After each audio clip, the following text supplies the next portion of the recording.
Time for the Academy's combat test with the most powerful students. Everyone stepped into the simulation arena, where monsters are summoned to test everyone's strength. The class was split into groups with 2 warriors and 2 mages. The moment the counter hits 0, a skeleton warrior shows up. One of the mages breaks out of the back line and rushes to the front, blowing the monster apart with a single mana-charged punch. The whole team froze. The veteran professor was speechless. The top warriors just stood there shocked, watching him smash monsters with his bare hands. When more skeletons showed up, the kid activated Mana Weapon. It's a rare physical damage skill, and he cleared every floor by himself. Everyone was blown away by this student's power. On level 2, a Drog shows up, a creature so terrifying it would make the professor sweat, but the kid just laughed. Minutes later, the arena is completely wrecked because he blew past level 10 without a single mistake, and all by himself. He broke the time record. The whole class lost their minds trying to figure out where this guy came from. This is Jae-yun. But before all that power, in another life, he was a nobody with a low rank, who only existed as a human shield in dungeons for the mages. During a raid break, while he was checking his status, the system crashed and a strange voice told him to follow a green light.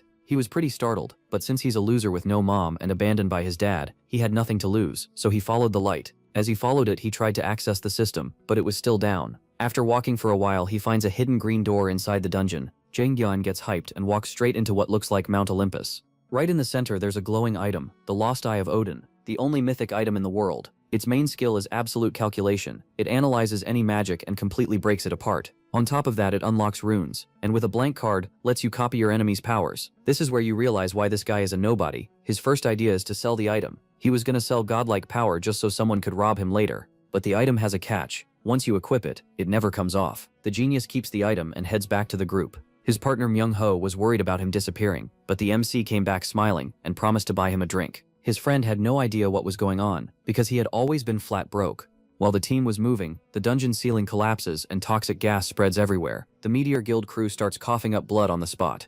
In the middle of the chaos, an invisible enemy stabs Myung-ho with a sword. Before blacking out, his friend tells Jae-hun to run, and he bolts without thinking twice. The MC clearly skipped cardio and had to stop to catch his breath. In that moment of weakness, the enemy appears from behind and swings a chained blade slicing through his arm. The most shocking part was finding out the killer is his own raider agent, Jung Woo-min. The guy smiles and confesses he works as a hitman. He was paid to wipe out the guild, and the next target is him. The fight starts, and Jae-han knows it's gonna go badly, because Jung is a rank A mage. While getting beat up, he tries to connect the dots to figure out who paid for this. While running, a memory hit him of his father calling him useless. When he asks if his father was behind it, the mage laughs and says he's pretty smart for a rank D. That stung, but it got even worse when he found out his own father paid the hitman to kill his mother 5 years ago. What did you say, Nick? The hitman went for the final blow, but Jae-han dodged on instinct and equipped the Eye of Odin. Jung was shaken by the insane energy coming off him. The villain tried to catch him off guard, but with a cool head the protagonist destroyed his chain at the last second. Four Eyes froze because his magic stopped working.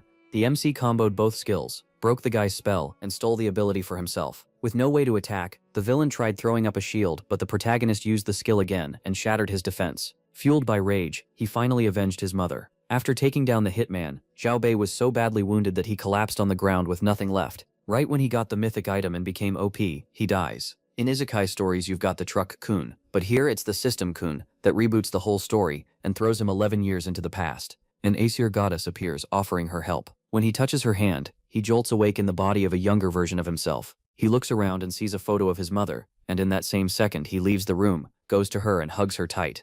Later, alone in his room, a sharp pain in his chest snaps him back. The system confirms the date, November 15th, 2020. He's really gone back, and his body has been healed by 20%. Breathing hard, he wonders if this is still a dream, but one look around tells him he's really back in his old home. Another notification appears with a quest called A Break is the Mother of Success. His job is simple, rest until he's fully recovered, and he'll get a blank card as the reward. He lets out a long breath, trying to steady himself. Then he thinks about dying in that battle, and somehow being sent 11 years into the past by this new system, back to his 3rd year of middle school. He checks the calendar and realizes he hasn't enrolled in Mill's Academy yet. He also finds a note he wrote to himself, telling him to choose martial arts, but he grabs a pen and crosses it out. He won't waste this second chance on martial arts. This time, he's becoming a mage. Later, he eats dinner with his mother, struggling not to cry. She notices how strange he's been acting lately. Earlier, he hugged her the second she got home and broke down crying. Now she gently asks if something's wrong. Forcing a smile, he says it was only a bad dream,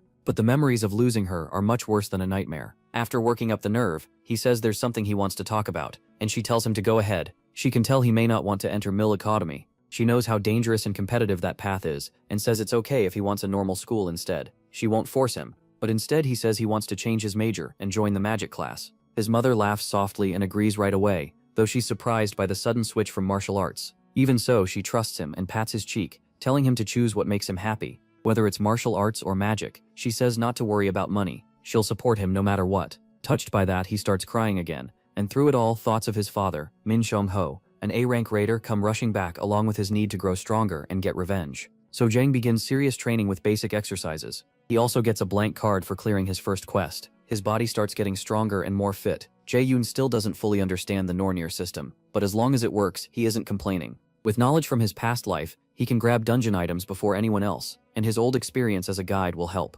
Still, his real skills are limited to martial arts, absolute calculation, and blitz chain copied from Young Woo Min. He leans back, opens the system, and checks his stats. As expected, his level and base stats have returned to what they should be at this point. Still, he kept all his passive skills from his past life, plus 2 new maxed out ones. One who is observed by the gods, and Supreme God's Eye. He already knows about absolute calculation and blitz chain, so now he focuses on the passives. First, he checks one who is observed by the gods, a skill tied to fast growth through divine blessings. It also let him keep his passive skills through regression, and gives him an extra stat point every time he levels up. The downside is that most of the Acer's demigods are now watching him. After that, he moves on to his next skill. Supreme God's Eye is another top-tier passive that lets him see through lies, illusions, and hidden truth. Then there's the active skill, Blitz Chain, which attacks with electrified chains and can even paralyze enemies. The more chains he uses, the more mana it costs. He checks the rest of his stats. They're all terrible, but the one he wants to raise most is magic, since that's the key to his new path. He also knows endurance matters. Long fights are all about lasting longer than your enemy.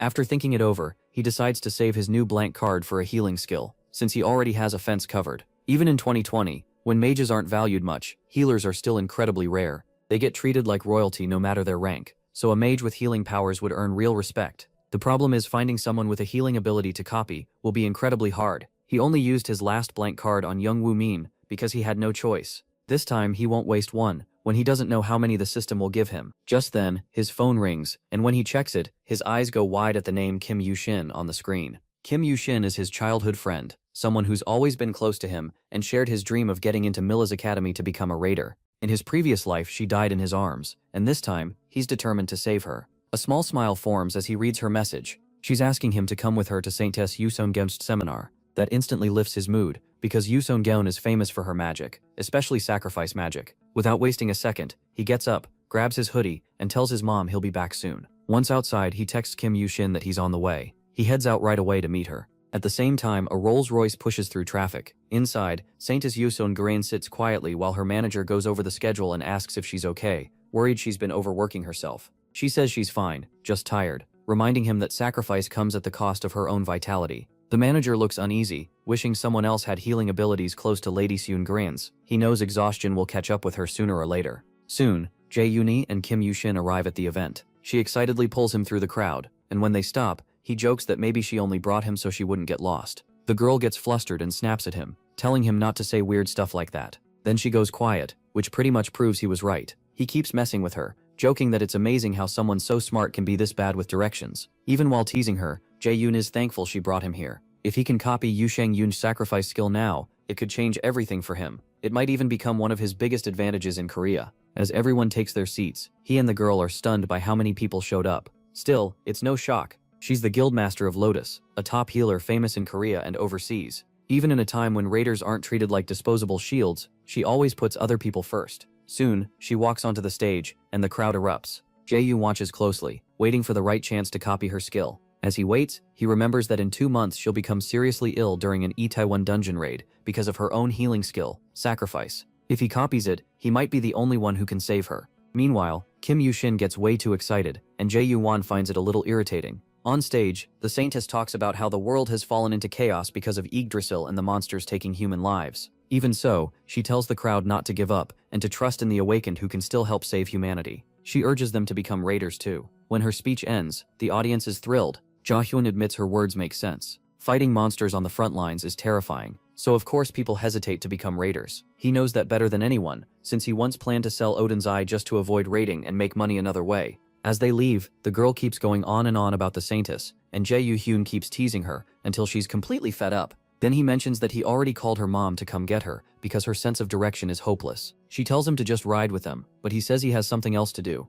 Before leaving, he casually says he's changing his path and will focus fully on magic, so he may need her help later. Then he walks off without explaining, leaving her hurt and confused. Jae-hyun starts searching around and finally finds the Saintess's car. A grin spreads across his face as he walks over. But the manager spots him first and says they're not meeting fans right now. Jae-hyun answers boldly that he came to see director Yo and Sung-yoon. The manager lets out an annoyed sigh, tells him to leave, and says he should respect her privacy because even she would hate this kind of interruption. Jae-hyun firmly says he's not here as a fan. To prove it, he reveals that Lady Song-yo-shian has an incurable illness and claims he's the only one who can heal it. That instantly shocks the director and makes him furious. He grabs Jae-hyun by the collar and demands to know where he heard that. Jae-hyun stays calm, tells him not to make a scene, and points out the people watching. Just then, the lady rolls down her window and speaks to him herself, asking if he can truly back up what he said. He answers without hesitation, yes, he can cure her. She's still wary, but decides to give him a chance. If he's lying, it'll be obvious soon enough. Still, his confidence only makes him seem more suspicious. She tells her manager to make time and bring the boy somewhere private to talk.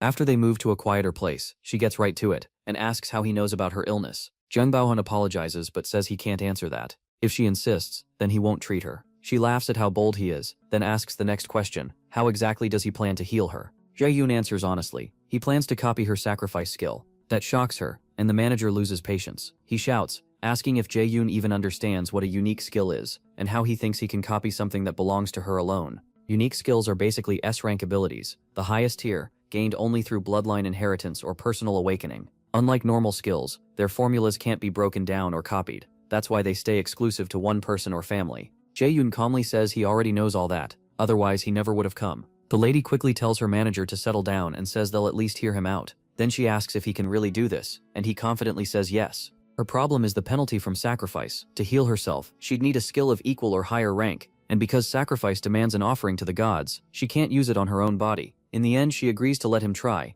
As her magic starts to shine, Xiao Bei-hyun can barely hide his excitement and copies the skill right away. A system window asks whether he wants to store sacrifice in the blank card, and he immediately accepts. After the copy is complete, he activates sacrifice and forms its power in his palm, leaving both of them stunned. Before healing her, Xiao Bei-hyun decides to handle the deal first, but the skill itself is huge. It sends out a healing wave that restores multiple allies and removes debuffs. Against undead, it turns into an attack called Judgment of Light, and best of all, because he copied it with a blank card, it comes with none of the original penalties. Then she asks what he wants from Lotus. On the surface, she sounds calm, but inside, she thinks handling a middle schooler should be easy, especially as Lotus's leader. Jae-hyun doesn't waste time, he wants sponsorship. She gives a small laugh and asks if he means support to help him grow into a raider. He says yes right away. It's his dream, and to get stronger, he needs resources, connections, and backing. Moved by both his resolve and ability, she agrees to sponsor him, but with one condition. Jae-hyun is impressed. Even now, she refuses to give up ground in the negotiation. She explains that her illness is her own issue, not Lotus's. What he's asking for means support from the whole guild, and the guild has no reason to help him for free. Jae-hyun tells her to name her terms. If they sound fair, he'll decide whether to agree. His mind runs through all kinds of possibilities, but her answer is simple. She wants him to join Lotus. He immediately asks if she's serious about recruiting him, and she starts listing her reasons. First, he uncovered secret information about the Lotus leader's illness, something only a handful of people knew, so his information skills are clearly exceptional. Second, he perfectly copied her sacrifice skill, something she has never seen before, and she wants to know if anyone else in the world can do that. Jae-hyun feels awkward hearing that, since he can't exactly admit he knows about her illness because he regressed, or that his system lets him copy skills. Then she leans in close and gives the third reason for wanting him in the guild. Even as a middle schooler, he didn't flinch in front of the Lotus leader, and she likes that courage. In his past life, Lotus fell apart soon after her death. Since she's still alive now, he figures joining them could help him grow fast. Still, he wonders how a contract would even work since he's underage, and signing minors is illegal. Smiling, she reminds him about priority negotiation rights. Jae-hyun does know what that is. It's a guild privilege that lets them support a raider trainee before they become an adult. Then, once that trainee comes of age, the guild gets the first chance to sign them before anyone else. Jae-hyun never imagined he'd benefit from something like this, especially after even the worst guilds rejected him in the past. Clearly, she's taken a liking to him. Jae-hyun straightens up and says he'll heal her now. Her offer is already tempting, but he decides to finish the treatment before giving his final answer. As he stands over her, the manager still looks uneasy. He no longer doubts Jae-hyun's power, but he's worried the boy might use something dangerous or cursed, especially since even the best doctors couldn't cure her. A moment later, she feels the magic take effect and notices the change inside her body. The manager is left speechless. He quickly bows to Jae-yoon and sincerely apologizes for doubting him. Jae-yoon brushes it off, saying it was normal to doubt a kid's words, but the manager keeps apologizing for how rude he was before. Jae-yoon tells the lady it's done, and she can move freely now. The moment she stands, she heads to the window and releases her magic. Tears fill her eyes when she realizes all her symptoms are gone. She thanks him for the miracle and asks if healing her will cost him anything, but his copied version has no penalty. Jae-yoon just smiles and says she can repay him when the time comes, and she gladly agrees. Then she hands him her card and tells him to think over her offer. She promises she'll do everything she can to make it worth his while. Jae-yoon then says there's one more thing he wants. He had one request. The next day, the manager takes him to a low-level Lotus Guild dungeon. He's here to train and raise his skills so he can stand out at Mills Academy. The guild prepares everything he needs, even lending him extra gear normally used by members. Still, the manager warns that going in alone is dangerous and asks why he wants to solo it. Jae-yoon only says he wants to grind. Just in case, the manager gives him a warp stone. If it breaks, it'll send him right back outside the gate. It's a small thank you for helping the director, and Jae-yoon gladly takes it. Then he heads inside. The moment he enters, he can tell it's only an E-rank dungeon. Nothing serious. Even so, the manager tells him to get out fast, if anything feels wrong. Jae-yoon nods, but deeper in, hands suddenly clamp over his mouth, and the system says he's entered Helheim's Field of the Dead. The story then cuts to director Yoo Soo-hung's office. She's thinking about Jae-yoon, worried because even an E-rank gate is hard for a rookie to clear alone. Still, she knows this kid isn't ordinary. He picked that gate for a reason, so she decides to wait and see. Then someone knocks, and after getting permission, a woman steps in. The director asks for the update she requested, and the woman hands over Jae-yoon's file. As she reads, she's stunned to see he wants to become a martial artist, despite his huge talent for magic. The room goes quiet. Even the employee who brought the report can't explain it. All she can say is the records are correct, unless there's some machine error. His magic aptitude is listed at 97. Not long after, the director calls manager Appa and tells him to contact her the second Jae-yoon leaves the dungeon. She wants to see his ability herself. Meanwhile, Jae-yoon drops into the strange place called the Field of the Dead and slams hard into the ground. Looking around, he realizes it's a graveyard and struggles back to his feet, coughing hard. Before he can figure anything out, an undead archer appears and fires at him. He reacts too late and gets cut across the face. Another monster shows up to finish him off. Annoyed, Jae-yoon wonders if the attack has paralysis poison and quickly heals himself with sacrifice. Then more zombies appear, and black souls gather above him from every side. They rush him and fire non-stop, but this time Jae-yoon catches an arrow and crushes it in his hand, fed up with their attacks. Elsewhere, Kim Yoo-jung stares at the autograph she got from the director, still irritated that Jae-yoon left her alone, even though he knows she gets lost easily. His recent behavior keeps bothering her. He used to hate attention, but now he's suddenly willing to go around with her. He also never used to ditch her, yet this time he left her by herself, and now he's switching to magic class, even though he always wanted martial arts. She can't understand it because he's normally careful and never acts without a reason. So she starts texting him again, scolding him for leaving her alone that day. Back in the dungeon, Jae-yoon goes pale when ghosts appear right in front of him. Worse, they're much more organized than normal monsters. He decides to use a staff made by a Lotus Guild blacksmith. This dungeon, Helheimr, is the land of the dead ruled by Hel, Loki's daughter. It's tied to the worlds of Norse myth, lands of ice, fire, giants, elves, dark elves, and the Vanir gods. Helheimr is one of the darkest and coldest places among them, a brutal spot for beginners. Even so, Jae-yoon is excited to test himself. He uses Goddess Nora's sacrifice skill. When cast on dead monsters, it turns into the wide area attack Judgment of Light. A monster lunges at him, but Jae-yoon smacks it away with the staff, sending it flying. Then he loads up Blitzfire and blows it apart. That kill gives him 70 XP for defeating the Death Wraith, and he keeps chaining attacks. With each monster he drops, his grin grows as the XP keeps coming. Next, he jumps at another undead archer and cracks it in the head. The hit lands, but his staff snaps in half, though the monster still goes down. Seeing the broken weapon, he turns pale. He realizes he was fighting like a brawler, not a mage, and just ruined his weapon. So he stops messing around and uses sacrifice again. Holy Judgment of Light drops onto the monsters and burns them to ash. After collecting the XP, he finally takes a breath. He heals himself to recover mana and feels lucky to still be alive. The fight taught him not to overrate himself. Judgment saved him this time, but next time might be different. For now, he decides to leave, only to realize he has no idea how to get out, so he reaches for the warp stone. Before he can use it, a terrifying wave of mana rises behind him. He turns, but sees nothing. Then something rushes in, and suddenly his throat is being crushed. He lifts his broken staff and stabs it into his own thigh. He hurts himself on purpose just to avoid screaming and attracting more enemies. Only then does the system reveal the monster behind him, the dungeon boss, Nightshade. The level gap is overwhelming, and the system practically begs him to escape immediately. He reaches for the warp stone, but the boss attacks from behind and knocks it from his hand. Zhao Beiyuan slams into a wall and coughs up blood as his HP crashes. The system tells him to use a healing item at once. He doesn't get the chance because the monster is already in front of him and attacks again. Just when he thinks it's over, the monster freezes in place, and Zhao Beiyuan can only stare. Then a woman's voice echoes through the cave. She looks almost like a goddess, and orders the monster not to hurt him, saying she brought him here as an honored guest. This half-demon, half-angelic elf tells him he is meant to be the adversary. Jae-Yuan has no idea who she is. She says she expected him to crush this monster with ease, but now sees he's only a kid with average mana and ability. She can't understand why Loki chose someone like him to oppose the mighty Aesir. Meanwhile, Jae-Yuan is barely staying awake, as blood keeps pouring out. He knows he can't die here, not after getting a second chance. Seeing that resolve, the woman admits he has spirit, but says he's still far too weak for his role. She starts choking him, and warns that if he doesn't grow stronger soon, she'll kill him herself. Still, because he matters to them, she decides to spare him once. She tells him to become much stronger and defeat Nightshade easily. If he does, she'll reward him, but he has to do it fast. A main quest appears, Hull's Trials, with a mission to kill Nightshade within 2 months. The mysterious woman is Hull herself, Loki's daughter. If he clears the quest, she'll grant him a gift. If he fails, he dies. As eerie hands drag him into the dark, everything fades away. Then the blonde goddess from his regression appears again, still speaking to him in that strange language. A moment later, he wakes up in the real world. As he gets up, he realizes all his injuries are completely gone. When he checks his status window, the same quest is still there, proving that what happened was real. That means the woman he met truly was Hel, ruler of Helheim. He still doesn't understand this adversary stuff, though the word feels familiar from when he first got the Nornir system. With so many questions left, like why he regressed and what this role really means, he knows one thing: he needs to get stronger fast. If Hel was serious, the second he stops improving, she'll kill him. Still, he lets out a small laugh, at least life won't be boring.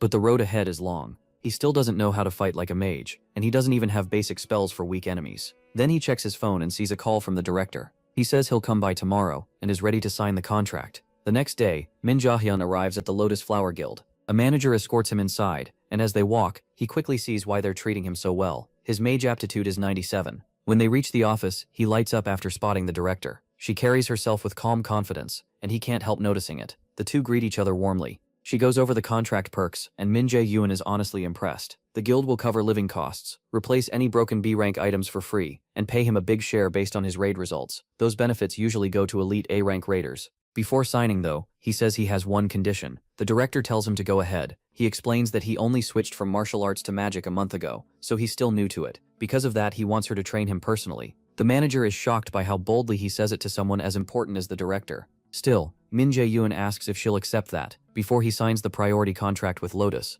She laughs at the unusual request and agrees. He thanks her, and she teases that she's already expecting a lot from him. Then she asks him to show his talent first. If he's ready, he expected this from the start, since it's the real reason the guild wants him. So he asks what he needs to do. The director snaps her fingers and blue mana forms behind her into a mana cube. She tells him to endure it. Min Jae-Yuan is stunned the moment he sees it. She reminds him that if he's really gifted, he should at least handle something like this before joining her guild. A mana cube is a test used by B-rank mages and above to measure mana sensitivity. Very few awakened mages can stand it, so for someone like him, this should be way too much. He asks if she's trying to scare him off. She says no. Even if he fails, the contract still stands. With no real way to refuse, he steps forward anyway. The director signals the manager to get things ready. The manager worries because even active mage raiders struggle with the cube, but the director insists Min Jae-Yuan isn't ordinary and should be tested. At last, the manager activates the cube. As it starts working, Min Jae-Yuan pauses, feeling the pressure pouring off it. The director urges him on, and he finally steps inside.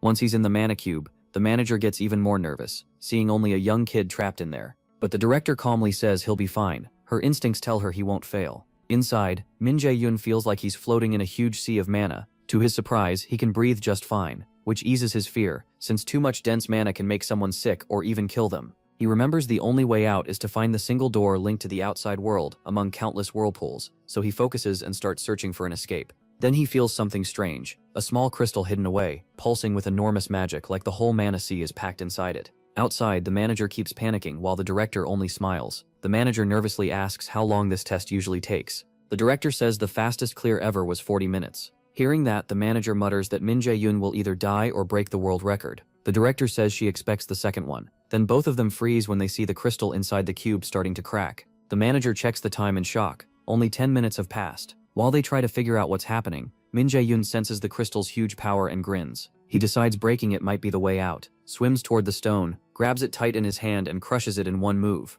Cracks spread all around him, and a system message says he gained the passive skill Crystal of Mana Operation. A moment later, the mana cube collapses, leaving both women stunned and terrified. Even S-rank players usually need about an hour for this test, but Min Jae-yoon cleared it in just 26 minutes, beating the old record of 36 minutes set by the EU genius mage Camilla. The manager rushes over, grabs his hand and praises him excitedly. The director joins in too, but she really wants to know how he ended the cube so fast. He tells her he found a crystal inside and broke it. That shocks her, because the crystal holds all the mana in the cube, and almost no one can even find it, let alone destroy it. If he shattered it, his mana capacity may be greater than the cube itself. She bursts with excitement and promises to help him become the greatest mage in the world. The story then cuts back to Kim Yoo-jung, who's upset because Zhao Bei-yoon is still late. His mother agrees, adding that he isn't answering his phone either. Then a flashy Rolls-Royce pulls up and catches both their eyes. They're stunned when Min Jae-yoon steps out of it. Neither of them can believe he showed up in a car like that. He spots them right away and waves with a smile. His mother worries he got mixed up in something shady, while Kim Yoo-jung is mad that he looks so relaxed. Once they're inside, she immediately demands answers, starting with why he switched to the magic class. He casually says martial arts wasn't working for him anymore, and he's already finished the paperwork to change tracks. She keeps pressing him for a real reason, but he turns the question around and asks why she's here. Then he asks if her parents are at work. She nods and says that's why she's staying over with his mom's permission. Her parents work at a monster processing plant that ships materials overseas, so when they're gone, she often stays here since Min Jae-yoon's mother is close with them. After that, he asks Kim Yoo-jung to teach him magic theory, now that he's in the magic class. She immediately asks what she'll get out of it. With a sigh, he asks what she wants. She says she hasn't decided yet, but after thinking it over, she says he has to grant her one wish. He agrees, but only if she uses that wish within a year. She accepts, though she's clearly annoyed, while he figures she'll probably forget all about it before the year is up. When he jokingly asks what kind of wish she might pick, she snaps and tells him to shut up. That only makes her even madder as she clutches the pillow in frustration. As their teasing keeps going, his mother calls them to dinner, but they ignore her and keep roughhousing with pillows. Seeing how they act around each other, it wouldn't be shocking if her wish turned out to be something like telling him to marry her. Elsewhere, ravens swarm through a forest, while a man in black cuts down monsters with ease using his sword. This is Min Jae-yoon's father, Min Chong, Oh-wei. An armored man praises him for clearing the dungeon so easily. He then asks Min Chong-oh to join his guild, but Min Jae-yoon's father refuses and says he'd rather stay solo. The armored man keeps begging, promising status and respect from the Scarlet Guild, but the man in black only mocks his stubbornness. Then Min Chong-oh suddenly summons strange chains and starts talking about how greedy humans are. A moment later, he disappears, leaving the armored man confused. After that eerie meeting, the story returns to the director, as she begins Min Jae-hyun's first lesson in magic. The director starts his first class without wasting time. She goes straight into sparring, and tells him to attack her. He hesitates, but since he can't refuse, he exhales slowly and raises his guard, making sure not to leave an opening. Using what he knows from martial arts, he throws a punch at her, expecting her to react. She just smiles, and the force of the hit kicks up a huge cloud of dust. When it clears, Min Jae-yoon sees that she caught his punch with no effort at all. That alone is enough to terrify him. She smiles like it's nothing, and he quickly jumps back to make space. He had looked down on her because she's a healer, but now he's sure she has the power of an S-rank raider. After stopping his attack, she points out the flaws in his movement. His stance and habits are still those of a martial artist, and mages don't fight by rushing in like that. Then she asks if he knows the difference between martial arts and magic. He says martial arts is for close combat with weapons and direct attacks, while magic is used from farther away. She agrees and explains that mages weaken enemies at range, then martial artists finish them up close. To prove it, she tells him she'll attack next so he can learn what mage combat really looks like. If he gets hurt, she can heal him. He's nervous, but he braces himself. Mana gathers at her fingertip, and she fires a sharp beam. He barely rolls out of the way before she tells him to strike back. He activates his blitz chain and fires lightning arrows straight at her, setting off a huge explosion on impact. She comes out of the blast completely fine. Surprised by his A-rank skill, she warns him that power means nothing if it misses. Then she fires an arrow back at him. It's aimed straight for his face, and he panics. He fails to dodge and gets hit head-on. Even beaten all over, he still doesn't fall. That toughness catches her attention. Then she stops holding back and sends a storm of blue lightning bolts at him. This time, he instantly uses Absolute Calculator, and her magic breaks apart. She's stunned. He reversed her spell and erased it almost at once. Clearly impressed again, she asks what else he's hiding. Xiaoyu just tells her to see for herself. Right after that, the ground in front of her crackles with power. The attack lands, though she blocks it with one hand. Even so, the impact makes her hand shake. She can't believe he cast something that fast. Xiaoyu follows up with a rain of arrows, but she throws up a shield and blocks them all. Now she starts wondering how he's using magic without any chant at all. Skilled mages can shorten chants for weak spells, but his attacks are still strong, so this makes no sense to her. Meanwhile, he's nearly out of mana and can barely keep going, so he blurts out that she's a total monster. With a smug grin, she walks over and calls him an interesting kid with a lot of promise, but also very inexperienced. Then she catches him off guard and drops him to the ground in an instant. He has no idea what she even did. She says it's all thanks to years of experience.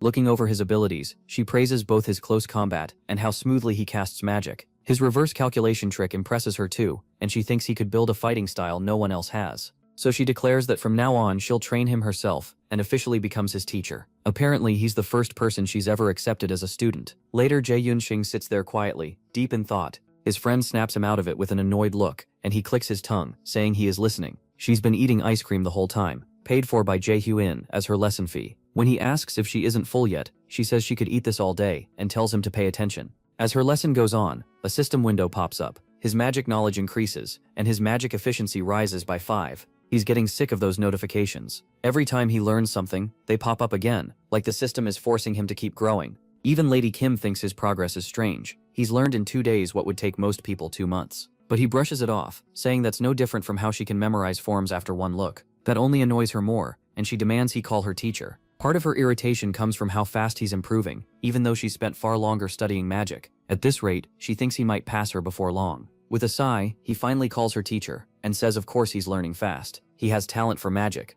Still, the real reason he's pushing so hard is simple. He doesn't want to get crushed by hell. She then brings up how shocked she was when he once said he wanted to go into martial arts. Now she actually yells at him, asking why he ever thought about giving up magic when it suits him so well. While Yoo Jung and Jae Hyun keep studying, he suddenly sees a man's face, a vision tied to events from his past life. Yoo Jung pulls him back by asking if he's also training for the practical exam on his own, and he says another teacher is helping with that part. Still, he keeps wondering what that vision was, and whether he only imagined it. At the same time, he remembers Hell gave him just 2 months to defeat Nightshade, so he forces the thought away. This isn't the time to lose focus. Instead, he turns to something more useful, the pill he's developing, hoping it can help raiders around the world and help him break past his current limit too. At the Lotus Guild Training Center, manager Park Sung-jae watches the raiders train and points out their mistakes. When he notices Guildmaster Sigyeon Gorin, he comments that the new trainees are pretty solid, and their average rank has nearly improved from last year. But then he realizes she wasn't listening. Once she notices, Sigyeon Gorin apologizes.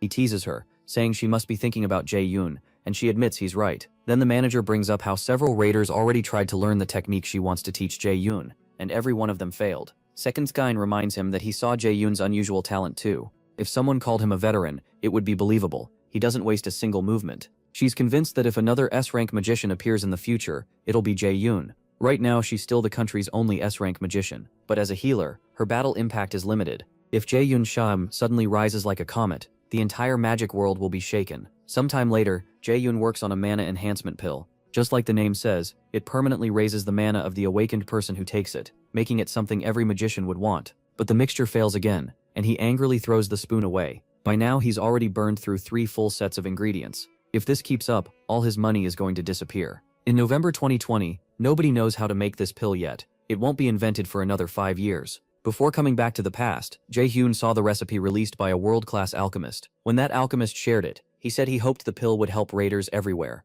Jae Hyun realizes brute force won't solve this, so he comes up with a better idea. Find Lee Jae-sang, the man who will invent the pill 5 years from now. Even if the pill still fails, making a connection with him would be worth it. Since Jae-sang is currently a first-year student at Mills Academy, Jae Hyun heads there to meet him. While he's gone, Yoo Jung comes to visit, opens the door, and finds a pot that looks downright cursed, along with a filthy sink. The place is such a disaster that she wonders if something terrible happened, and even thinks about calling the police. Holding a frying pan like a weapon, she carefully looks around the wrecked house. Back when Yggdrasil first appeared, and monsters began pouring out, a few people rose to the top faster than anyone else. One of them was Lee Jae-shin, known as Quickblade. After the first awakened disappeared without a trace, Lee Jae-shin stepped up as Korea's first S-rank raider, and Lee Jae-sang, the person Jae Hyun is going to meet, is his youngest son. When Jae Hyun reaches the transport building, the attendant asks where he wants to go, and he requests a portal to Daegu. Daegu is currently abandoned because of the monster outbreak. It's a city overrun from every side, where stepping inside means risking your life right away.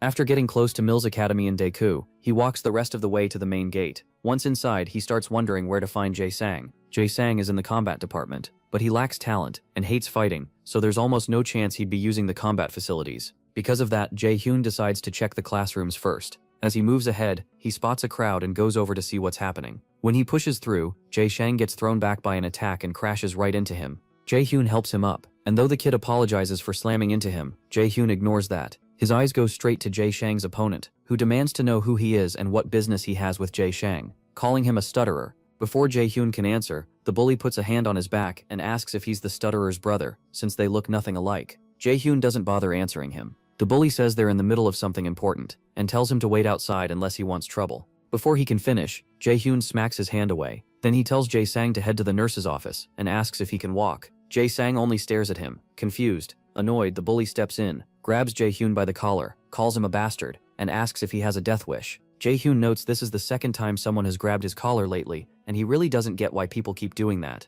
He remembers Yoo-jung's lesson. First picture the spell clearly, then calculate the formula and build it, and finally cast it. Remembering Seong-yoon's lesson, Jae-hyun imagines a beam of light shooting out like an arrow. Right away, the system says Holy Arrow has activated. With just a finger point, he fires the spell into the big guy's chest, and sends him flying. Spit flies from the guy's mouth too. He cries out in pain. Jae-sang stares in shock. This stranger cast magic without a chant. The other students are just as stunned. They can't believe he cast so easily, or that one holy arrow snapped the arm of a future warrior. Some start saying maybe the big guy was weaker than he acted. That ticks him off. If this keeps up, his image is finished, so he swears he won't let Jae-hyun walk away untouched. Clutching his broken arm, he summons a sword. Seeing that, Jae-sang warns Jae-hyun, but the bully is already swinging for him. As the blade rushes toward Jae-hyun's face, he recalls Son-gun teaching him to spread mana evenly around his body to form a barrier that makes attacks bounce away. He activates mana barrier at once, and the huge sword rebounds like it hit rubber, flying out of range. Fear flashes across the bully's face, but before he can react, Jae-hyun grabs him by the face and asks if he's finished. The guy tries to spit out an insult, but Xiao Bei-yun cuts him off with a holy arrow to the face. The blast sends him backward and breaks his nose. He slams into the floor with a heavy thud, and Xiao Bei-yun can only watch in awe, wondering who this guy really is.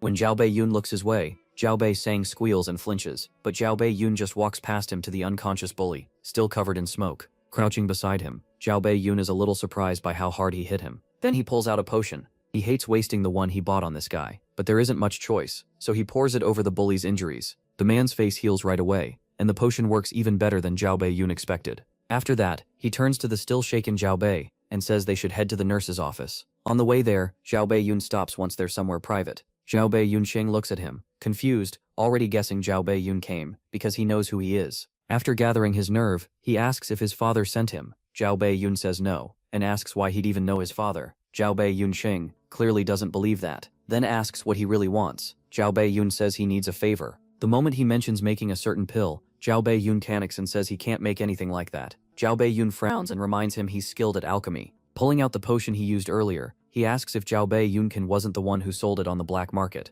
That leaves the kid stunned. How did he find out? There should have been no way to trace him through the black market. Xiao Bei-yun can tell exactly what he's thinking, and honestly he's right. The black market hides every user's identity. Items, prices, buyers, all of it goes through the Easter system, so it's supposed to be secure. Still, the black market works fine with the Nornir system Xiao Bei-yun has, which let him buy the potion and made finding Xiao Bei-yun. Xiao Bei-yun tells him he's a terrible liar. He says he gets why he'd hide it, but there's no time. Xiao Bei-yun Sang thinks back to listing those potions online, and wonders if selling them there was a huge mistake. He only did it to make some money. If his father finds out, he's dead. So he bows and begs Xiao Bei-yun not to tell anyone. Xiao Bei-yun explains he isn't trying to threaten him. He just needs a great alchemist to help make the elixir he wants. After thinking it over, Xiao Bei-yun Qian Songjin asks who he really is. Xiao Bei-yun says he's a prospective student at Millis Academy and politely calls him senior. Soon the two sit down, and though still nervous, Xiao Bei-yun Qian sells one calls in the Barkamol. Xiao Bei-yun Qian says it's a mana enhancement pill, one that permanently raises a raider's mana.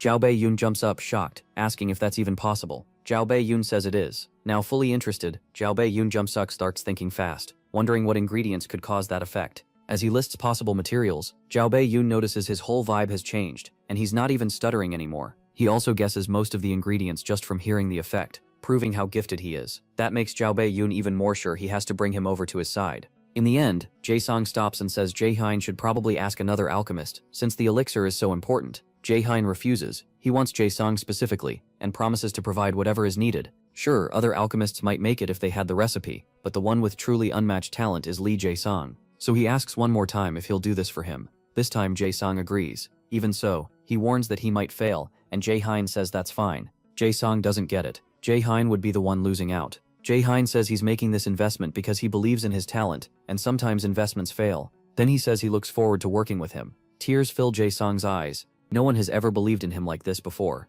Seeing that, Jae-hein is glad he managed to reach him. The next morning, alone in his room, Jae-sung thinks back on what happened the night before and wonders if anyone has ever trusted him this much. He was timid, less gifted than his siblings, and lost his mother young, so he ended up alone and never earned his father's approval. That's why hearing someone say failure was okay feels so strange. For the first time, someone placed real trust in him, and it hits him so deeply that he starts crying. Meanwhile, Jae-hein's main quest is still hanging over him. Beat Nightshade in Hell's trial before time runs out, and earn Hell's recognition. The reward is Hell's gift, and if he fails he dies. At this point, he has only 10 days and 23 hours left. Later, Jae-hein heads to the training center to spar with Seunggun, and he avoids her blue lightning attacks. As he closes the distance, more blasts come at him, but he blocks them with a shield. He answers with Holy Arrow, yet she's already protected by a magic barrier. Still, she spots a crack in it, and that shocks her. Jae-hein has gotten strong fast. When the smoke clears, they stare each other down, like gunslingers waiting to move first, until yellow lightning wraps around Jae-hein's body as he activates Blitz Chain.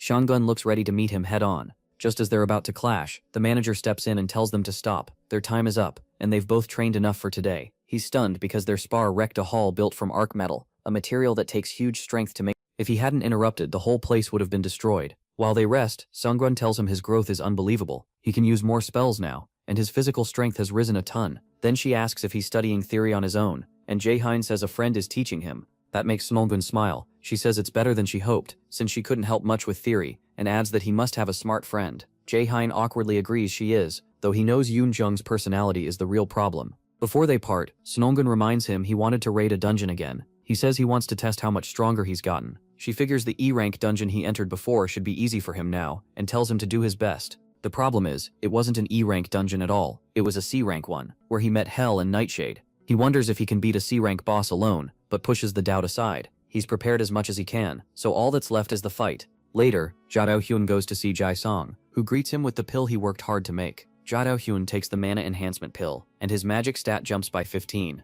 The effect is so good it leaves him stunned. Alchemy is a deep and difficult field. Even the same recipe can turn out very differently, depending on the alchemist. If Ja Dao-hyun had gone to someone else, he probably wouldn't have gotten a pill worth even 5 magic. Smiling, he reminds Jae-sung once again that he's truly talented. Jae-sung says he only pulled it off because he trusted Jae-hyun, then thanks him. After that, Jae-hyun heads out, sure he'll beat Nightshade tomorrow. At the same time, Hell talks with her dragon Garmer, and says they may have a very interesting guest today. He has 9 days and 22 hours left to clear the dungeon. Ja Dao-hyun returns to the dungeon gate. There, he receives the full probationary Valkyrie set. It comes with a passive skill called Mana Plundering. Not long after, he steps inside the dungeon. The portal system tells him he's being sent to Helheim, the land of the dead. That's because of the Nornir system he carries. He drops through the portal and lands in the land of the dead. If he beats Nightshade, he'll get to meet Hell again. Then a voice behind him calls him an enemy, and brings up Loki and Nornir. A monster follows that up by firing arrows at him. Ja Dao-hyun blocks them with a magic barrier. When he turns around, he sees more monsters crawling up from the ground.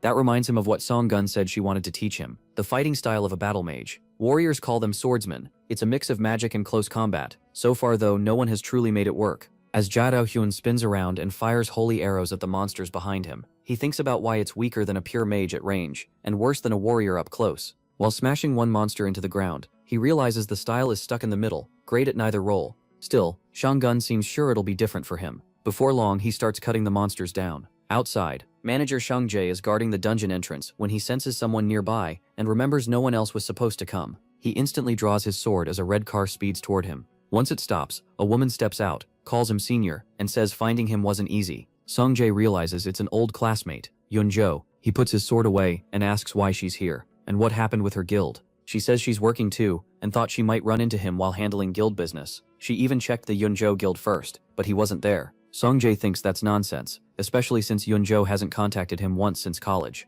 He says it's nice seeing her again, but knows she didn't come all the way out here, just for that. As she steps closer, Yun-jo asks if he's managing this dungeon, and he shuts it down, saying that's none of an outsider's business. She keeps going anyway, pointing out that dungeon management usually isn't his job, and asking if he got demoted. When he stays silent, she asks if the rumor about Guildmaster Seunggun being sick is true. That makes Sung Jae's expression turn dark. He says it's obviously just a rumor, then demands to know where she heard it. Yunju says there are ears everywhere, and the Curator Guild has plenty of them. Seungja takes that to mean they have spies inside his guild, so he thanks her for the warning and says he'll handle it. Growing impatient, he asks if she's done, since he needs to get back and clean things up. Then she asks if he knows a kid named Min Ja-yoon. That immediately puts Xiangjai on alert. Yunju says the boy has been visiting Yunhua Guild and meeting Guildmaster Yu Songgun a lot, so she wants to know why. Xiangjai, confused but guarded, tells her that's none of an outsider's business either. Yunju lets out a sigh and turns to leave, saying she never expected him to tell her anything. He's always been this stiff. Still, she came all this way because she has to at least look like she's earning her pay at the guild. Then she gets back in her car and drives off. Inside the dungeon, Jae-yoon sits on a pile of monster corpses. Soon the boss Nightshade appears, and Jae-yoon greets it like an old rival. Nightshade burns with a creepy red glow, it lunges at him, and Jae-yoon jumps up while aiming holy arrows at it. In midair, he fires into its eyes and mouth, throwing it off for a moment before landing again. But the monster doesn't look hurt, and lowers its hand from its face, revealing those eerie red eyes. Then it blasts energy at him. Jae-yoon reads the attack paths, steps through the openings, and dodges cleanly. When he gets right in front of it, Nightshade unleashes another wave of destructive energy, and he still avoids it. Jae-yoon taunts it, asking if it's getting annoyed now that things aren't going its way. Then he activates Blitz Chain and sends the chains at Nightshade. The monster knocks the chain's anchor aside, but Jae-yoon redirects it and wraps the chain around its waist. Even with the monster thrashing hard, he can tell this still won't be enough to pin it down, so he rains down holy arrows and targets its eyes. That finally hurts. Blood starts pouring out, but Nightshade still refuses to fall. It keeps struggling until it snaps free from the lightning chains. Then the system warns Jae-yoon that the boss has entered a berserk state. Its strength jumps by 1.5 times, and its dexterity rises too. As if that weren't bad enough, the system says he's been marked with the stigma of death. If he doesn't remove it within 10 minutes, he'll die instantly. The only way to clear it is by defeating Nightshade. Xiao Bei-yoon has never heard of a sudden death penalty, and the warning rattles him. Then, strangely, the system says his absolute calculation skill, universal derivation, has activated. Still trying to make sense of it, Xiao Bei-yoon figures hell must be involved. He calls out, asking how she can interfere like this. Instead of answering, the system just shows the countdown, already 30 seconds down. With the stigma on him, Xiaoyun rushes the berserk monster, only to freeze when Nightshade starts running away. He quickly fires a holy arrow at its face, blowing a hole through it before it gets far. The timer keeps ticking. 8 minutes and 32 seconds remain. Nightshade actually smiles, like it knows it wins if the fight drags on. So Xiaoyun decides to use a wide-range skill it can't dodge, but just as he starts casting, Nightshade catches him with its gaze and breaks his focus. The system tells him he failed to resist, and now he has a fear debuff that weakens him for a while. Before he can process it, Nightshade slams into him. Right after the hit, the system says the fear debuff is gone, but Jaeyeon is coughing up blood. Even so, he steadies himself and stays standing. Now the death penalty timer is down to 7 minutes and 11 seconds. Jaeyeon expects the monster to use that same control move again, but when it doesn't, he figures it may not be able to spam a spell like that. Still, if he tries casting Light's Judgment and Nightshade interrupts him, he'll waste his mana and be left helpless. He needs another plan. Then he remembers the earlier hit to Nightshade's eye. Its vision should be worse now. He uses Wind Boost first, to block what it can still see. Once the wind cloud clears, Jaeyeon is already holding light magic in his hand, exactly as planned. He mocks Nightshade for thinking he'd charge in blindly, and calls it stupid as he activates Flash Bomb. The skill goes off in a burst of blinding light that floods the whole area while he sends multiple lightning chains at Nightshade. In the middle of it all, Jaeyeon realizes he finally trapped the bastard. The monster screams as the blast burns through it. Then Jaeyeon suddenly notices some of the undead he fought earlier behind him. He activates Sacrifice, and the system announces that Sacrifice has changed into an attack skill, letting him use Light's Judgment. With only 3 minutes and 46 seconds left, he calls down blasts of light from the sky across the battlefield. In the chaos, the timer keeps dropping until only 10 seconds remain. At 6 seconds, Jaeyeon stares at Nightshade's body falling apart and realizes he actually did it. When the countdown reaches 3 seconds, the system announces that the dungeon boss has been defeated and grants him the title, One Who Has Overcome the First Trial. Watching the whole thing, Hell says there really was a reason Jaeyeon was chosen. She reaches out and tells him to come to her temple. Once Nightshade dies, the stigma of death vanishes, and Jaeyeon gets experience points, a crafting material called Nightshade's Core, and an equipment item named Shadow Armor. The system also tells him he gained 3 levels and earned the title, The One Who Has Overcome the First Trial. After checking his qualifications, the system says Hell is summoning him to her temple. A moment later, he's transported in front of a massive gate leading into Hell's temple. At the entrance, a huge monster suddenly charges out of the dark at him. Jaeyeon jumps back in fear, but Hell calls the beast Garmer and tells it to guide their guest inside. Jaeyeon follows Garmer into the temple. Once inside, he calls out to Hell.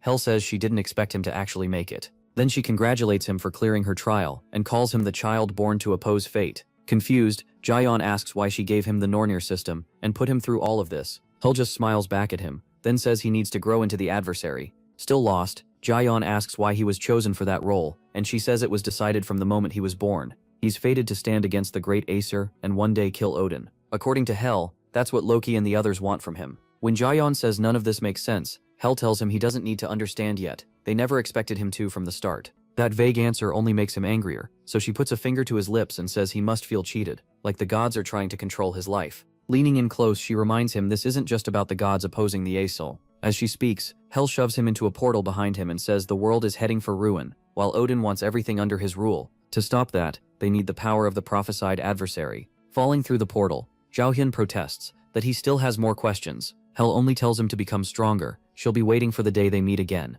After Xiaohyun is sent away, Hell turns to someone nearby and asks how long he plans to keep watching, since she never invited him. Soon after, Xiaohyun drops back into the real world and grumbles because he's still got no clear answers. While he's sulking, the system announces that he's received Hell's gift, a passive skill called Hell's Blessing, which cancels all abnormal status effects on him. Meanwhile, the old man spying on Hell apologizes for intruding. He says he couldn't stay away after hearing she was meeting the boy, then asks what she thought of him. Hell says it's too early to judge, especially since the adversary has only just begun. Still, she admits his growth exceeded her expectations. Even with the stigma she placed on him, he still won, and reached her in the end, which she calls a welcome mistake on her part. The old man is glad to hear the boy is doing well. Hell then asks what he really wants, calling him Mimir. Mimir pretends not to know what she means, but Hell calls out his act. He tells her to relax, and admits he can't fool her after all. Hell then says the adversary's left eye is clearly Odin's eye, from the Well of Wisdom. She's sure Mimir and Loki are hiding something from her. Mimir says he'd like to explain, but it's still too soon, and Hell agrees to wait.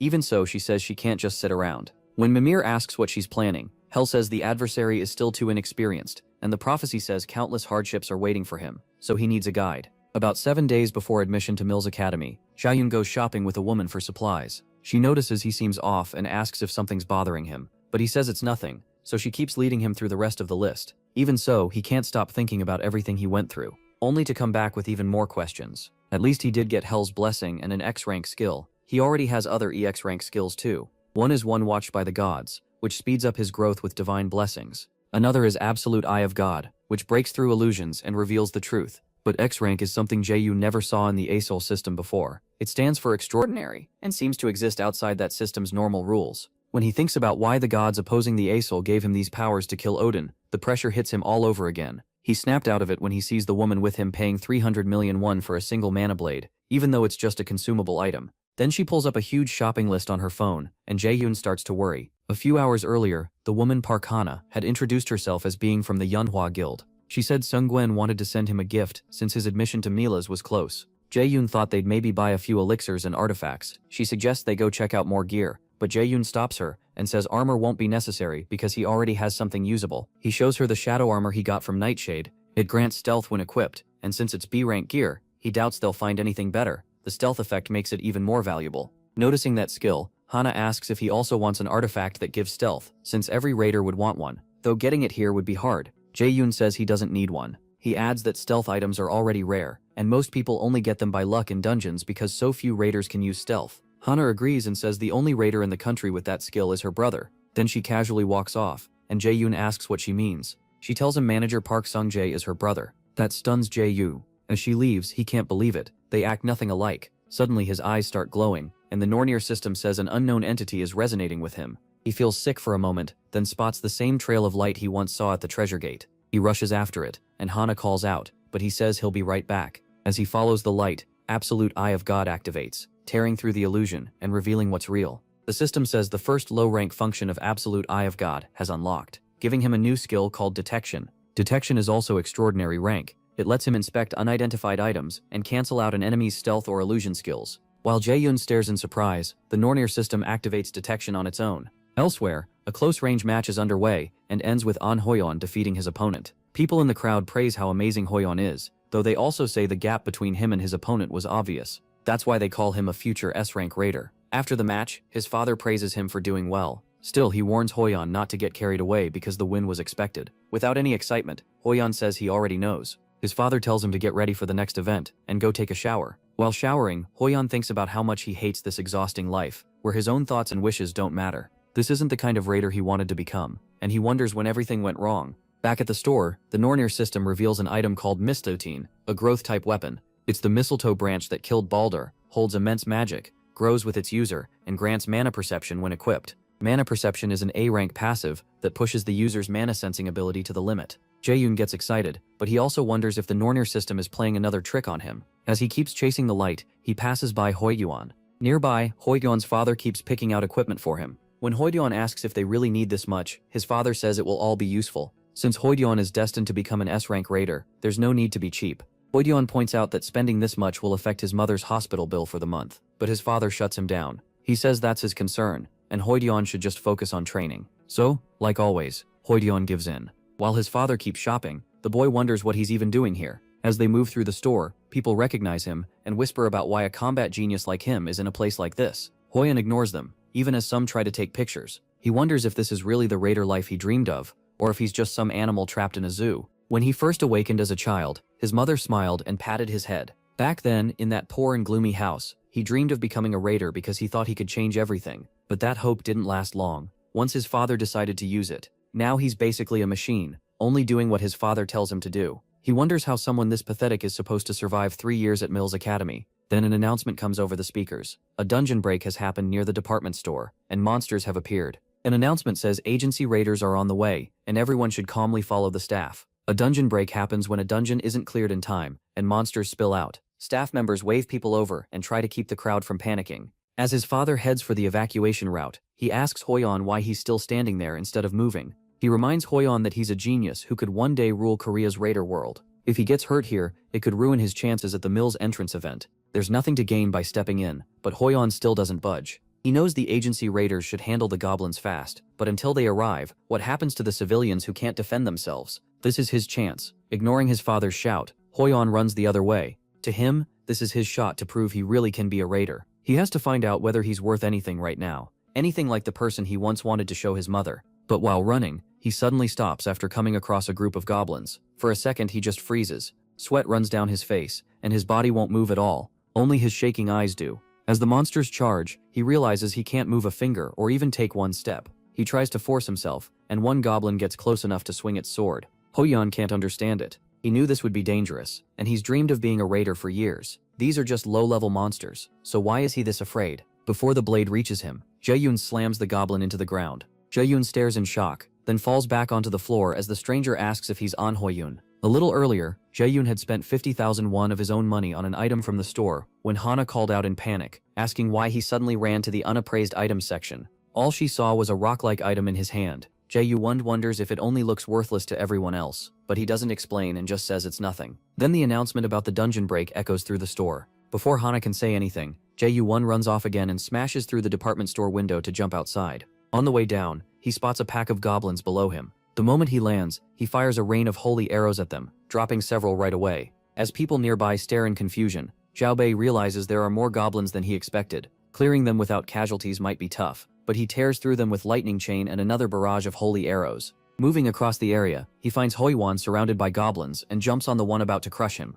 Xiaobei, Yunan, a little surprised, asks if he's on Hoyuan. He didn't expect to run into the unfortunate genius here. Still shaken, Hoichun asks who he is, but Jae-yoon ignores that and says he needs his help. While he's talking, Hoichun spots a goblin behind him and shouts a warning. Yet Jae-yoon calmly says he knows. Without even turning, he activates lightning chain and rips through the goblin's upper body. Hoyun's eyes go wide. Zhao Bei-yoon tells him they can't let the monsters reach the residential area, then asks if he plans to keep sitting there. That gets Hoyun back on his feet, reaching for a weapon. Strangely, the fear choking him starts to fade the moment he hears those words. This is what a real raider looks like, and right now his job is to save people. A little farther ahead, they run into another goblin group. Zhao Bei-yoon asks if Hoyun knows Taunt, a skill that draws nearby enemies, then tells him to grab as much aggro as he can, and asks if he can handle it. Hoyun nods. As he summons his sword, he realizes he can't hesitate anymore, and needs to do whatever he can. He drives the sword into the ground, and uses Taunting Roar, sending out a huge wave of energy that pulls every monster within 50 meters onto him. The skill drags all the goblins' attention to Hoyun, and Zhao Bei-yoon is surprised. It's stronger than plain taunt, and Hoyun can keep using it. He remembers that in his previous life, Hoyun only ended up as a B-rank raider. No one knows if it was because of the weak mindset he showed earlier, or something else. Even with all his hype, Hoyun fell fast, which is why people called him the unfortunate genius. Still, Zhao Bei-yoon thinks a weak mentality can be fixed. As he unleashes Lightning Chain, he decides Hoyun is a valuable card worth using. In the middle of the fight, he suggests they wrap this up fast, and Hoyun eagerly agrees. Zhao Beiyun's chains rip through goblins, while Huoyan cuts down the rest. Before long, the area is covered in goblin corpses. When a raider finally arrives, he can only wonder what happened here. The two boys just look at him, and the man introduces himself as Park Kyung-hoon from the raider agency. He asks if the two of them really killed all these goblins. After glancing at Zhao Bei, Huoyan says yes. Jung-hoon recognizes Huoyan as the famous prodigy, but he should still only be around high school age. The boy beside him looks about the same, so he can't believe they handled this many monsters alone. Completely baffled, Jung-hoon admits he has no idea how to report this. Zhao Bei-yoon says he actually wanted to talk to him about that. He asks Jung-hoon to report that the agency handled everything, since no one would believe the truth anyway. Jung-hoon says that would clearly break the law, but Zhao Bei-yoon points out it only matters if there's anyone who saw what happened. Jung-hoon explains that, as part of a government agency, he can't just do whatever he wants. Still, if Zhao Bei-yoon wants to stay unnoticed, he'll keep this quiet, and the boys will still get the hunting reward. Zhao Bei-yoon says that's not needed, and asks him to give the whole reward to Huoyan, while keeping his own involvement secret. He already has Zhao Bei gecking him, so money isn't the issue. With the mill's entrance event close, it's better not to stand out too much. Besides, putting Huoyan in his debt will help him more later. After a short pause, Zhao Bei-yoon asks if that's all. Just as Zhao Bei-yoon turns to leave, Huoyan stops him and asks what he means. Zhao Bei-yoon did almost everything. Zhao Bei-yoon pauses and says he has his own reasons. The real reason is simple. He doesn't want his father noticing him this close to the mill's enrollment. Before regressing, he ignored that issue because his combat talent was terrible. Now he won't. His father still doesn't know he switched to magic, and there's no telling what trouble that could cause. For now, he plans to stay hidden.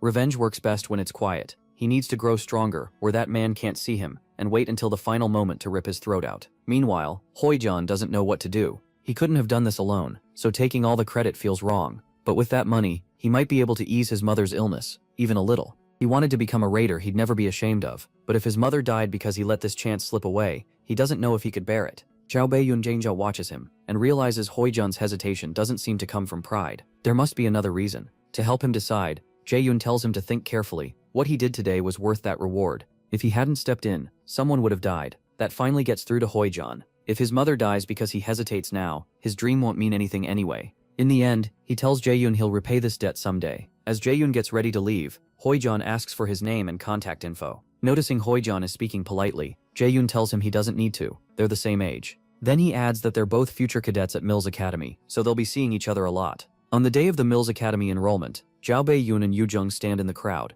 Nearby, some students notice Huoyan and call him the genius warrior. To them, he looks like he's from a completely different world. Then they spot a beautiful girl behind him, and her name is Seo Ina. Zhao Bei-yoon notices she's already drawing attention, just like in his past life, when she always ranked among the most popular raiders. If he could get Seo Ina on his side too, he'd gain another strong card. Still, she's different from the others, so there's no need to force anything yet, especially since he already knows other useful people. Then Yu Jung cuts into his thoughts, saying it's gross to stare at Seo Ina like that, just because she's pretty, and Jae-yoon asks what nonsense she's talking about. A man steps onto the stage and welcomes the new Mills Academy cadets. He introduces himself as Chairman Gu Ja-in. Jae Yun-shing recognizes him right away. In his past life, this bastard did something terrible to Kim Yu-shing. He turns to her and quietly tells her to stay sharp. Anything could happen at Mills. She looks confused by the warning, then says she'll do just fine. After enrolling, Kim Yu-shing became a genius magician who ranked in the top 3. Jae-yoon swears he won't let her die again. Chairman Gu Jae and announces the entrance ceremony is starting, then adds that there's a special event.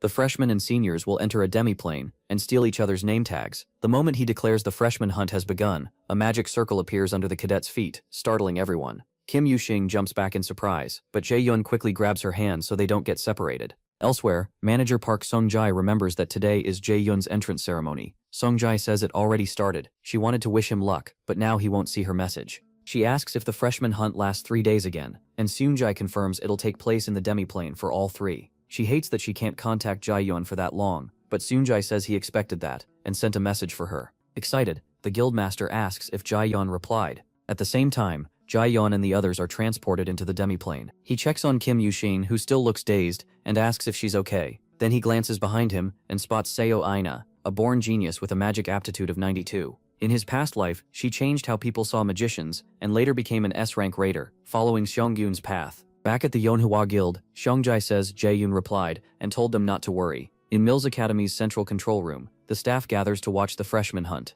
Instructor Kim Seong-gyun says this year's class has many strong cadets, and Ain Hoyan is even getting attention overseas. He adds that Seo Ina, Kim Young and Lee So-hyuk all scored around 90 or higher in aptitude. Still, the records for cadets who switched career paths haven't been updated yet. The chairman tells him not to bother. Students who change paths on a whim won't last long at Mills anyway. Most cadets at Mills are talented, but some clearly stand far above the rest. To the chairman, average talent exists to support true geniuses. He sees no reason to give those weaker cadets chances. Sometimes, when an awakened faces death, or an enemy they can't beat, they get another shot called reawakening. Gu Jia-in believes raising one A-rank raider is worth throwing away 100 C ranks. If they fail, they simply weren't good enough. His job is to find the best ones and hand them over to someone behind the scenes, and he thinks he can't waste any more time. The freshman hunt happens in an artificial demiplane made with magic, a place where things impossible in the real world can happen, like changing time flow or bending space. Every year, about 5% of cadets fail here. The event is brutal and forces them to see their limits. Inside the demiplane, Chairman Gu Jia-in appears on a screen and starts explaining the rules. Only C-rank skills or lower can be used. Stealing a name tag earns points. Seniors get 10,000 for taking a freshman's, while freshmen get 100,000 for taking a senior's. Since those points work all across Mills, the more the better. Jor-yoon realizes that means he can't use his A-rank skill, Lightning Chain, but the chairman never mentioned unique skills. After laying out the basic rules, the chairman says all skills will be reduced to 1/10 of their normal power for safety, so no one has to worry about serious injuries. Jor-yoon calls that nonsense. There was still no word about unique skills, and no limit on raw stats either. The chairman clearly wants to weed out the useless and keep only the gifted. Jae-yoon immediately tells Kim Yu-shing they need to move and find shelter. They'll be stuck here for 3 days. The Dembo plane has things that can help or hurt them, like traps that weaken people, healing ponds, the nightmare forest, places to gather food, and shelters. If they want to last 3 days, finding shelter matters most. As they move, Kim Yu-shin asks if they should bring Seo Aina with them. She's a magic cadet too, and having one more ally would help. Jae-yoon is annoyed that she makes perfect sense, because teaming up with Seo Aina really would be useful. The problem is, he can't control that variable. Everything he knows about her came from the news, including a terrible day when she lost control in anger, and put many lives at risk. He tells Kim Yu-shin they can't make that choice lightly. There's no guarantee Seo Aina won't betray them. On top of that, she's clearly wary of them too. But Kim Yu-shin says Seo Aina just reminds her of how Jae-yoon used to be when they were younger. Before he can answer, she walks over and asks Seo Neo to join them, since they're all magicians. Seo Neo stays quiet for a moment, so Kim Yu-shin points out that this event is unfair to freshmen, and more people means better odds. Seo Neo seems to consider it, but says they'll have to decide later. Kim Yu-shin quickly realizes why. A group of seniors has already ambushed them, excited to find freshmen this fast. One senior, Shinju Sheng, laughs that getting points this year will be easy. Another, Kwon Soyul, wonders why there are 3 juniors when she only sensed 2. When she looks at Jae-yoon, she's shocked. She can't feel anything from him. Kim Yu-shin notices they're warriors, and tells Jae-yoon they should run first. He refuses. If they let them go now, escaping later will be impossible. From what he remembers, Kwon Soyul has a skill called Search that lets her locate any target she focuses on within 300 kilometers. If they don't deal with these 2 now, the seniors could gather others and come back in force. Yu-shing jokes that once they rack up points he's going to feast, but Soyul warns him not to get careless. Something about Jae-yoon is off. Yu-shing ignores her, summons his sword and says Jae-yoon is only a freshman, while they've done this event several times. Boasting that he'll finish them in an instant, he charges. Jae-yoon doesn't budge. When the sword comes down, he simply bends back and dodges. Jae-yoon doesn't budge. When the sword comes down, he simply bends back and dodges. Jae-yoon doesn't be wants to pursuers. Hekel have dit sevel betiet nord, but tiensi bejavlade. Jae-yoon realizes it's been a while since anyone came at him with a sword. Jae-yoon convinces himself it was luck. If a freshman were this good, he'd know the name. Calling Jae-yoon nothing more than a magic freshman, he attacks again, and Jae-yoon slips past it again. The senior keeps swinging, but every strike misses. Soon he's sweating, unable to understand why he can't land a hit. Then Jae-yoon catches the sword mid-swing and coolly praises his technique. Stepping closer to the sweating senior, he crushes the blade with his bare hand and asks how someone with that body managed to survive this long. The sword snaps apart in his grip, leaving Seo Neo stunned. Zhang Gao tells Ju Sheng he'll let him go if he drops his name tag now, then starts counting down from 3. With his weapon destroyed, the senior starts trembling. He can't believe a mere magic freshman is overpowering him like this. When no answer comes, Zhang Gao tells says not to complain later. He already gave him a chance. In one clean motion, he drives a punch into Ju Sheng's jaw and sends him flying toward Soyul. Right away, the freshman hunt system announces Shin Ju Sheng has been eliminated. In the control room, the instructors stare at the screen. Min Jae-yoon has earned 100,000 points. Instructor Jong Ye-soo is shocked that it wasn't An Hoyun, but some unknown student named Min Jae-yoon. She asks Park Ha-jun if something went wrong, but though he's just as surprised, he says the results are correct, and checks with Kim Jae-yoon too. There isn't any problem on her side either. Meanwhile, a smirk forms on Chairman Gu Jae-yoon's face. Min Jae-yoon has caught his interest. Back in the demiplane, Kwon Soyul demands to know what Jae-yoon really is. Instead of answering, he tells Kim Yu-shin to get ready for the other senior, and asks her to accept the party invite he's about to send. As she equips her gear, Kim Yu-shin wonders if Jae-yoon was always this strong. Serpo-ina gets ready too, and Soyul curses Ju-sheng for making the situation even worse. Even without the monster who beat Yun-sheng, a 3-on-1 fight is way too risky. Serpo-ina decides she has to take one of them out and escape. Grabbing a dagger, she rushes straight at Yun-sheng. That catches Yun-sheng off guard. Jae-hoon thinks Ju-sheng's choice wasn't actually bad. Serpo-ina decides cause chaos with a sudden rush, then use the opening to run. It's a smart move, but only if Yun-sheng were an ordinary student. To her shock, Yun-sheng activates a binding skill and strikes back. Serpo-ina decides. Watching from nearby, Jae-hoon can tell Yun-sheng still can't handle a senior alone. Just as he moves to help, In-tian activates Holy Light of Alfheim. The light forms a glowing sword, and Jae-hoon immediately notices it. He recognizes Ina's unique skill, the Falchion of Alfheim. Ina then sends a rain of holy blades into the senior, making Serpo-i cough up blood. As she drops, Serpo-i realizes all 3 freshmen were monsters, not just one. A moment later, the system announces Kwon Serpo-i's elimination. Yun-sheng gets 50,000 points, and Ina gets the same. Afterward, Ina asks if she interrupted anything. Yun-sheng excitedly says no, thanks to her they won. Then Ina asks if the offer from earlier still stands. That makes Jae-yoon realize he may need to rethink what he knows about Serpo-ina. She's quiet, cautious, and clearly curious. Soon the system tells them their party is now formed, with Jae-yoon as leader. Sometime later, near a shelter in the Nightmare Forest, students find footprints and figure out someone went inside. The seniors are hunting the freshmen who beat Kwon Serpo-ina and Shin Jun-sung, so they stop roaming and watch the area instead. The hunt lasts 3 days, and they're sure those brats can't hide in a shelter the whole time.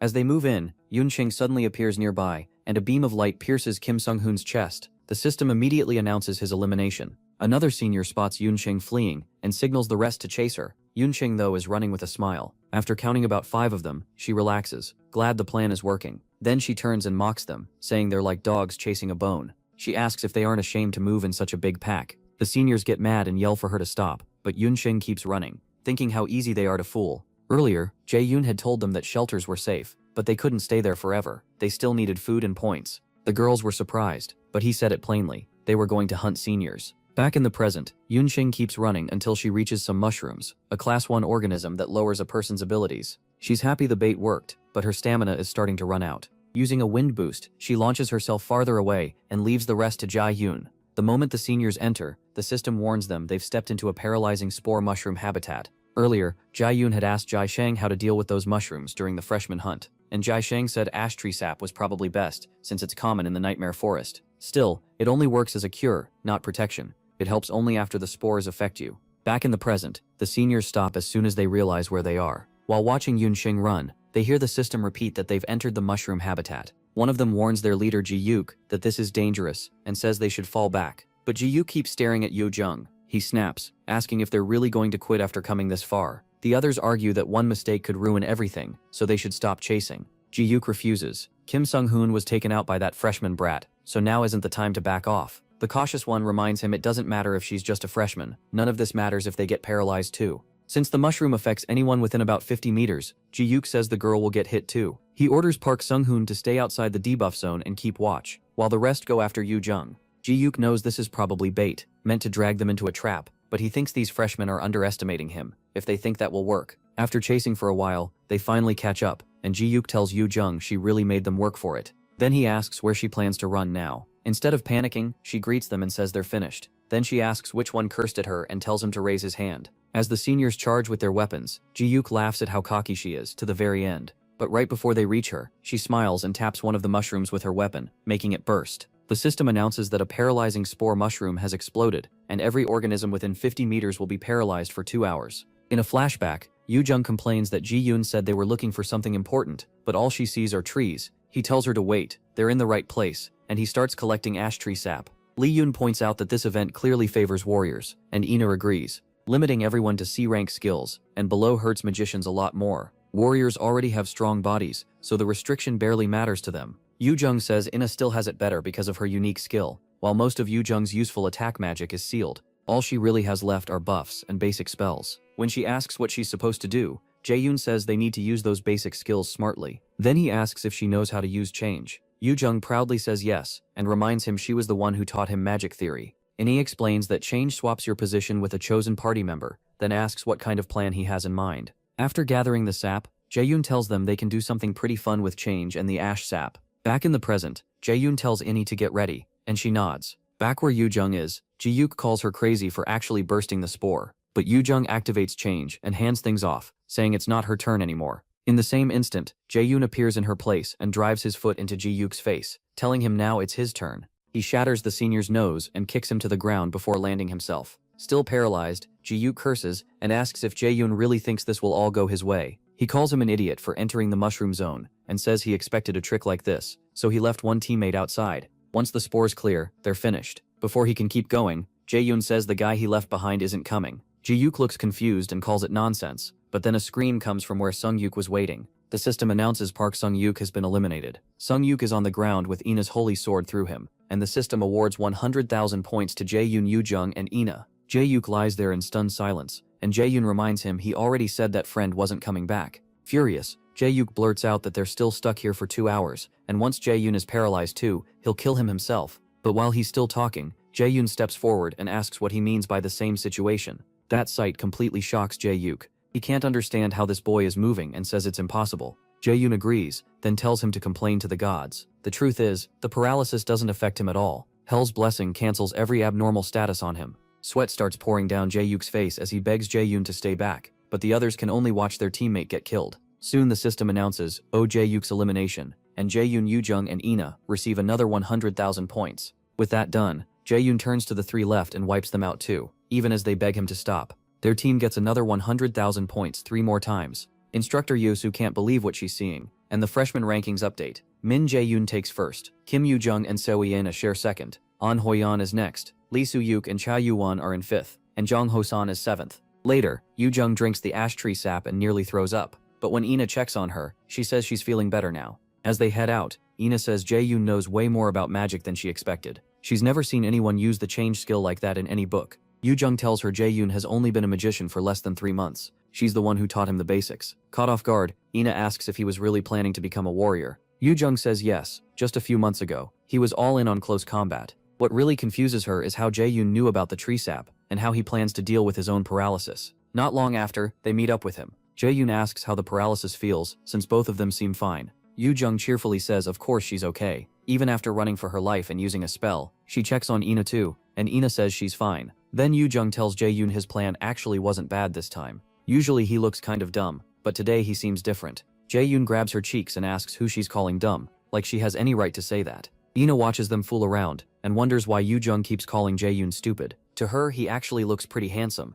While those two keep bickering, Ina suddenly catches herself, and realizes this is not the time for thoughts like that. A tear slips down her cheek as she reminds herself to stay careful. Later, they go back to their shelter. There, Jaeyoon starts mixing something together. Ina asks what he's making, and he says it's an HP potion. He learned it from an older brother figure, just in case he ever needed it. He remembers Jae-sung nearly crying when he ruined ingredient after ingredient, before finally getting it right, after more than 100 tries. Yoojung asks how a guy with no friends somehow knows people who can teach him stuff like this. Jaeyoon shoots back asking how many friends she has besides him. That one hits, and Yoojung admits that was low. Then Yeona says Jaeyoon is really amazing. He doesn't even feel like someone their age, more like someone who's lived 10 extra years. Jaeyoon stays quiet, surprised by how sharp she is. Yoonjung cuts in and says enough talking, they need to eat if they want to do anything tomorrow. She says she'll cook, but Jaeyoon tells her not to bother, and suggests they just eat the fruit they gathered. Annoyed, she asks if he doesn't trust her, so he tells her to name the color of the cookie she made in middle school home EC, if she wants him to.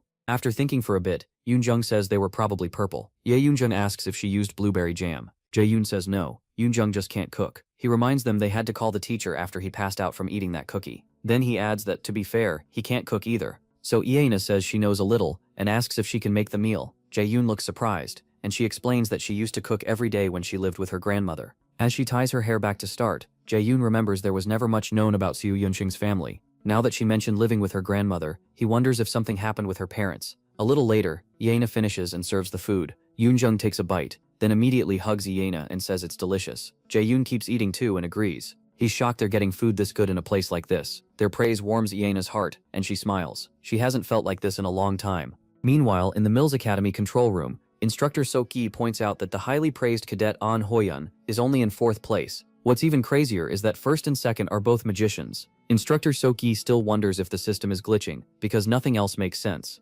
Chairman Jaeyoon Yoo looks thrilled, Until now, scores like these only came from warriors, and he can barely believe what he's seeing. A team made up of just 3 magicians took the lead by wiping out a group of seniors right away. Excited, he tells instructor Kim Jae-yoon to rewind the part with the paralyzing spores. He watches Jae-yoon appear and drive a kick into Se-yuk's face. The chairman is impressed by how calmly the boy judged the situation. On top of that, he can overpower warriors. Calling him just a magician, or just a freshman, doesn't feel right. Then instructor Ha-yoon speaks up and says he brought Jae-yoon's profile, though he's not sure it's the right file. The chairman asks what that's supposed to mean. Ha-yoon starts to stammer, so the chairman tells him to settle down and talk. At last, Ha-yoon shows the profile. Jae-yoon has a 97 aptitude score, and is listed as a warrior class. The chairman is stunned. Then that shock twists into a wild grin, and he says this is very good. He wants to see Jae-yoon's talent for himself. And instructor Si Yoon-jung asks if that means he plans to step in personally. Zooming in on Ho-yoon, the chairman says they should make things interesting. Si Yoon-jung answers that he'll prepare it. Back inside the demoplane, Jae-yoon's team keeps taking people down and stacking points. At one point, Yoon-jung is shocked they've reached 1,100,000 points. Jae-yoon says that should lock them into first place. Still, Yoon-jung asks if they really have to leave the shelter. Jae-yoon says they do, because the seniors are too scared to come near it now. Inai agrees they have to move if they want more points. Yoo-yoon finally goes along with it and asks what the freshman hunt record is. Inaya tells her it's 1,140,000 points. As they keep moving, Xiao Beihun senses something. He signals the girls to get ready. Someone's coming. A figure suddenly rushes past them, and Xiao Beihun realizes that power is way above the event's limit. The system announces that the demoplane connection is unstable, and a player's restriction has been removed. Xiao Beihun looks at the newcomer and says he didn't expect to meet him again like this. It's Hoyan. When Xiao Beihun asks what he's doing, Hoyan doesn't answer. He just keeps staring down. Xiao Beihun wonders if he can't even hear him. Inaya warns him to be careful. Hoyan doesn't look right. He seems controlled by something. That makes Xiao Beihun realize this is the chairman's doing. Before his regression, something like this happened at the Mills Festival. A day meant to give cadets happy memories, ended in blood. The cause was Gu Jae-hoon's unique skill, indoctrination. Right before his crimes were exposed and he was about to be arrested, he created a disaster to draw attention away and escape. That day, many cadets died, and Gu Jae-hoon got away. It was also the day Kim Yoo-yoon lost her life. Back in the present, Hoyeon activates his sword. Xiao Beihun realizes he has to bring Hoyeon back to his senses first. Then, a Nornir system screen appears, giving him a subquest: save the cadet under mind control by breaking the spell. Difficulty C. Reward 1 blank card, with a 2-hour limit. Xiao Beihun is surprised by the quest, but the blank card shocks him even more. The chance to copy someone else's ability gets him fired up, and Yoo-yoon quickly says she'll help. He tells her no, and orders both girls to leave fast, get as far away as they can, and if possible, earn some points too. Yoo-yoon just stares at him, then reminds him that he's up against the famous genius warrior. He can't beat Hoyeon alone. Xiao Beihun only smiles and asks if she really thinks he can't. Inai hesitates for a moment, but finally agrees to go. Yoo-yoon is stunned that Inai is siding with him. Frustrated, she decides to play along and says they'll go earn points like he asked.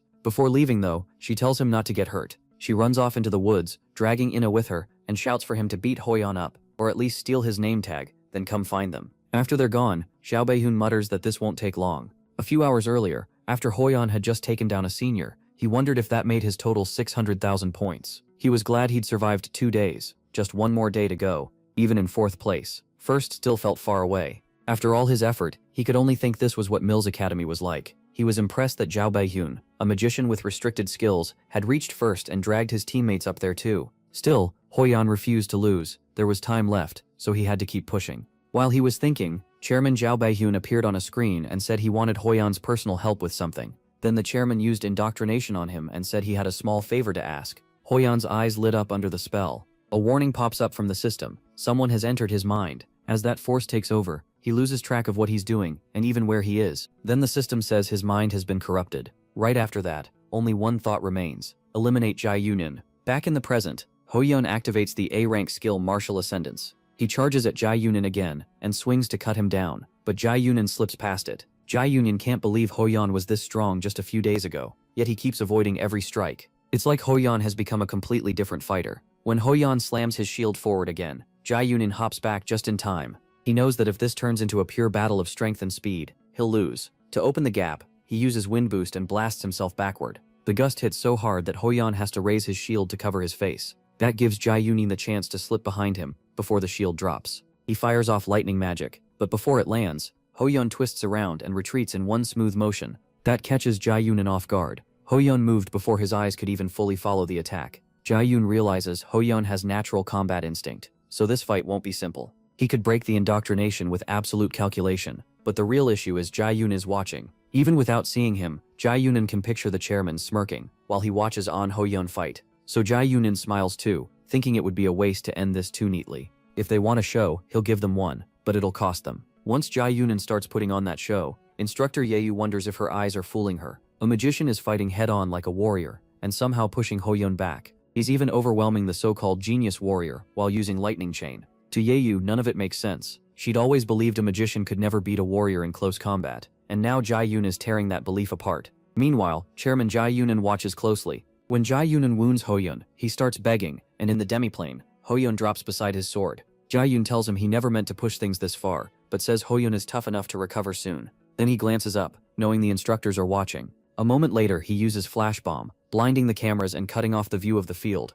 In the control room, Instructor Soki turns to Jae-yoon and demands to know what happened to the screen, but Jae-yoon senses something is off and snatches the remote from her hand, frantically trying to restore the feed. Jae-yoon says it looks like Jae-yoon used a spell to block their vision, but Jae-yoon recognizes flash bomb and mutters if this is the way Jae-yoon wants to play it. He calls for Instructor Soki and orders him to bring Jae-yoon to his office after the event. Soki nervously asks if it's wise to decide that so quickly, but the tense chairman grips his shoulder and asks why a cadet who was already winning would hide the match from them. Stammering, Soki says Jae-yoon probably knows how to raise his own value. Back in the demiplane, Ho-yeon is still crouched down, surrounded by the blinding light. Jae-yoon walks over and places a hand on his head, activating absolute calculation, which lets him remove the indoctrination controlling Ho-yeon.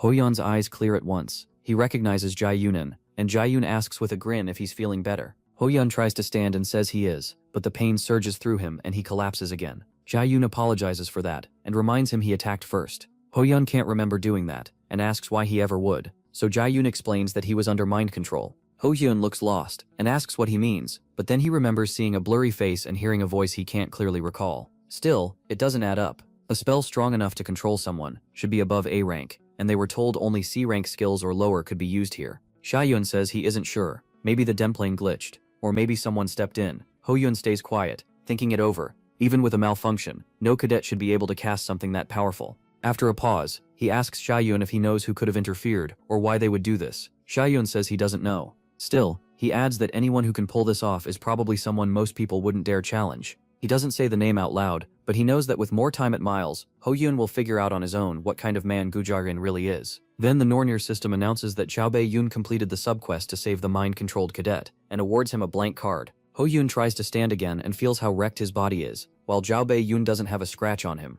That makes him wonder if this is all he can do right now. Once he's finally on his feet, Ho-yeon says he has no excuse and apologizes. Chao Bei-yoon jokes that he's being weird, says he'll head out now that Ho-yeon can move, and wishes them both luck for the rest of the event. As he turns away, Ho-yeon stops him and holds out his name tag. Chao Bei-yoon asks what he's doing, and reminds him that losing it means elimination. Ho-yeon says it doesn't matter. He's earned a lot of points already, even if not as many as Jae-yoon. Since he lost, he says the name tag belongs to Jae-yoon, and tosses it over. Then he vows that next time will be different, and at the Mills Festival, he'll win his tag back. After Ho-yeon disappears, the demiplane announces his elimination, and gives Jae-yoon's team 10,000 points. Jae-yoon stares at the name tag for a moment, knowing it's only worth 10,000 points, but to him, it's worth much more. Ho-yeon had the combat talent he once wanted so badly, and now that same person has acknowledged him. He's gone through a lot since returning to the past, but this feels different. Smiling, he thinks this is only the start. For the first time, it feels like he's truly moving on, leaving behind the weak version of himself and stepping forward. Sometime later, the 72-hour event finally ends, and the system tallies everyone's scores. Jae-yoon sets a new record with an incredible 1.53 million points. Soon after, he's sent back to the real world. When the students return, Jae-yoon thinks 1.53 million points is pretty decent. Yoon instantly chews him out for acting so calm when he just broke the all-time record. She looks to Ina for backup, but Ina sighs that they could have hit 1.6 million if they'd stayed one more hour. That makes Yoojong realize both of her teammates are completely nuts. Trying to lighten the mood, she says they should be able to live well for a while with that many points, and Jae-yoon agrees. He figures the points are kind of like money if you multiply by 10, meaning they just made around 15.3 million won, about $12,000. Yoojong is left speechless. Ine is just as shocked by how huge that amount is. Jae-yoon tells them his team is first. Second place has 1.48 million, and they'll also get bonus points. The second he says, bonus points, Yoojong grabs him. He tries to pry her off, and explains the bonus should be around 1 million more. That number makes Yoojong light up instantly. She starts spinning around in celebration, while Ina blurts out that they made 2.48 million points and 24.8 million won in just 3 days. Jaeyu begs them to stop because it's embarrassing. He can already feel the other students glaring at them. Still, the girls keep going until instructor Soki walks in to address everyone. He introduces himself and says he needs to speak with the top 3 winners. For privacy, he asks them to come with him. Yoojung asks if this is about the points they earned in the hunt, and when Sugong nods, Yoojung quickly follows. The girls don't move right away and ask where they're going first. Yoojung already knows it's the chairman's office. Sugong confirms it and tells them the chairman has summoned them. Once inside, Yoojung sits down, crosses his legs, and asks where the chairman is, pointing out that the man who called them isn't even here. Sugong gets annoyed, but he has to hold it in. Behind Jaeyoon, the 2 girls are stunned by how boldly he's acting, until Sugong tells them to sit too. After they do, the chairman finally walks in and apologizes for being late. Both girls jump up to greet him. Yoojung loudly introduces herself, Ina follows, and Zhao Yun stays seated. The chairman cheerfully says he already knows who they are. Yoojung enjoys the moment, but Zhao Yun cuts in and tells the chairman he took so long they almost fell asleep waiting. The 2 girls are stunned by that. Even Sokit stiffens, wondering if this kid has completely lost it. The office goes quiet for a moment. Then the chairman admits he has no excuse for being late. He says he needed time to get ready for this talk. Jaeyoon fires back that they had even less time. They were dragged here right after 3 days in the demiplane, without even getting to wash up. The chairman's face tightens again, but this time he just laughs. Jaeyoon can tell it's fake, and figures the man is testing the people in front of him. At last, the chairman says he has good news and congratulates them for taking the top 3 spots in this year's freshman hunt. He praises Jaehyun for finishing first, but Jaehyun gives the credit to his teammates, saying he couldn't have done it alone. That makes the chairman pause again. He wonders why the boy never tries to show off, then says he still watched everything Jaehyun did. He points out that they crushed the old freshman hunt record of 1.14 million points. Clapping, he calls their result unbelievable. The girls thank him, but Jaehyun asks what he's really getting at. That question makes Yoojung nervous again. After a brief pause, the chairman says Mills Academy wants to give them special benefits. First, they would get a suite in the academy dorms for free. Second, they would get priority access to facilities that usually need reservations. Third, if they ever score poorly on school tests, they'd be allowed to take them again. After laying it all out, he asks what they think, and adds that accepting means signing a partnership contract with Mills Academy. Before he can finish, Jia Xiaobei says he refuses. He says the perks sound good, but they can earn all of that on their own in about a month. Mills runs on merit, so there is no reason to pay a useless price for things they can get themselves. Then he takes the contract from the chairman and reads the terms. The paper says that once they become raiders, they must give the school over 30% of their earnings for at least 5 years. The chairman's expression turns grim. Xiao Beiyun tells him this isn't a reward, it's a trap meant to drag them down. Then he asks if he's wrong. After a pause, the chairman says if that's how Xiao Beiyun sees it, he can't help that, especially since no one can force them to sign. He says the choice is theirs. The girls glance at each other, checking how the other feels. After a short silence, Yoojung apologizes and declines. Ina does the same. The chairman covers his face like he's thinking, but the veins in his hand stand out with anger. At last, he says it's unfortunate because this was the best offer he could make. Still, he says he'll give them more time to think. Then he fixes his eyes on Zhang Hyun and uses indoctrination, asking if he still won't change his mind. Right away, the Norner system warns Zhang Hyun that something strange is entering his mind. He expected this, and the system soon tells him Hell's Blessing fully blocked the debuff. At the same time, Xiaobei he hands Hell his blank card and uses its power. He had only provoked the chairman to make him reveal this skill. For a second, the chairman just stares, confused that nothing happened. Then Xiaobei Heihan says they'll be leaving. At that moment, the Nornir system tells him he has acquired the unique skill indoctrination. It lets him control someone weaker than him. If both sides accept a master-servant bond, the skill changes into subordination. Jae Yunshen stands and tells the girls they should go, especially since they're exhausted after 4 days in the demiplane. As they leave the office, Yu Jung politely tells the men to have a nice day. Still confused, Ina adds that they'll be going first. Once the students are gone, the chairman tells instructor Soku-on to leave too. After he's alone, he wonders how a mere freshman resisted his unique skill and finds it very interesting. Outside, Jae-yoon asks the girls if they're really okay with turning down the offer. Yu Jung admits she was tempted at first, but decided Jae-yoon was right. The chairman was clearly trying to charm them into a deal and use their youth against them. Ine agrees. She didn't like the contract either, and thinks refusing was the right move. Besides, she'd rather earn things herself than start with special treatment. Jae-yoon listens closely and thinks she's far more reasonable than the cold image he remembered before regressing. Then Yu Jung asks if they noticed how off the chairman was. His face looked disgusting when they refused. Ine says she felt the same, and also points out that neither the chairman nor instructor Sokgi mentioned the problem with the demoplane. Jae-yoon listens and notes that Ine's instincts are sharp. A little later, she asks if he knows something about the chairman. Jae-yoon asks why she'd think that. Ine says he's usually calm, but the second they met the chairman, he got strangely hostile. Yunjing agrees and keeps pressing him to say what he knows. Jae-yoon answers that he isn't sure enough to explain it clearly. Still, he warns them not to trust anyone in the academy, not the chairman, not even the instructors. Enro suddenly steps closer and asks if that means they shouldn't trust him either. Jae-yoon pauses, and Yoo-jung slips in behind Enro with a creepy look, saying she definitely shouldn't trust Jae-yoon. She points to his scary face, and brings up how he once left her alone in the middle of the street, instead of taking her home. Jae-yoon asks why she's bringing up something so old. Annoyed, Yoon-jung grabs his hair, calls him a jerk, and reminds him how rough that was for her. After some struggling, Jae-yoon finally gets her off him. Then he says they should head inside and rest since it's already evening. When it's time to split up, Ina seems reluctant to go and asks if this is where they'll part ways. An awkward silence follows, and Yoon-jung just stares at them. Then she suddenly hugs both of them, jokes that this feels like a teen romance, and demands space for herself too. Jae-yoon drags her away, points her toward the girls' dorm, and tells her to go rest. She finally gives in, and Ina follows, but not before telling Jae-yoon to rest well too. Jae-yoon heads to the boys' dormitory. At the entrance, he realizes it's been a while since he was here, and old memories come back. Before long, he heads to his bed. To him, the people who still stayed in this dorm after a few years were the ones with no talent, so he plans to find a new place as soon as classes end, the next day, because going through that kind of hell once was more than enough. The next day, Jae-yoon goes out for a run. He stops once he feels properly warmed up, and turns back toward the dorm to get ready for his first class. Soon, all the freshman magician cadets gather in one room, and their instructor for basic mana acclimation, Kim Ji-yoon, introduces herself. As she speaks, Jae-yoon frowns because he doesn't remember her at all. Even if he used to be a warrior, he should remember the instructor. He figures she may have been one of the teachers who quit early, even though getting a job at Mills wasn't easy. The ones who stayed were usually people like Kim So-ki, greedy for whatever scraps Jae-yoon would toss them. Jae-yoon says most of them probably found it strange that their first class wasn't in a normal classroom, but in a place like this. As doors open behind her, she explains that today's lesson is a test of their mana sensitivity. The students stare at the mana room in shock and groan that this is way too hard for a first class. Jae-yoon thinks it feels like the mana cube he saw before, just with far less mana. Jae-yoon tells them the space in front of them is called a mana room. It was made based on the mana cubes usually found in guilds. She says breaking out of a real mana cube is nearly impossible for cadets, which is why this version was prepared. What makes that funny is that Jae-yoon had already broken out of one at his guild. The mana room is split into sub-rooms. The first has mana close to the normal atmosphere,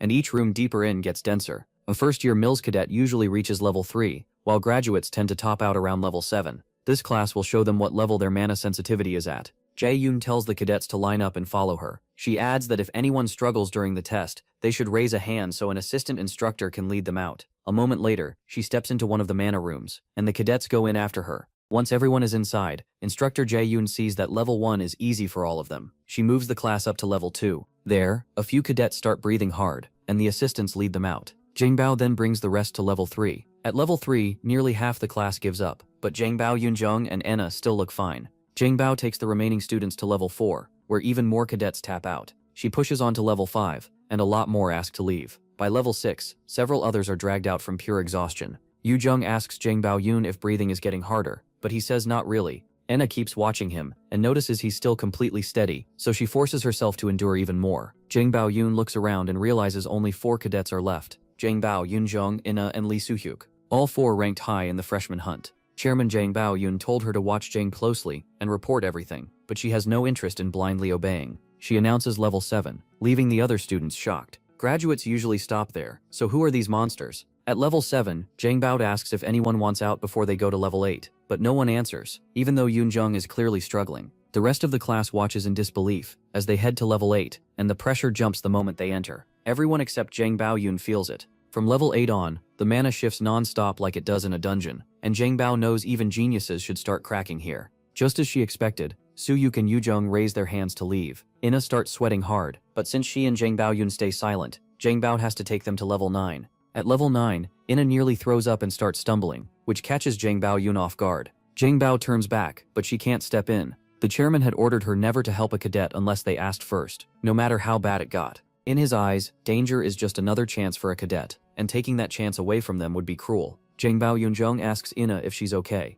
and trembling, she insists she is. By now she can barely see his face, but she refuses to lose. All her life, she's heard that only the strong survive. No matter how gifted she is with magic, she'd still have to bow to a warrior, otherwise. The weak have no future, and more than anything, she wants to be recognized. Still, her body gives out. Jangbao Ti Hak Hul Hadus Hemi, catches her as she collapses, and she mutters that she's lost again. As the assistants carry her away, Zhang Bao wonders what she meant by again. At level 10, Zhang Bao asks if he's alright. She knows even she would start feeling the strain here. Zhang Bao just smiles and says he's starting to struggle too, so he'd like to stop. Hearing that, Zhang Bao tells him to come out with her. On the way back, she wonders what struggle means to him. He doesn't look affected at all. Once they return, Zhang Bao asks everyone to applaud Zhang Bao for reaching level 10, a level equal to a B rank raider or higher. She tells the others to work harder if they want to catch up, and Soo-hyuk glares at Zhang Bao. Ina, meanwhile, looks disappointed in herself. A little later, Zhang Bao checks on Ina. She says she's fine, and apologizes for worrying them. He says that's what matters, since she wasn't seriously hurt.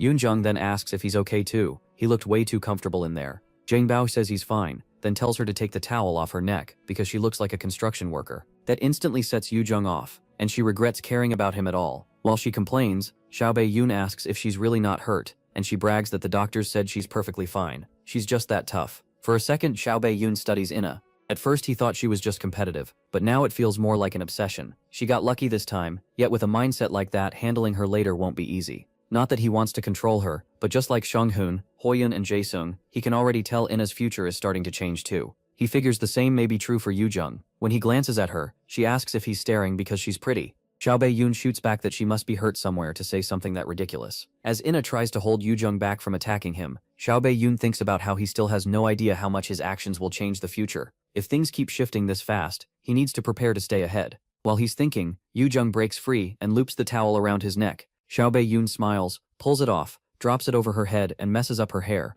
The second he finishes, Yoonjung starts cursing, and mana flares around her like fire. Fuming, she demands to know if he has a death wish after ruining the hair she spent all morning fixing. Xiaobei Yoon apologizes, then makes it worse by saying it doesn't look that different anyway. Now even angrier, she asks if he's calling her ugly, and that's when Xiaobei Yoon realizes he really messed up. He spins around and runs, with Yoonjung right behind him. Ina watches the whole thing, amused. She can't help thinking those two are really close. As they race past Soo-hyuk, he stares at Xiaobei Yoon and wonders how that bastard made it to level 10. Then his friend Kim Min-soo walks over, says hi, and asks what's on his mind. Soo-hyuk tells him to report everything he knows about the guy getting chased by that girl. And even though Min-soo is thrown off by being talked to like a servant, he explains that Xiaobei Yoon is the first magician ever to take first place in the freshman hunt. Xiaobei Yoon says he already knows that. What he wants to know is where a guy like that suddenly came from. Min-soo can only shrug. He has no clue. The more Xiaobei thinks about it, the less it makes sense. Something about Xiaobei Yoon feels off, and he's sure the guy is hiding something.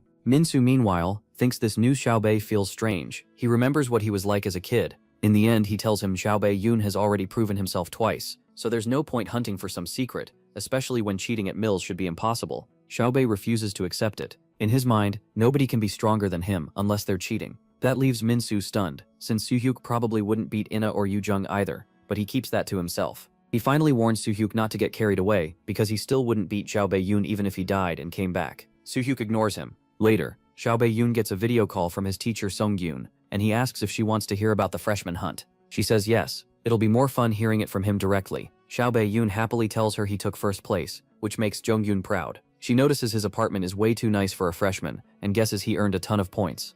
Then she congratulates him for surviving the tough start at Mills Academy, and says she's proud of him. Xiaobei Yoon jokes that he's relieved, since he thought she'd scold him if he came in second. She laughs and asks if any cadet stood out to him during the hunt. Caught off guard, he asks if she's trying to recruit people. She says maybe, and adds that she'll reward him for useful info. Xiaobei Yoon says telling her isn't hard, but paying him for it seems a little too generous. Shunghoon insists there's a reason. Later, even 10 times more money probably wouldn't make him cooperate, so he names Inhye, Yoojung and Hoyeon as the 3 Yoonhwa should try to recruit. When he hesitates on one more name, Shunghoon tells him to go on. He adds that there's also someone from the upperclassmen worth recruiting. Shunghoon promises to hear him out properly. After the call, she thinks about the person Xiaobei Yoon mentioned, Lee Jae-sang, and remembers he's the youngest son of Soudrank Raider, Lee Jae-sin. During their talk, she pointed out that Xiaobei-sang isn't as talented as his siblings, and bringing him into Yunhai could spark trouble with Lee Jae-sin's Zephyr Guild. Even with that risk, Xiaobei Yoon asked Xiaobei Yoon if he still wanted them to recruit him, and he said yes, because Xiaobei-sang will become the best alchemist in the world before long.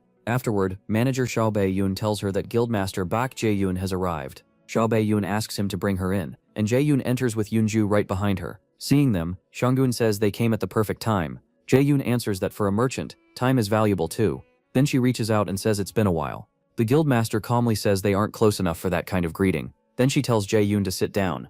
Still smiling, Zhonggun asks what the curator guildmaster wants from her. Jae-yoon finds her blunt attitude amusing and says getting close to her will be hard. Even so, she admits she likes that about her. Then Jae-yoon brings up the talented person Zhonghua has been raising and asks how much it would take to buy him. The guildmaster says Zhonghua doesn't treat its people like goods, so Jae-yoon should shop somewhere else. Jae-yoon asks if that child feels the same way. Zhonggun answers that some things can't be bought with money, and adds that Jae-yoon probably wouldn't understand. Jae-yoon says she never expected the offer to be accepted anyway, she only came out of courtesy. The guildmaster smirks and says that courtesy is pretty annoying. Jae-yoon just calls that a shame. Since it's late and she clearly doesn't want to keep talking, Jae-yoon decides to leave. Zhonggun says she's glad Jae-yoon finally noticed. Jokingly, Jae-yoon replies that sharp eyes are a merchant's strength too.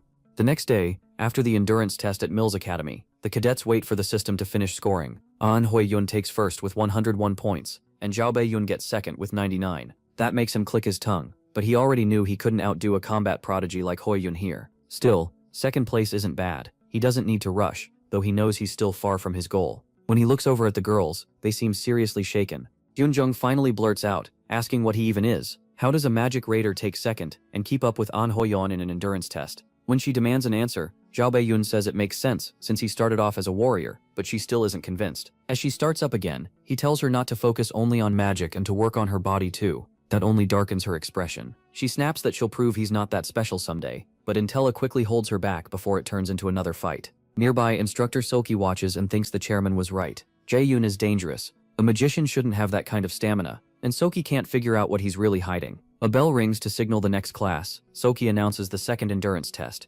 the AR evasion test. Jae-yoon remembers it from before his regression. It pushed cadets to their limits and exposed their talent. Soki explains they'll enter an AR test room, where a combat system will judge them through virtual fights against augmented reality enemies. Hearing that, Xiao Bei-yun realizes Sikuri isn't going easy on them. Normally they'd destroy drone-made monsters while reading attack patterns, but this time the focus is dodging, since it's an endurance exam. Still, beating monsters will earn extra points. Sikuri then gives everyone devices that look like earphones. When Yujung asks what they are, Xiao Bei-yun says they're receivers that record and analyze the simulation. Seoki confirms he's right, and explains that the receiver triggers augmented reality by stimulating the brain and working with the projector to make monsters feel real. Drone cameras place 3D images into the area, so the enemies seem to exist right in front of them. The whole setup is meant to keep cadets safe from real injuries. What he doesn't mention is that the receiver also lets them feel about 1/5 of the damage. It's meant to keep them cautious and better prepared for real dungeons. Seoki says the AR system has 100 levels, but their test only goes up to level 10. They'll run it in teams of 4, and the groups will be called up in order. Once the teams are set, Team 3 ends up with 2 warriors and 2 magicians, including Jae-yoon and Soo-hyuk. Jae-yoon thinks it's a solid lineup. Then Soo-hyuk speaks to him and asks if he's Min Jae-yoon. Jae-yoon says yes. Soo-hyuk says he heard Jae-yoon got first in the freshman hunt, but there is one thing he can't understand. How did a magician get first place? He's sure there has to be some special trick, so he asks Jae-yoon to teach him. After a short pause, Jae-yoon asks if he ever thought there might be no trick at all. Soo-hyuk says, if that's true, he'll drag the truth out by force. Jae-yoon grins and says he should have just admitted from the start that he wanted a fight. Soo-hyuk smiles back, glad they understand each other. The 2 girls on their team get nervous, wondering why they're acting like this when they're supposed to work together. The shorter one tries to break it up, but Instructor Soki calls their team to the field. As soon as they enter, the system starts a 5-second countdown and announces their first enemy, a skeleton warrior. The monster appears, and Soki prepares to fall back and make space. Before he can, Zhao Yun bursts forward at top speed, stunning the rest of the team. The girls shout that it's dangerous, and Soki yells, asking what kind of magician runs to the front line. As Jae-yoon charges in, he wonders why people still say stuff like that, then decides it's time to show them a little. Mana gathers in his hand, and he crushes the skeleton's head in one blow. The others can only stare. Even Sok guard caught off guard, and the watching cadets are left speechless. More skeleton warriors appear, but Zhang Bao drives his knee into one beside him. The moment he lands, he activates Mana Weapon. It's a rare skill that lets a magician deal physical damage, which makes it nearly useless for normal mages who don't fight up close. But Zhang Bao isn't normal. Watching this, Soo-hyuk mutters that the guy is insane. The girls still can't believe what they're seeing, and the system announces a full clear of level 1, with bonus points awarded. Zhang Bao alone gets 100% contribution. Level 2 starts, and this time the enemy is a Droger. Zhang Bao almost sounds pleased, saying it's been a while. After a fierce string of clashes, the system announces they cleared all the way to level 10, and even set the fastest record. Soo-hyuk can barely believe it. Zhang Bao, on the other hand, thinks he did pretty well. His body has felt much lighter ever since he started using the combat method Ms. Seunjian taught him. A moment later, Soo-hyuk walks up to him and demands to know what dirty trick he used. Zhang Bao Jivehin says there was no trick, but Sohyuk refuses to accept it. Running past the defense line and wiping out everything alone shouldn't be possible. To him, that has to be cheating. Zhang Bao Jive repeats that he has nothing to hide. When Sohyuk won't back off, Zhang Bao tells him not to make him say it again, and steps in close, offering to let him test that strength right now if he's so curious. Startled, Sohyuk curses at him, but before it can turn into a fight, Instructor Soki steps in and asks if there's a problem, killing the tension. Sohyuk mutters that it would be better if no instructors were around. Zhang Bao turns to leave, but Sohyuk calls after him, saying this doesn't mean he won. Zhang Bao answers that he doesn't think he lost either. Then, before he goes, Sohyuk challenges him to fight at the Mills Academy Festival. Zhang Bao turns it down, saying he already promised someone else. Later on, Ho Yuan remembers Zhang Bao refusing Sohyuk's challenge because he'd agreed to fight him instead. He also remembers saying he'd win his name tag back at the Mills Festival, so he heads off to train, determined not to disappoint Zhang Bao. Sometime later, Soki walks with several assistant instructors. One asks if the others saw this year's endurance scores, and another says he monitored them himself. The cadets are impressive, as they talk about a magic cadet named Zhang Bao Druckard, which shouldn't happen. Soki thinks the boy is more than talented. Those polished frontline moves were way too unusual for a mage. When they enter the chairman's office, the chairman praises their hard work and asks to hear the endurance test results. Soki reports that 3 cadets earned full marks, An Hoyun, Chayowan, and Min Jayun, and among them, Zhang Bao stood out the most. The chairman thanks Soki for the report and watches footage of Zhang Bao on his screen. A grin slowly spreads across his face. The chairman tells Soki to keep reporting on Zhang Baodan's actions and grades, and to alert him right away if the boy does anything unusual. Soki agrees. Then the chairman tells everyone to keep working hard and have the instructors get ready for the next event. Later, Zhang Bao returns to the AR evasion test and clears level 27. That seems to be his limit. Normally, a 6-person C-rank raider team would struggle to beat that level, so Zhang Bao is matching that kind of power by himself. The freshman's next event is the dungeon practicum. Zhang Bao starts getting ready for it. He remembers that practicum all too well, one of Mills Academy's worst tragedies. Many cadets died, his team got caught in it, and he was the only one who made it out alive. Afterward, he even had to hear people say he should have died instead. Even so, he couldn't leave Mills Academy. He didn't want to let down the people who still believed in him. Not long after, Xiaobei Shaun heads to a store to buy something. When he's finished, he wonders if this life can turn out differently. In his last life, he couldn't save anyone. He lived miserably and was treated like something disposable. But he's not going to repeat that life. One life full of regret was enough. The day before the dungeon practicum, the students go through class like normal and finish for the day. After class, Xiaobei Yunqing and Ina come over to Xiaobei. Ye Yunzheng asks what they should do tomorrow, since it's their first dungeon practicum, and Ina admits she barely slept last night. Yun tells them that's normal. Everyone feels that way before entering a dungeon for the first time. That makes Yuzheng tease him, asking if this somehow isn't his first time, and whether he's been strolling through dungeons already. He shoots back that maybe not dungeons, but he has met monsters before, and one is standing right in front of him. Yuzheng instantly blows up again, cursing and pounding on him. Ini watches their little fight, and it makes her smile. Seeing how worried they are, Zhang Yun offers them something. Yuzheng asks what it is. He says he bought extra potions with his own, and tells them to use them if they need to. Yuzheng says she'll let him off this time, and Ina thanks him and says she'll use it well. Last time, Zhang Yun survived the practicum by luck. This time, he'll survive with skill. On the morning of the practicum, Zhang Yun gets up early to warm up. That matters before entering a dungeon, no matter how much mana a magician has. If someone suddenly pushes out high-level spells, mana rebound can hit and injure their body mid-casting. Magicians who rely on strong spells too often are especially at risk, and Xiaobei Yu knows Lightning Chain and Sacrifice both fall into that category. Besides that, he has no idea how dangerous today's practicum will get.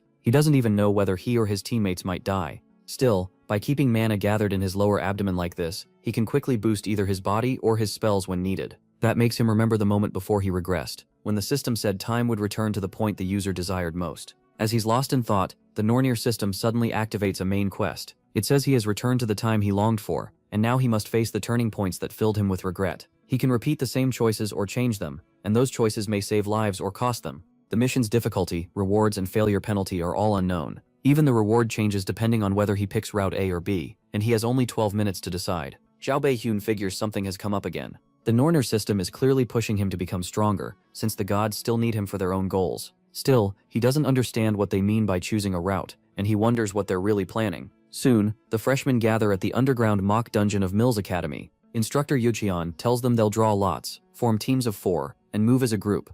As the students start to murmur, Xiaobei Yun can tell they think it's unfair. Real monsters will appear in this dungeon, so luck matters. A lucky team might clear it easily, while an unlucky one could get stuck with weak cadets and barely survive. When the whispering grows louder, Yunkin cuts it off. She explains that this practicum counts as an official test. Only monsters the cadets should be able to beat will appear, so everyone should do their best. While she talks, Zhao Beiyun realizes this is Chairman Zhao Beiyun's trap. Like she said, most monsters here are low level, but if things repeat like before his regression, boss monsters will be mixed in too. He remembers the D-rank boss, the Kobold Lord. It isn't that hard for him now, but he has no intention of moving along with Chairman Zhao Beiyun's plan, unless the opening the chairman leaves in this practicum gives him a chance to strike back. A little later, Yuntian tells the cadets to come forward and draw their lots one by one. After the draw, Zhao Beiyun and Ina end up on the same team. He tells her he's glad to have at least one familiar person with him. Ina says she feels the same. Zhao Beiyun is relieved to have someone skilled he can speak with comfortably. As he starts thinking up a strategy, he freezes when he sees the other two teammates.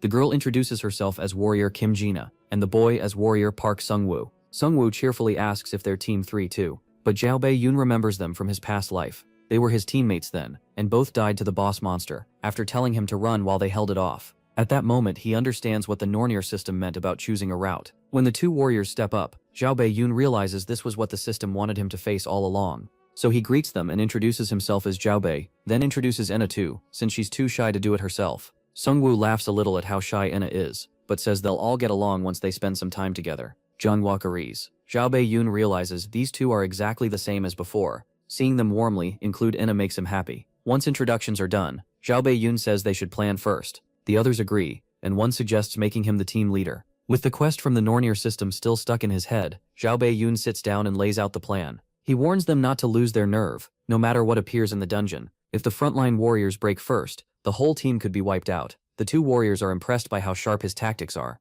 Sungwoo says that's what you'd expect from the cadet who took first in the freshman hunt. Then, realizing how serious the plan is, he says he's already memorized all 6 parts. Inta says she has too. Soon after, Instructor Zhao Beiyun announces that planning time is over. The dungeon practicum is about to begin, and she calls the team leaders forward. Zhao Beiyun steps up, and when he looks beside him, he sees Hoyun coming forward as Team 4's leader, the same team Yujung is on. That reassures him because with Hoyun leading, Yujung is less likely to get hurt. Once the leaders are gathered, Zhao Beiyun tells those ready to lead their teams into their assigned dungeons, and wishes them luck. Soon, Hoyun leads his team into their dungeon. One teammate notes how damp and musty it is, finally seeing what a real dungeon is like. Yujung asks if kobolds will show up since this is an underground dungeon. Their other male teammate says probably, since he heard underground dungeons usually have lots of ore. Yujung gets excited and hopes there might even be diamonds. But in the middle of talking, she suddenly stops after sensing something. Hoyun reacts at once, saying something is coming and ordering everyone to their positions. Yujung moves right away, but the others look far less sure of themselves when they realize kobolds have them surrounded.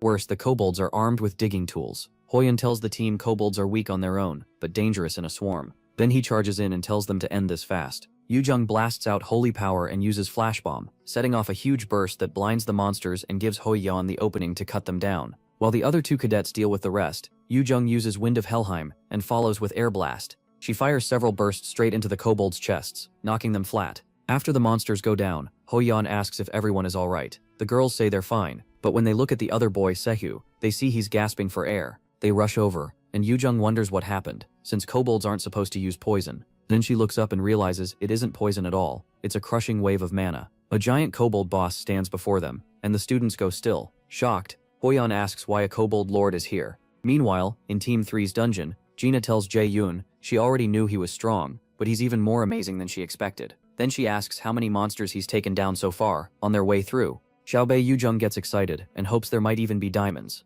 She admits it does, and he realizes she's seriously shy. There were even rumors that Ina never said more than 3 words at once. A little later, the team enters a room packed with ore. Xiaobei Yujung immediately knows this isn't how he remembers it. His presence must have changed Xiaobei's original plan. Then he senses a monster coming, and guesses it's the Kobold Lord. He orders the team to use Plan C, defend first, then counterattack, and warns them this enemy is nothing like the ones before. That makes Sungwoo nervous, especially since they were told this dungeon only had weak monsters. A moment later, something smashes through the wall, and the cadets stare in shock at a Kobold Lord. They can't believe a boss monster is here. As Intie starts to step back, she remembers Jae Yoonjin's warning that if the front line breaks, the whole party could be wiped out. So she quickly casts magic armor on the vanguard. Sungwoo struggles to stay focused under the monster's pressure. Then Jae-yoon uses taunt, and when the Kobold Lord slams into Sungwoo's shield, Sungwoo calls for him. Jae-yoon rushes in with mana gathered in his hand and blasts the Kobold Lord. Intie is stunned by how strong the hit is and hopes it finally did real damage. But the monster gets right back up like nothing happened. Seeing that, Xiaobei Yunyun lets out a laugh.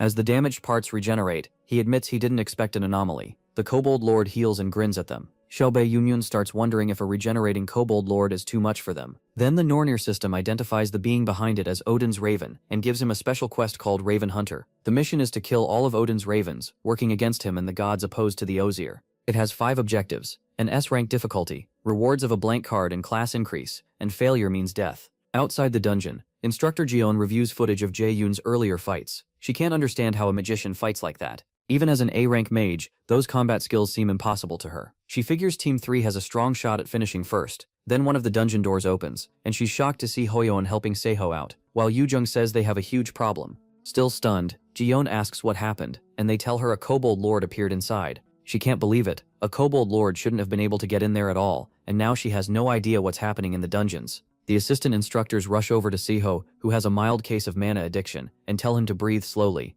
Soon after, Yoojung asks Jion if Tien-3 is still inside, and Jion says yes. Hoyeon can't believe it. He's sure Jion and Ina are skilled enough to escape a Kobold Lord. After a brief pause, Jio-on calls Chairman Jabe. He sounds surprised to hear from her, even though he's smirking. She reports that a B-rank monster appeared, and asks for rescue support. The chairman acts shocked, tells her not to worry, and says he'll send a team right away, and that she should stay there. After the call ends, Jio-on is left with a bad feeling she can't explain. Back in the dungeon, Ina, Gina, and Sungwoo are getting exhausted. The system tells Jae-yu-won the force behind the Kobold Lord is one of Odin's ravens. Odin had 2 ravens, Hugin, meaning thought, and Munin, meaning memory. Through them he gathered knowledge from every realm and used it to rule Asgard. Realizing that, Jae-yu-won calls the Kobold Lord a servant of Odin, letting the ravens know he's aware of them. The mana he senses is close to B rank, and with regeneration on top of that, this enemy is rough even for him. He starts to wonder if he should run. Running would be the smart move. Before regressing, that's what he always did, hiding behind survival while piling up regret after regret.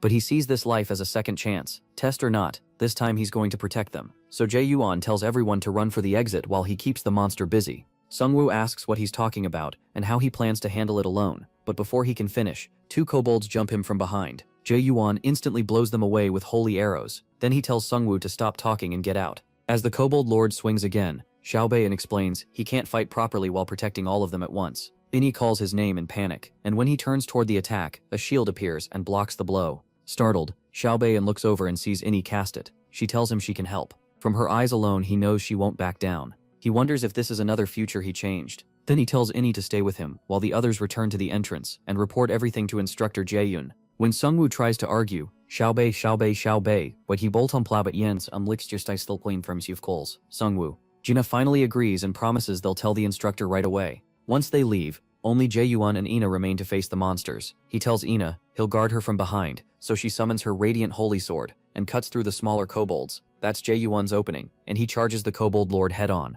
As he closes in, he notices the Kobold Lord's body is melting, so he stops at once. He remembers that every body has a limit for mana. Something hidden is forcing far more power into this monster than it can hold. That hidden thing has to be Odin's Raven, and Jae-yuan decides to drag it into the open. He equips Misteltein. The weapon widens his vision and activates the skill Mana Perception. Now he can clearly track the mana flow of anything using magic. Using Mana Perception, he follows the trail of energy from the giant to a claw hidden underneath. Glad he found it. He waits for the monster to attack again, then uses lightning chains and promises it won't survive. Meanwhile, in the gathering hall of the Aesir, one of Odin's ravens returns to Asgard to report. Hugin tells Odin that the ravens have located Misteltein, the weapon that vanished from his treasury. Frigg asks where it is, and Hugin says it's in Midgard Earth, and likely in the hands of the prophesied enemy. That disturbs her enough to call Mimir an old fool. Thor tries to calm her down, saying they're watching closely, especially after making a treaty with the anti-Aesir side. Frigga fires back that he's being careless, reminding him they lost Balder in the last war to the Mistletoe branch. Misteltein. After thinking it over, Odin orders Hugin to learn whether this prophesied enemy has contacted the forces opposing the Aesir.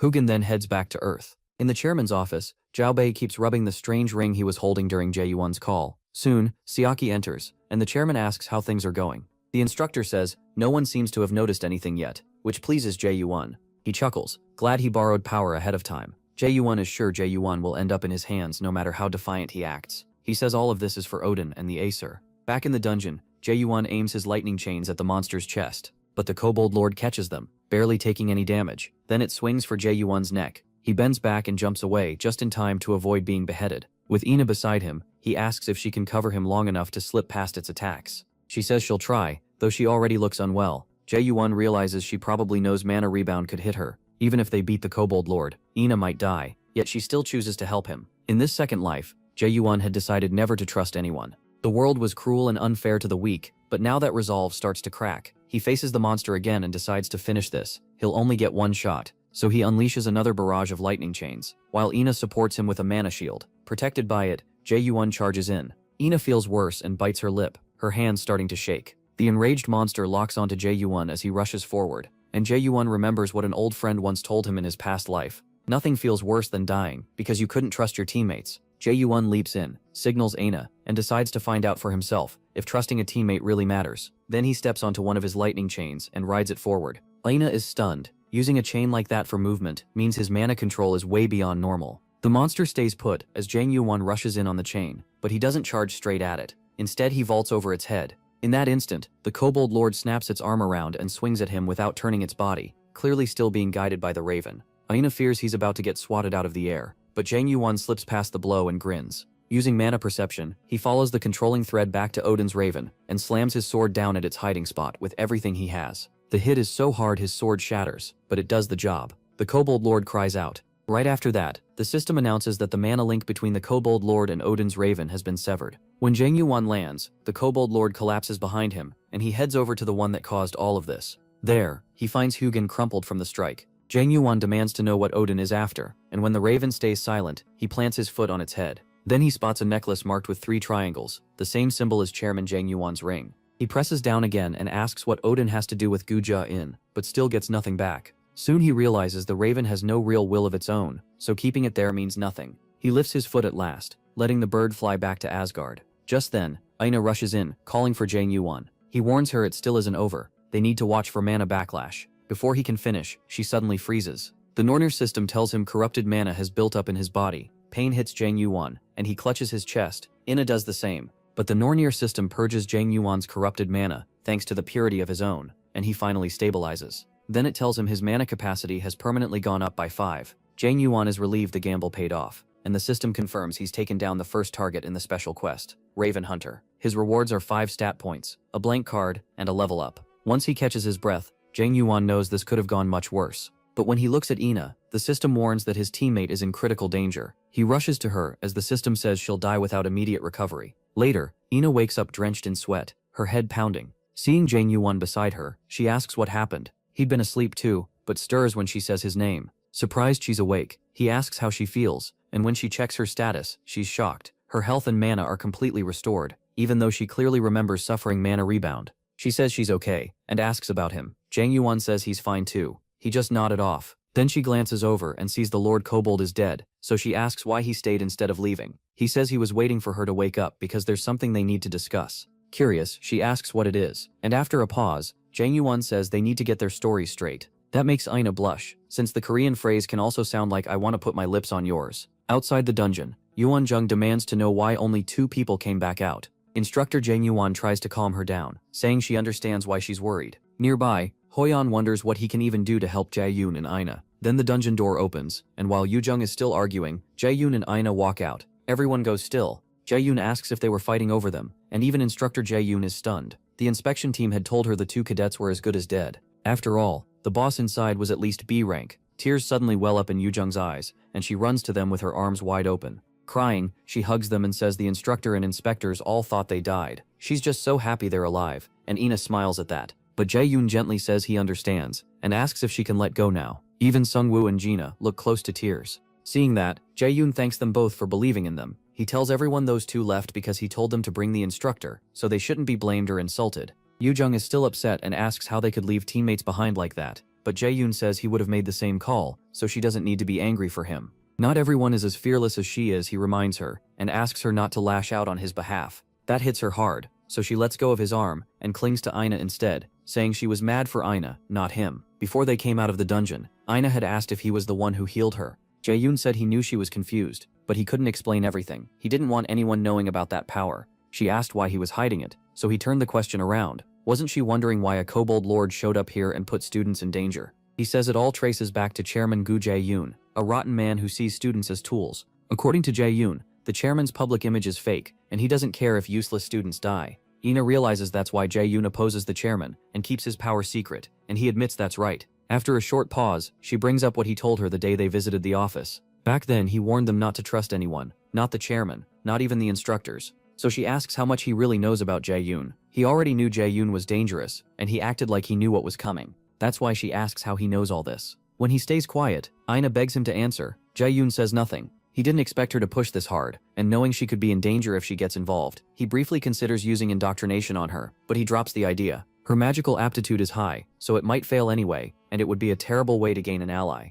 In the end, he apologizes and says he can't tell her more. She asks why not. He finally says the truth would put her in even more danger, and asks her to leave it there for now. Back in the present, Instructor Jae-yoon bows and apologizes for failing to rescue them, adding that she's glad he made it back. But Jae-yoon tells her it's okay. She wasn't the one who sent them in knowing this would happen. As he turns to leave and get some rest, Ina hurries after him and asks one more time if he really can't tell her what he knows, especially when something like this could happen again. He apologizes again, says he still can't, and hopes she'll keep the promise she made. After Jangbao points away, the Nornir system announces he has cleared the main quest, the first turning point, and that the reward changes based on the path he chose. It says he took Route B, different from what he chose in the past. Because of that, he receives Dun's golden apple. Later, Chairman Jangbao says Soki has disappointed him. Soki quickly apologizes, but the chairman says he'll overlook it once, though he can't stand useless subordinates. With a cold look, Jangbao asks if the instructor understands. Shaking, Soki promises he won't fail again, and Jangbao warns him he'd better not. Then he orders Soki to make sure Jangbao is brought to heal at the next event, before his patience runs out.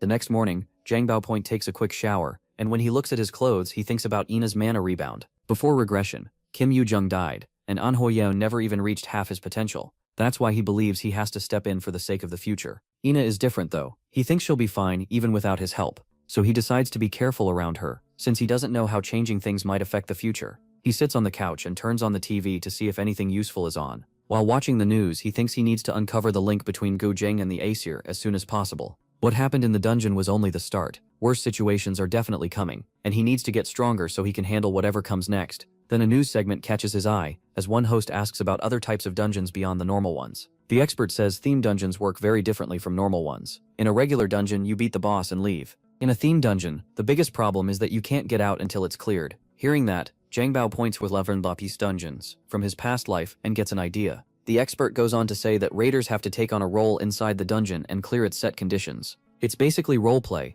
and the main reason people chase these dungeons is for the rare rewards. There's also a hidden piece, often called God's arrangement. That's why raiders still risk these brutal dungeons. Jangbao points with inactigations. Jangbao points with and called Solange Reforkol for Chim the Paulo. At the same time, Ina has tea with Yoo-jung. She apologizes for making her worry. Yoo-jung brushes it off, saying she's just glad both of them are safe. Then she admits Jangbao Point can be kind of a jerk, so she was worried he might have treated Ina badly. Ina says that's just how Jangbao Point is. Then she goes quiet for a moment. That makes Yoo-jung snap, asking if he really was mean to her. Ina quickly says no. It's just that Jangbao Point seems to trust Yoo-jung a lot. Ina says she'd be happy if he could trust her too, and lean on her a little more. She adds that maybe he would if she were stronger, then trails off again. Now Yoo-jung starts worrying about her. So Ina finally rises and Yoo-jung cuts in first, saying they should stop thinking about Jangbao Bay and go get something good to eat. There's a place she's been wanting to try. Ina starts to stutter, but Yoo-jung grabs her hand and says they're going to cheer her up. Ina is caught off guard at first, but then she smiles.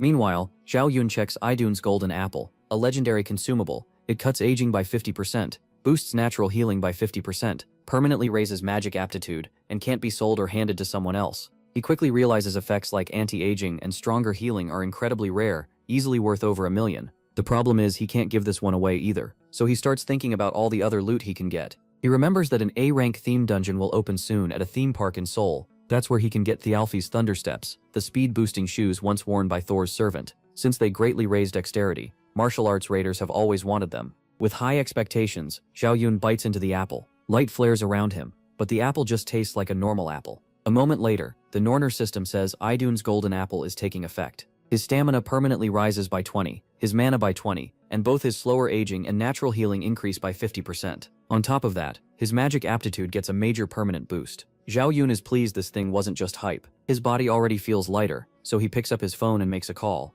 Not long after, he heads to the theme park in Seoul. Seeing it again after regressing, he thinks the place looks pretty cheap. When he walks up to the counter, the worker asks what ticket he wants. Instead, Zhao Yun sets down a Lotus Guild card and says he's a raider from the Lotus Guild. Then he warns her that a theme dungeon is about to appear in the park. Around the same time, instructor Zhao Yun visits Zhao Yun's hostel and learns he isn't there. The staff member says Zhao Yun mentioned he had something to do today and asks if anything is wrong, so Zhao Yun says no, nothing's wrong. Still, she wonders how a new student could recover so fast after an incident like that. He's not just talented, he bounces back from trauma incredibly quickly. That makes her realize he has real nerve. Before leaving, she asks the worker to tell Zhao Yun to come see her once he's back. After stepping outside, she plugs in a communicator and secretly contacts team manager Song Jisok Sunbaenim. Jisok answers and asks how the investigation went. Zhao Yun tells him she found out Zhao Yun was involved. Jisok asks if Zhao Yun handled the dungeon trial and guesses the boy must be in a rough spot. He tells her to watch both of them and report anything strange. Zhao Yun agrees, then adds that student Min Zhao Yun, the one she mentioned before, seems to know something about what's really happening. At the park, officials announce that all guests need to leave. Zhao Yun is surprised by how fast they moved and realizes just how much power the Lotus Guild has.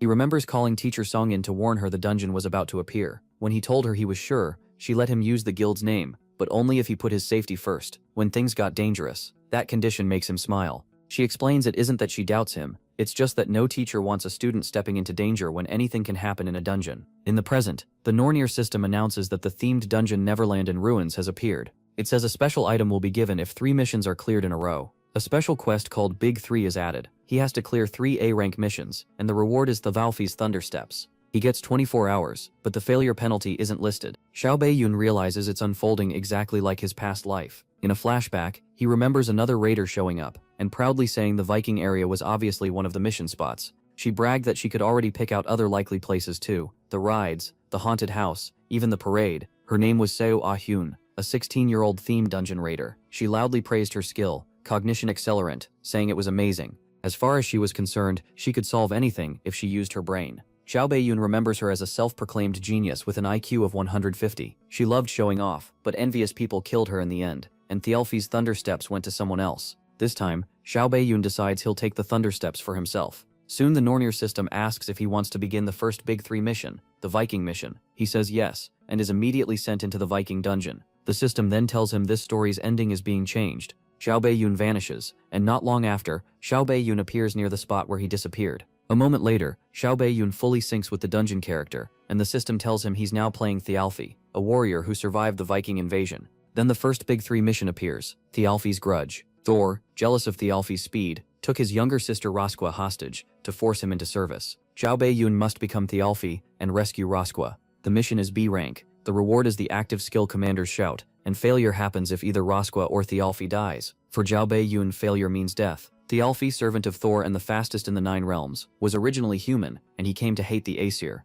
He lost his family to Vikings who worshipped them. Xiao Beiyun is shocked, because that's not the story people normally know. He starts wondering if this is another clash between the Aesir and the Nornir. Suddenly someone calls him Thialfi, and tells him to wake up. He sits up with a sharp pain in his head, unsure where he is. Then he realizes he's on the ship he stole to search for Rosqva, and the one who woke him is Frederick, the man who came up with the plan to steal it. Frederick asks if he's okay. Xiao Beiyun is about to answer, when another ship slams into theirs, rocking the whole vessel. Before they can figure it out, pirates storm aboard, and the situation turns bad fast. Xiao Beiyun still doesn't know what's going on, but rescuing Rosqua will have to wait. He quickly tells Frederick to leave this to him, then jumps onto the other ship, even as Frederick tries to stop him. The moment Xiao Beiyun lands there, the men freeze in surprise. Then one of them mocks him for leaping straight into enemy ground instead of hiding, and the others pile on with threats to kill him. Xiao Beiyun says nothing. Then he spots a girl tied up in the middle of the ship, and recognizes her as Seo Ah-hyun. It's the same girl who bragged about her skills, so he wonders why she's here. Right then, the Nornir system informs him that the bound girl is Thialfi's younger sister Rosqva. Seo Ah-hyun always thought of herself as a genius, and a future top raider. But somehow, she ended up trapped inside this dungeon. Just 3 minutes before the park's emergency announcement, she had gone off to the bathroom. Now, stuck here, she calculates the odds. A 0.6% chance a dungeon would appear where she was, and a 0.0003% chance she'd get trapped in a theme dungeon. After cursing her luck, she forces herself to stop dwelling on it, and think about how to get out of here, even as tears well up because she doesn't want to die in this place. She hopes a raid team has already shown up, and thinks she might run into one when she spots Min Jae-yoon in the middle of the park, so she starts following him. He doesn't look like part of any raid team, which only makes her more curious, so she keeps tailing him. Back in the present, Min Jae-yoon can't believe he ran into her again, of all people, even after everyone was told to escape. Before he can dwell on it, the pirates aim their arrows at him, but he throws up a mana shield and blocks the volley. While they keep firing, he wonders why weird people are always around him. Then he loads up a punch with mana and drops them all in one hit. He decides to look on the bright side. Even if Seo is annoying, she'll still be useful in this raid. Then a larger pirate charges in and swings his sword at Min Jae-yoon, but he slips aside and avoids the slash. Since he can't send Seo away, he decides he'll use her instead. After dodging, he drives a punch into the big man's face and sends him tumbling back. First he has to clean this up, then he'll decide what to do with Seo. More pirates rush him, and Min Jae-yoon tells them he doesn't have time, so they should all come at once. Not long after, every last one of them is down. He walks over to Seo and tells her to quit pretending she's asleep. Min Jae-yoon asks if she's supposed to be Roskva, and she clicks her tongue, admitting he caught her. With a sly smile she asks if that means he's Thayalfi. He says yes, and crouches in front of her. Then he punches the post she's tied to, cracking it, and making her flinch. With a dangerous look, Min Jae-yoon says he knows exactly what she's plotting, so she better not try anything cute. The warning lands. Seo nods fast, and even hiccups. A moment later, the system tells Min Jae-yoon he's cleared the first of the big 3 missions, and he's being moved back to the field. Soon, he and Seo are back in the park,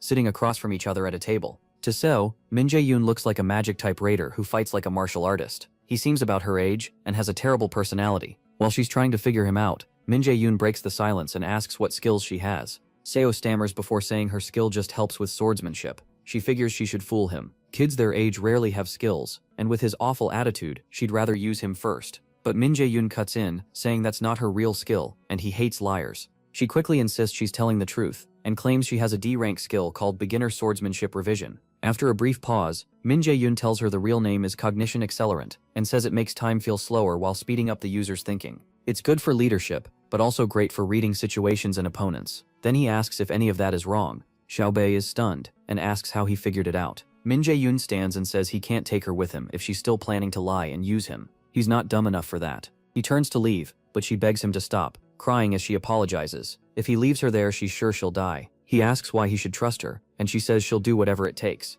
That makes him smile, and he suggests a contract. At first she's confused, but once they start writing it out, she understands. The contract says she can't do anything that harms Min Jae-yoon. She must follow all his orders. He'll keep her safe until they clear the Neverland-themed dungeon, and she can never speak of the contract. Reading it, she grabs her hair in frustration. The deal is enforced through Min Jae-yoon's subordination ability, part of his indoctrination skill, and he knows this is the safest way to handle someone as troublesome as her. In the end, she signs it, and a binding chain appears around her neck and arm. The system announces that Seo has been subordinated, and because it was done by contract, it won't disappear even after the dungeon is cleared. Min Jae-yoon tries to make it sound better, saying it's not like he controls her mind, but she snaps that it still feels awful knowing someone can get into her head. He tells her she can always refuse, since he never forced her, and if she wants, he can leave her there. Before he finishes, she hurriedly says she'll do her best. Meanwhile, in Hilliv Temple, someone tells Hel that the little adversary is working hard, especially now that the Aesir gods are watching more closely. He says leaving now would only anger the Aesir, so he asks Hel to watch things for him while he buys time until the adversary is ready. Back at the park, Sueti trails behind Min Jae-yoon and asks where they're heading next. He says they're going to the haunted house first, and she lets out a scream because she's scared of rides. Min Jae-yoon asks if she's really that scared, but she immediately acts offended and asks what kind of middle schooler would be afraid of something like that. He says someone like her might be, and when she denies it again, he just shrugs and agrees. As they get close, Min Jae-yoon tells her to get ready to go in, but she begs for a moment to calm her breathing. Then the system announces the start of the second mission in the haunted house, and they're transported inside. Their goal is to escape without breaking the 3 rules, and some of their skills are sealed. Min Jae-yoon asks what role she got, and judging by the camera in her hands, Xiaobei says she must be the cameraman. Then she asks about his role. He says he's playing some kind of horror streamer, and that it's been a while since they've had a— Before he can finish, a huge man appears beside them and greets them. Cebu looks ready to lose it, but the man calmly introduces himself as Alfred, the mansion's butler. He says he serves Countess Flandier, and was sent to welcome them. Right then, the Nornir system gives Min Jae-yoon the second mission. In the Flandier mission, they've been invited to Countess Flandier's mansion, a creepy place hiding a terrible secret. They must use the camera to uncover the truth and escape. It's A rank, rewards the active skill illusion, and failure means death if they run out of time or miss the mansion's secrets. Alfred invites them inside, saying the Countess ordered him to treat them as well as possible. Min Jae-yoon stays on guard, while Seo is sweating bullets. Alfred says he'll lead them to the dining room first, since they must be tired. Inside, Min Jae-yoon notices a vase with a tag calling it a gift for the most beautiful and foolish little girl.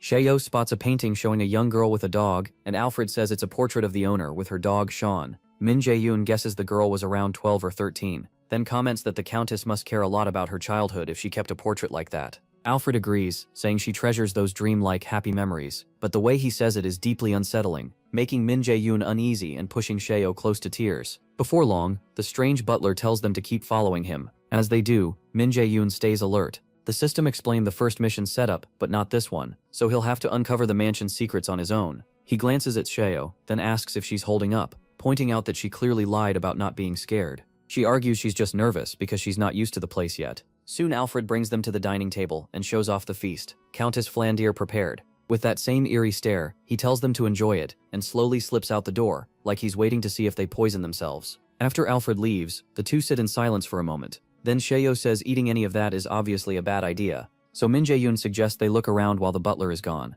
As he moves, Sheo tells him to wait. They should gather some information first. When he stops, she concentrates and activates Cognition Accelerant.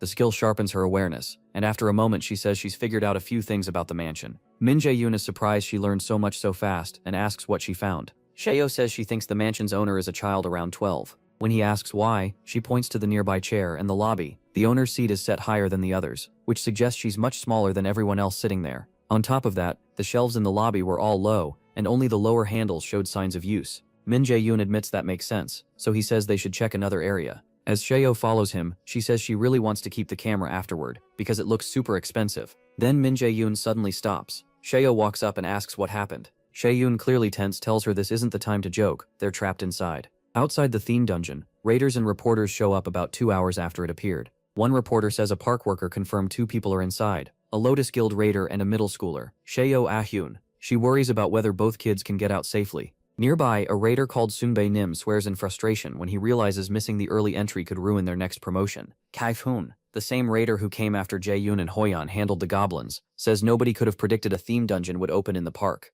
Sunbae Nim says if the civilian council judges them badly, Kaif-hoon could lose the rank he got after the goblin case, and his own promotion will be cancelled too. Kaif-hoon dryly thanks him for the encouragement. Sunbae Nim says they're definitely taking the blame for this, and tells Kyun-hyun to find out who got stuck inside. Kyun-hyun is shocked when he sees one of them as Jae-yoon. He remembers hearing Jae-yoon entered Mill's academy, and starts wondering if Lotus already picked him up. Seeing his face, Sunbae Nim nervously asks if there are only 2 people in there instead of 3. Kang-hoon says he has a feeling this theme dungeon will be cleared. Back in the haunted house, Xiaobei freezes after hearing they're locked in. Shaking, she asks what they'll do if they stay trapped here forever. Jae-hyun tells her to calm down. If this is a dungeon, there has to be a way out. With no better option, she forces herself to accept that. Then she starts searching again for some kind of exit. Left alone for a moment, Jae-hyun thinks the mansion's owner clearly doesn't welcome them. He also knows a weak door like this shouldn't stop him with his current stats. Xiaobei even escaped this place alone before his regression, so the stamina needed to clear it can't be high. That means something else is at play. While he thinks, Xiao calls him over. He asks what's wrong and she says the camera is acting strange.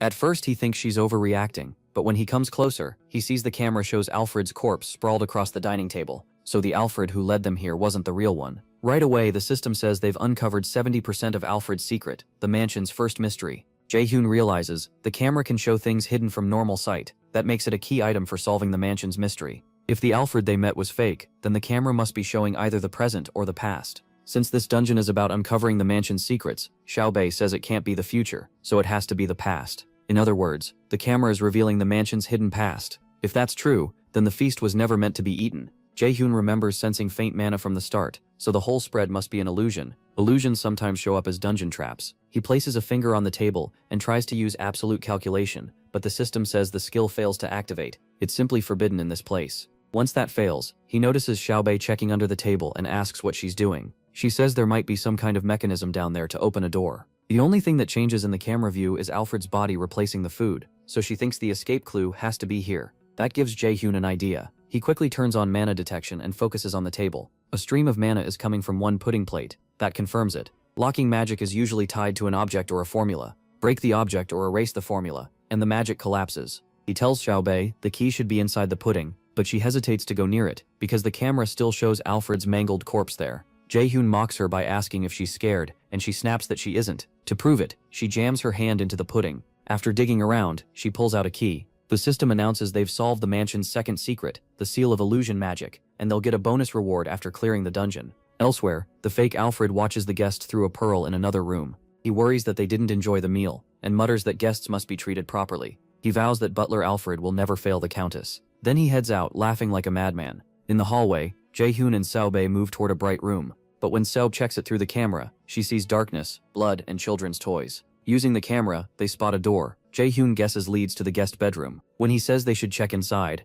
Xiaobei recoils at the blood she sees. Jimyu reminds her they need to find a way out, or they'll be stuck in this mansion forever. That finally gets her moving. He tells her to stay quiet, keep looking, and call him if she finds anything. Once inside, Jimyu starts searching for clues. Then he turns and spots a girl in white, covered in blood. Looking closer, he sees parts of her face are torn away, and her mouth has been stitched shut. She raises a finger toward him, and the fake Alfred appears behind Jimyu Wan, without him noticing. A little later, Jimyu wakes up. He startles at the figure over him, then realizes it's Seo. She asks if he's okay, but he tells her to stop shouting because his head is pounding. He expected trouble, but he still can't tell how they managed to knock him out, and he wonders if this is part of the dungeon's normal flow. Xiaobei says she used cognition accelerant to figure out where they are. Based on the damp air, moss, and torture marks all around, she thinks they're in some underground prison. Jimyu Worm walks to the iron bars and says there has to be a key for this place too. He activates silence so no one can hear them, and slams the gate with a mana punch. To Xiaobei's shock, the bars break apart like paper, and even the wall behind them cracks. When Xiao blurts out in shock, Jimyu tells her to stay quiet, or Alfred, whoever he really is, might find them. She shoots back that smashing a wall wasn't exactly subtle. He tells her to be quiet, and starts thinking about their next move. Then they hear a dog bark. Jimyu is stunned when a small puppy jumps into his arms. He wonders what a puppy is doing down here, and then notices it has a key in its mouth. Panicked, Xiaobei tells him to put the puppy down right now. Jimyu asks why. It looks normal, its mana feels normal, and with that key, maybe it got trapped here too. Xiao argues that no dungeon would hand them the key that easily, so the puppy could be bait. But the puppy growls at her. That shuts her up fast. Then the system gives Jimyu a new quest called Flandier's Diary. The quest tells them to reach Countess Flandier's room on the 4th floor and read her diary. It's B rank, rewards them by removing the theme dungeon skill locks, and fails if they die or miss the 2-hour limit. Jimyu decides the reward is worth it, and Flandier's room must be tied to the mansion's secrets. The three of them sneak through the mansion until they reach the 3rd floor. There, Jimyu stops and admits he has no idea where to go next. The dog jumps from his arms, and Xiaobei sighs that losing the camera really hurt them. Then she cuts herself off when she notices Jimyu has gone completely still. She asks what's wrong, getting nervous. When he doesn't answer, she turns and sees the same blood-covered girl in white. This time, it's clear her eyes have been gouged out and her lips sewn shut. Jimyu tries speaking to her, but Xiaobei grabs his shirt and says they don't have time to chat with ghosts. He brushes her hand off and asks the ghost girl why she's still here. Then he asks if she has regrets tied to this mansion. She shakes her head. When he asks if she's trying to help them, she nods. So Jae-hyun asks where Flandier's room is on the 4th floor. She points behind them. He thanks her and says if he gets the chance he'll help her pass on, then asks her to wait. They turn to leave. The dog comes back and Jae-hyun signals Xiaobei to move. Still, she doesn't look fully convinced. Back at the theme park, Sunbae Nim sits down with manager Sung Jae. He asks him to confirm that the Lotus Guild will take responsibility for everything connected to this theme dungeon. Sung Jae says yes. He says he can shift all the blame from the National Raider Association and the civilians onto the Lotus Guild, but only if they agree to one condition. Guildmaster Yu Xiong-in asks them to keep Min Jae-hyun's name out of the public. Sunbae Nim pauses, then admits it's hard to see why the Lotus Guild would do this much for a student from Mills Academy. Sun Jae says he can't explain the reason. Even so, Sunbae Nim accepts since there's no downside for them. Still, he asks what happens if Jae-hyun fails the dungeon raid. Sun Jae calmly says the Lotus Guild would never go this far for someone who'd fail here. Back in the dungeon, Jae-hyun drops the last living armor in one hit. That shocks Xiaobei, since living armors are supposed to be C-rank monsters. Jae-hyun says this is the fastest path, and monsters like these are no problem. Then they open the next door. A system message tells Jae-hyun they've entered Flandier's room. The place gives off a creepy feeling right away. Xiaobei starts toward the desk first, but Jae-hyun stops her, saying the desk is too obvious. He wants to search the less likely spots instead. After a bit of searching, Jae-hyun finds what they need. The system says it's Countess Flandier's diary, where she wrote every day. The first entry is dated May 7th, 1474. Flandier says her skin keeps getting paler, the doctors can't help and she fears she'll die without ever seeing the outside world. Another entry from May 10th says she's excited for her parents to bring back a doll she wanted from the city. On May 12th, she writes that a letter arrived saying her parents were killed by thieves. The page is stained with tears as she wonders if they'd still be alive if she hadn't asked for that doll. By May 15th, the funeral is over. As the last of the Flandier bloodline, she inherits the mansion, but all she feels is that she'll be alone forever. An entry from July 4th says a girl was caught after picking a flower from the garden. She looked about Flandier's age and reminded her of her doll, so Flandier decided to let her stay in the mansion. On July 20th, she writes that the girl had no name, so she named her Sally. They've been playing together every day, and Flandier is happy to finally have a friend. In a September 8th entry, Flandier says Alfred left without a word. Sally claims he hurried off to the next town, but Flandier still feels uneasy. By September 10th, Alfred is back, but something about him feels off. Sally is hiding something too, so Flandier knows something happened. In an entry from November 9th, she writes that screams keep echoing through the mansion. The kitchen lady Selena and her maid Michelle won't stop shrieking like their throats are tearing apart. She wonders if it's a dream, but it feels too real. She's terrified. Blood stains the page, and later in the entry, she writes that Sally and Alfred are knocking on her bedroom door. She's sure they want to kill her, and she has no idea what to do. After that, the system tells Jun the skill restriction has been lifted. He quickly understands that Flandier was murdered, most likely by the monster that took over the mansion. He then figures out that monster was a doppelganger. So he turns towards Ju and realizes the one beside him is actually that doppelganger in disguise. Several more Alfred lookalikes are standing behind it too. The system announces that Jun has uncovered the first secret behind Alfred's identity. It also says the subquest, Flandier's Diary, is complete. Then a new message says he's uncovered all the mansion's secrets, and now he must escape safely. With the puppy at his side, Jun faces the monsters. The creature lashes out first, shooting deadly parts of its body at him. Jun grabs the puppy and leaps away. He tells the monster he's glad it finally dropped the fake act. He was getting sick of it. The creature laughs and says he's pretty sharp for a human. Jun fires back that it wasn't hard to figure out, he's just smarter. Thanks to his ability to see through illusions, he could tell what it really was. Then he adds that maybe he isn't that smart, the monster might just be stupid. That gets under its skin, and it angrily asks how he dares talk to it like that. In a rage, it smashes the lamp and tears through the roof, forcing Jun to run. The monster chases right behind him. While fleeing, Jun activates Lightning Chain and fires it back. The attack tears big holes through the monster's body, but it still doesn't go down. Meanwhile, the puppy starts feeling sick from all the sudden movement.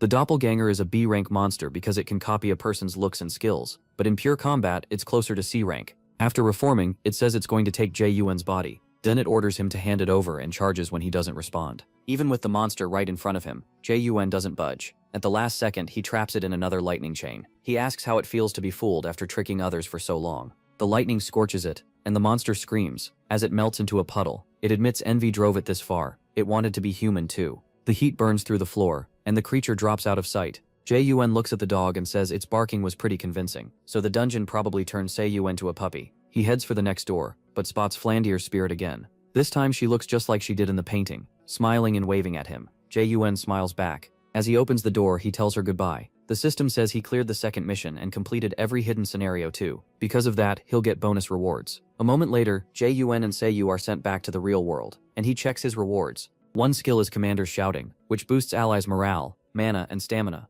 The other is Illusion, which creates false images for enemies. He isn't too interested in Commander's Shouting, since he rarely uses support skills, but he likes Illusion because it can turn a fight around. When he looks at Seihuo, she complains that he should have told her he knew she was the puppy, because she was terrified something bad would happen. Jun reminds her she got out alive, but she's still mad. He tells her to stop whining and get up. They need to move to the next area. That catches her off guard, since she wanted a break. Surprised, he asks if she's really tired when she hasn't done much since the underground cell. She says it's mental exhaustion. Jun says he gets it, but walking around should help. Then he uses subordination and orders her to walk, making her legs move on their own. As she's forced toward the next mission, Saiho screams that she'll never forgive him. After a while, she runs out of breath and asks if this place is some kind of parade. Jun drinks a potion and says it is, but warns her to stay alert since they don't know what's coming. Then a voice over the speakers welcomes everyone to Neverland. Ahead of them, a crowd is gathered around a stage. The host introduces himself as Bruin and invites everyone to join his parade. He walks over to Jaehyun and Seiho, welcomes them, and congratulates them on clearing 2 missions.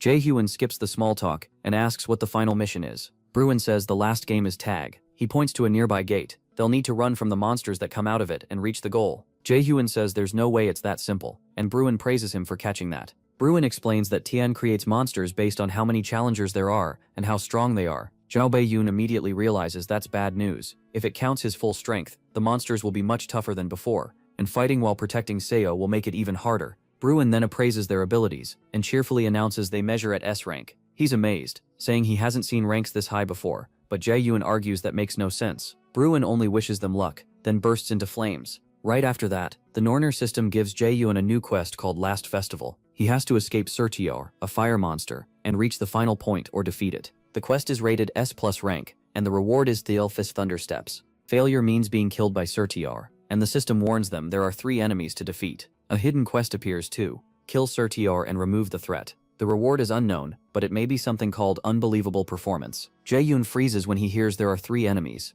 Right away, he knows something is off. Then another fire giant steps out of the gate. Bruin showed them, Surtur is the being meant to burn the world. Older than even Ymir. The flaming sword he carries is said to be hot enough to reduce everything to ash in just a few hours. Jaehyun grabs Seik and runs as Surtur lights the area on fire and starts raining brimstone everywhere. Now crying, Saik asks how they're supposed to escape something like that. He says he's working on it, then snaps at her to stop talking and run if she wants to live. Fire keeps falling, and the whole area starts going up in flames. Elsewhere, a cat-like being tells Hell this might be her fault, and wonders if they should step in. Hell just teases her, saying she was never planning to help anyway. Then Hell tells her to leave them alone. She wants to see how Jaehyun survives. Back in the parade ground, Surtur keeps bombarding the place with fire. Jaehyun keeps fleeing. He quickly sees that fighting Surtur head-on is suicide, so he decides to avoid him and find the goal instead. Then Sep calls out. She's found the destination. Jaehyun heads straight for it, and tells her to hang on a little longer. Using haste to boost his speed, he sprints toward the finish. His idea is simple: pull Surtur's attention away, and get Sep to the goal.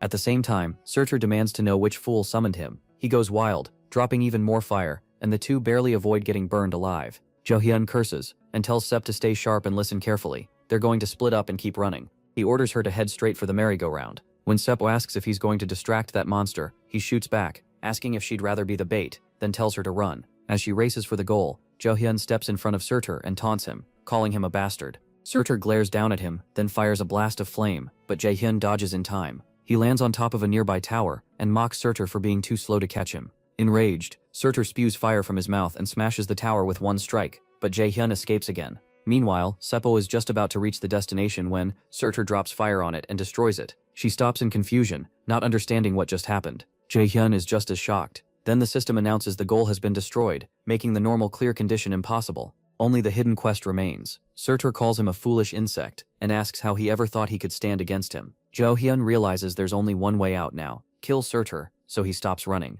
When Surtur launches another fireball, Jaehyun blocks it without even stepping aside. Surtur praises him, saying only a few have ever defended against his attack. Then the giant grabs his sword and swings, curious if Jaehyun can stop that too. Even then, Jaehyun refuses to dodge, and gets ready to take it head-on. Watching nearby, Sep realizes they really could die like this. She activates Cognition Accelerant, and searches for any way to help.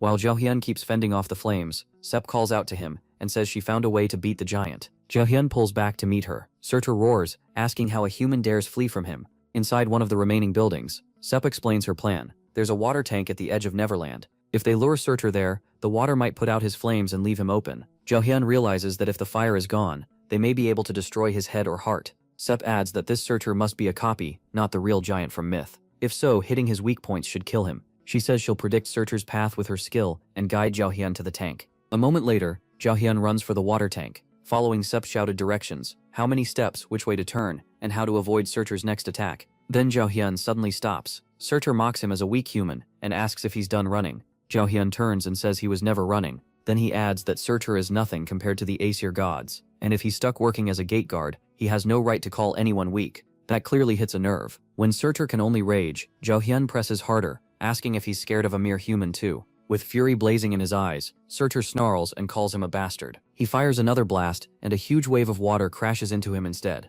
Jaehyun had used illusion, so Surtur was attacking the tank, not him. The flood drenches the giant and snuffs out the flames around his body for a moment. Jaehyun instantly leaps up with mana gathered into his sword and drives it into Surtur's heart, slamming him to the ground. Lying there, Surtur calls it a dirty trick. Jaehyun says it doesn't matter, he won. Surtur warns him not to get cocky. This was only a copy, and the real one won't fall so easily. Not long after, Surtur fades away. The system announces that Jaehyun cleared the last Big 3 mission and the hidden route, earning bonus rewards, unbelievable performance, and an item called Surtur's Undying Flames. Nearby, Sayo is relieved it's finally over. The cat watching from afar realizes Jaehyun never needed help after all. He finds Jaehyun interesting and likes how badly he wants to grow stronger. He'll replies that Jaehyun is only a vessel. The cat doesn't buy that, pointing out that she's the one always watching him. He also says it's still too soon to let the Aesir know about the boy, and for now they should help him grow strong enough to kill Odin, the Aesir's leader. Meanwhile, Jaehyun receives the S-rank the Elfi's Thundersteps, tied to a human who rose to the rank of a god of light.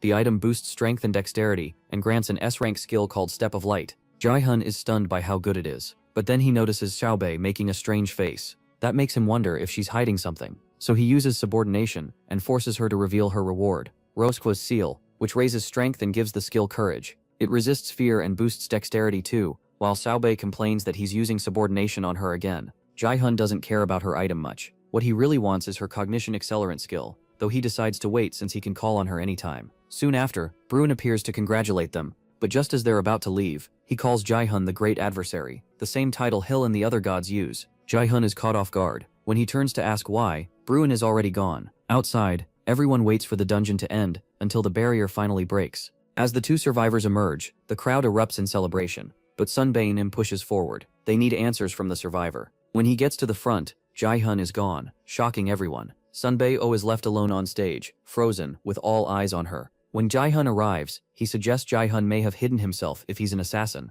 Sunbae-nim argues that's impossible because Agent Kim Jae-hun said Jae-hun is a magic type, specifically a battle mage. Meanwhile, Shongun is impressed that Jae-hun vanished right after pulling off something so huge. Later, Jae-hun is relieved to find no articles online about what happened. He figures the Lotus Guild covered it up. The reason he escaped so easily was the Elfire Thunder Steps, which made him absurdly fast. He also got Surtur's Undying Flames from the mission, a one-time item that can add a flame attribute to a weapon. Still, the fight with Surtur makes Jae-hun realize he's not strong enough yet. He doesn't want to keep winning with tricks, or by depending on someone beside him. He wants to become the kind of person others are afraid to challenge. He wants to bury his weak past and protect his friends and family, so he decides to get much stronger. Elsewhere, Chairman Zhao Bei takes on the job of reporting everything about Zhao Beijun to instructor Zhang Yesu, promising she won't let him down. After she leaves, Zhao Beitian thinks about the next event with excitement. There, he plans to wipe out every dirty obstacle in his way. Pictures of several students lie on the floor, each face marked with an X. The next morning, Zhao Beitian explains to the girls why he was unreachable the day before. Yu Jung thought he had been ignoring all her calls and texts on purpose, but Zhao Beitian says that wasn't it. Ina, on the other hand, asks if he got hurt anywhere, and he tells her he's fine. Yu Jung can't help thinking he has terrible luck to keep ending up in messes like this, and she wonders if God just hates him. Then Suyuk walks over to them. He says he spotted that annoying face of Zhao Beitian's here. Shaba Zhuang warns him that cheap tricks won't work this time. When Yo Jung asks who this weird guy is, Zhao Bei Shaba Zhuang says he has no idea. That makes Zhuage snap, and he yells that he's Li Shuyuk. Instructor Jafo immediately tells him to lower his voice, so he grudgingly backs down. Once she steps up front, Yesu introduces herself to the class. She says she'll be teaching the first part of magic calculations. Then she asks everyone to work hard, because she plans to teach them properly. Zhao Bei Zhuang notices she looks pretty young for an instructor. Then Yesu asks how much they know about magic. Suyuk answers that magic uses calculations to control mana and create supernatural effects. The instructor says that's right, and Suyuk shoots Zhao Beiyun a smug look. After that, Yesu passes out books with basic D-rank magic formulas, and the core ideas behind higher-level magic, which is what they'll study. As soon as the books are handed out, some students complain that the pages are blank. Zhao Beiyun knows they aren't. So when Yesu asks if he can tell her what's inside, he says it's written in rune. That answer irritates Cywork again. It also surprises Yesu, since this magic text can only be read after solving its calculations. Most new students need a week just to see the words, but Zhao Beiyun read it at a glance. Right away, she realizes he's far more gifted than the chairman said. To test him further, she asks about the rune on the cover. Zhao Beiyun himself doesn't understand why reading it is so easy. He can't tell if it's the Nornir system helping him, or the fate of the Aesir. Still, he answers that the cover says, Odin's life and the basics of rune. Back at her apartment, Xiao complains that Zhao Beiyun, that bastard made her walk so much her legs still hurt. She's also mad that she had to face the reporters alone and explain what happened in the theme dungeon. Before leaving, Zhao Beiyun made it impossible for her to reveal anything about his skill by using subordination on her. Just thinking about it makes her furious. She keeps wondering when he'll finally release her from it. Then she realizes she can just go find him, and that gives her a nasty idea. Later, Zhao Beiyun reads the book Yesu gave him, and ends up liking it more than he expected. He learns that a formula changes depending on how it's used. With that deeper grasp of the basics, he can use low-rank magic in more ways, and reach higher levels faster. Then he notices Yu Zhang drop over from exhaustion. Even so, he praises her for managing to read the title on the cover. She groans that it's annoying, since she was the one who taught him magic. Jae-yoon just jokes that the student beat the teacher. At the same time, Ina happily says she can finally read the first page. He tells her she worked hard. That simple praise makes her blush, so she hides her face behind the book. Jae-yoon notices Ina has been acting different around him, and wonders if it's because of the line he drew after they left the dungeon. Outside the library, Odin's crow watches the students, then flies off to report back to Odin. Later, Jae-yoon Sung starts a naming contest for his potion shop. The winner gets a box of top-quality potions. Ye-yoon, Ina, Yu-jung, Jae-sung, and Jae-yoon sit together at the table, but they quickly realize naming it is harder than expected. Ina says maybe it's because there are barely any potion shops around. Yu-jung wonders what happens if the place gets no customers. Jae-sung says raiders care most about staying alive, so a potion shop can't really fail. He reminds them how well the potions worked before, and says this business could change everything.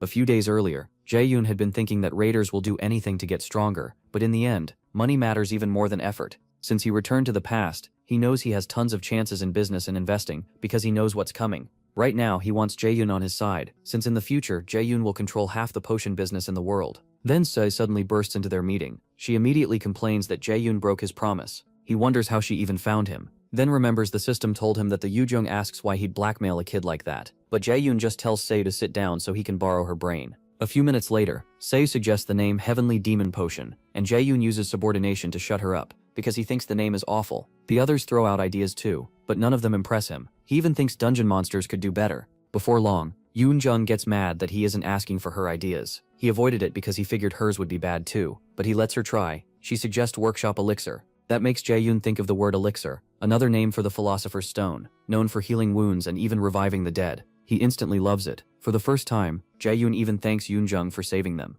Later, during one of Instructor Yesu's classes, Jae-yoon answers that rune is both the language and the base of magic. He gets it completely right, which only makes Soo-yuk more annoyed. When class ends, Jae-yoon goes to Yesu with a question about something he read. The moment she sees the book in his hand, she tenses up. It is a 4-star magic text, something even most instructors can't read well. At that point, she starts wondering what kind of monster Jae-yoon is. Later, he heads to the library and realizes he's completely stuck on the book. Even Instructor Yesu couldn't help much. What he doesn't notice is that the librarian nearby is writing notes about him, especially that he's reading a 4-star magic text. After leaving the library, Jae-yoon goes to his teacher for help, understanding it. He explains that creation means making new magic, destruction means removing or denying magic, and amplification means strengthening it. The formulas and theories are so advanced that he can't grasp them alone. Until now, he relied on Odin's eye to read these texts, but this time he has to truly understand them. After hearing him out, Seung-gun says she can't give him a clear answer either. When he asks why, she explains that he has to understand 4-star magic concepts by himself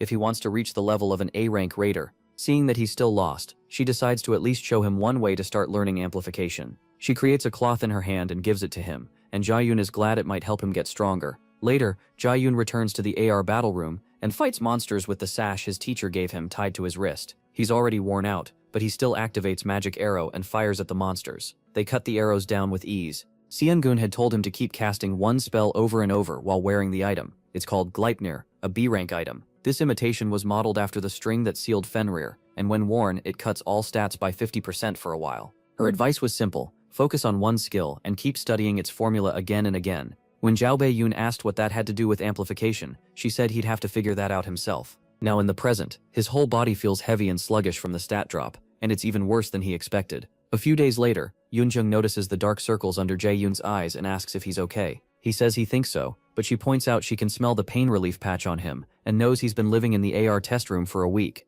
Afa looks worried, and Yoon-jung says overworking himself like this is bad. Jae-yoon thanks her for caring, but reminds them the quiz is in 2 days. He says they still haven't decoded the book, and if they fail they might get stuck with extra classes. The second they hear that, both girls run off to study. Soon after, Jae-yoon goes back to the AR battle room again, and clears test level 41 perfectly. The Norner system tells him his understanding of the formula has risen a lot, greatly boosting Magic Arrow's efficiency. That raises Magic Arrow to level 2, and Jae-yoon finally understands what amplification in the 4-star text means. It's improving a skill by mastering it, and understanding its formula better. He figures he's now around the top of B rank or the entry point of A rank. Just like Seung-gun said, they first came together to use each other, but now it really feels like a true teacher and student bond. Meanwhile, Instructor Soki goes to see the chairman. The chairman clearly isn't happy to see him. Soki knows he has to fix his ruined reputation after the mock dungeon disaster. He reports that the guild experience event is fully prepared. The chairman asks if there are any problems with it. Soki says there are none. That makes the chairman give a dark little smirk, making it obvious he has something nasty planned.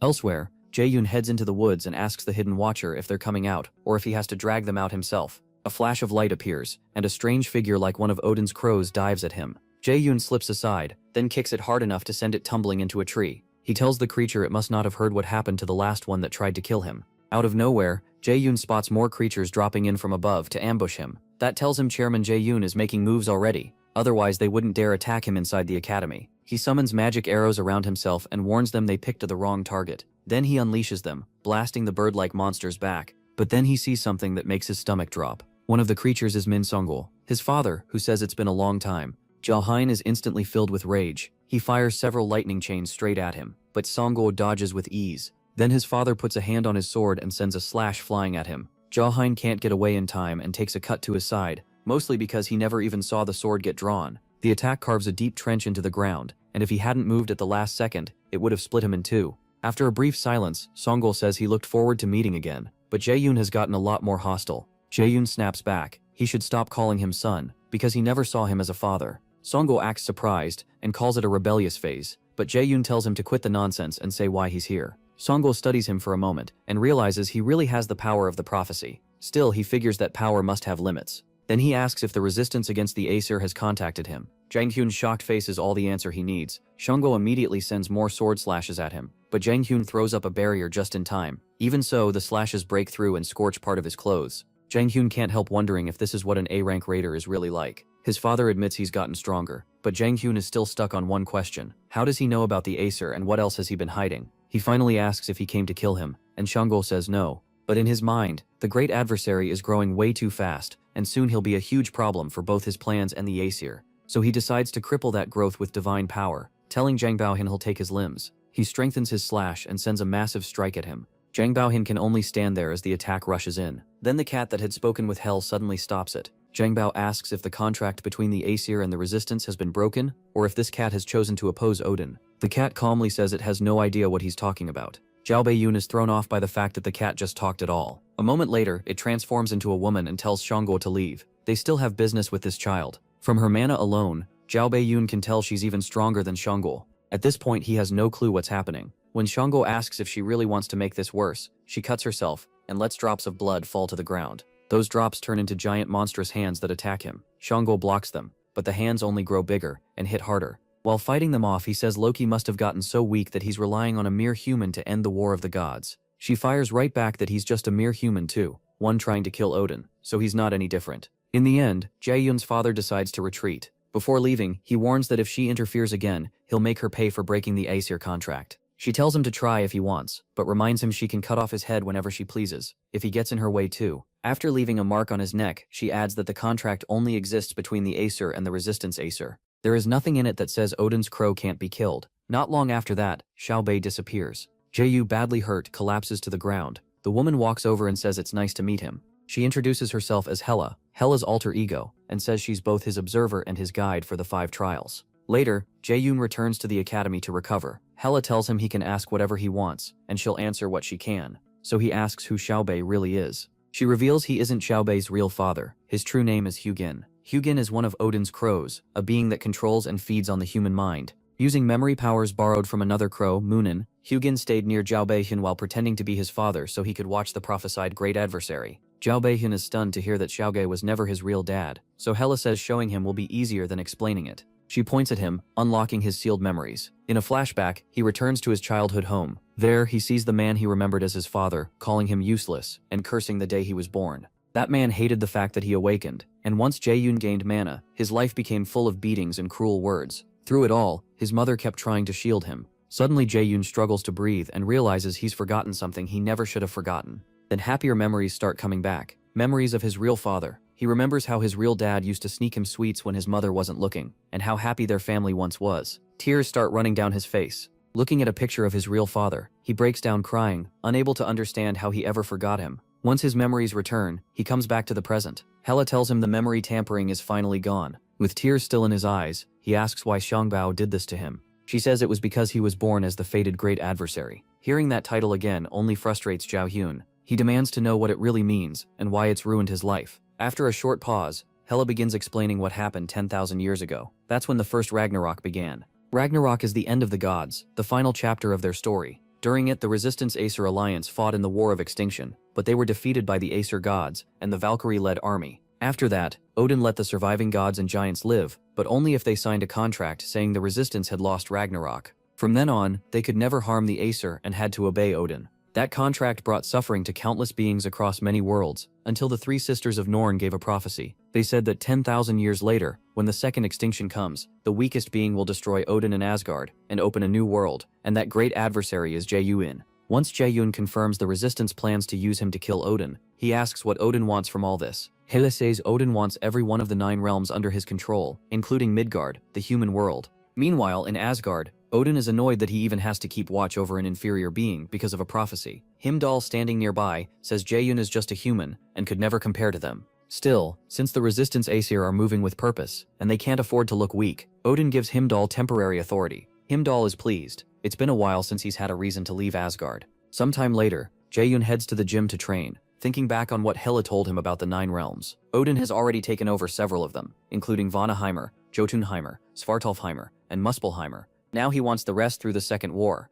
In the flashback, Jaehyun asks why Odin hasn't already killed him, and Hela explains it's because the power of prophecy protects him. Even the gods can't simply overpower it. But that protection won't last forever. Once the second Ragnarok gets close, it will disappear. At that point, the Aesir will kill him, and Hela says they already did once. Jaehyun suddenly realizes the death from his past life was part of Odin's plan from the start. They killed his family, twisted his memories, and turned his life into hell. Hela asks if he wants revenge, and wants to protect what matters most. She reminds him she's the guide for the 5 trials, and says she'll give him a trial to shape him into the one who can kill Odin. Then the Nornir system pops up with a main quest called God Murderer's Path. To stop Odin's ambition, he has to receive the power of the Resistance Aesir throne. He already cleared Hela's trial, but 4 more trials of unknown difficulty remain, before he can gain the throne's blessing. Meanwhile, Hoyeon pushes through special training, until his whole body aches. The training helped him gain an S-rank skill, but it's still brutal on him. He remembers Jaehyun is already far ahead of him, and he's nowhere near strong enough to beat him at the Mills Festival. Even so, he decides to keep training. Then an announcement suddenly calls him to the chairman's office. There, Chairman Jaehyun talks with a congressman about removing all the lower-ranked students so their support can go only to the top-ranked ones. Jaehyun tells the man to handle the rest once those students are gone, but the congressman pushes back, saying the mock exams already got too messy, and Raider Management Headquarters will step in soon. Jaehyun feels the man can't keep up with him, and even considers getting rid of him too. He then says the preparations are finished, and in a few days, during the Guild Experience event, they're going to force open a gate. That catches the congressman's attention, and he says the country will send the support money to Mills, like they discussed before. Not long after, Hoyun is called in and gets nervous, still shaken by what happened in the demiplane. He suspects the chairman was the one who invaded his mind there and caused the mock dungeon incident too. As he knocks on the chairman's door, he reminds himself not to do anything reckless. He can't take this on by himself. Later in class, Jaehyun drifts back to what Hela told him. In that memory, she warns him, Odin likely already knows he contacted the resistant Aesir force, so Ragnarok may start sooner than expected.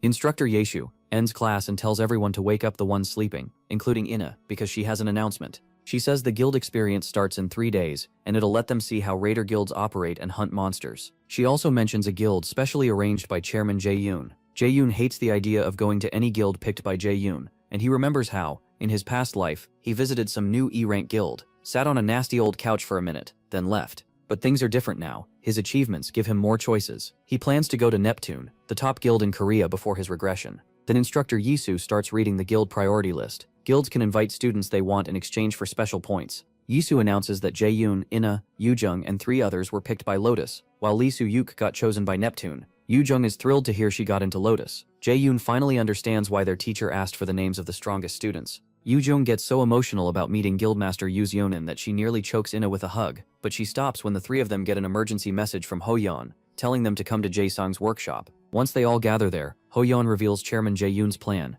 kill the lower-ranked students during the guild experience to force reawakenings. Jae-sung says the chairman's corruption comes up every year, but now he's gone so far he's treating lives like toys. Jaehyun realizes this event is far more dangerous than he thought. Hoyeon says they're the only ones who know, but Jaehyun warns that rushing in could just get them all killed, even if saving people is the right thing. Silence hangs over the table. Then Yoojung asks why they're even hesitating when students' lives are at stake. Jaehyun backs her up, and Ina does too. That actually makes Jaehyun glad. To him, this urge to fight and protect people is what makes them true raiders. Right then, the system gives him another main quest, Second Turning Point. Its goal is to stop Jaehyun's greedy scheme and save the students. With A+ difficulty, the rewards are a blank card and a sealed magic text, and the Nornir system says the resistant Aesir are watching what he chooses. So Jaehyun tells the group they need a plan to bring Chairman Jaehyun down for good. Later, Instructor Yusu is stunned when Jaehyun says he's already mastered a 4-star magic text. She can't believe it, and then it hits her that he's dangerous, and something about him is deeply wrong. She knows the chairman wants to use him like a chess piece, but she no longer believes Jaehyun can be controlled.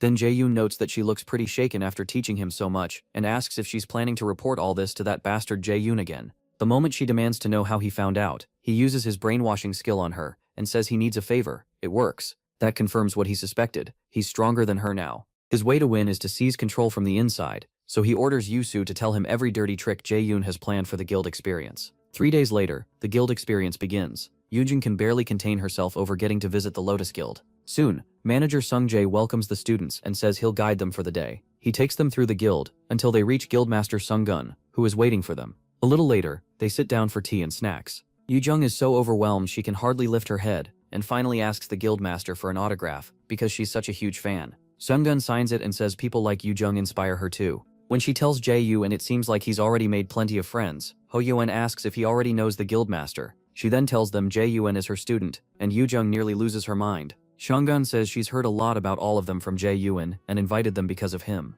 She explains that Lotus and a few other guilds already know about Jae-yoon's corruption, but his power is so overwhelming they haven't been able to act. Most of his abilities are secret. Even Sungun admits she doesn't know much about them. At the same time, other students are being led through a different guild. One of them, Shang Chan, thinks the others were idiots for looking down on him and calling him untalented. Now he believes things have changed, because the chairman personally chose him, after finally seeing his potential to become a great raider someday. Then a girl stops Shanggun and asks if he also thinks this place feels strange. When he asks why, she points out that a real raider guild should have all kinds of facilities, but this one feels like it's been abandoned for ages. He looks around too, notices the stacked boxes and cobwebs, and starts to worry. Just then, the guide says they've arrived. When he turns around, his face burns away and reveals instructor Soki underneath. Soki hadn't expected his disguise skill to wear off so quickly, and decides he has no choice but to start early. He instantly activates a bright pink magic circle under the students, and bids them goodbye. They panic and try to run. Meanwhile, Jae-yoon's group uses the mana map Shanggun gave them to track the strange energy, but when they reach a building that looks abandoned instead of like a real guild,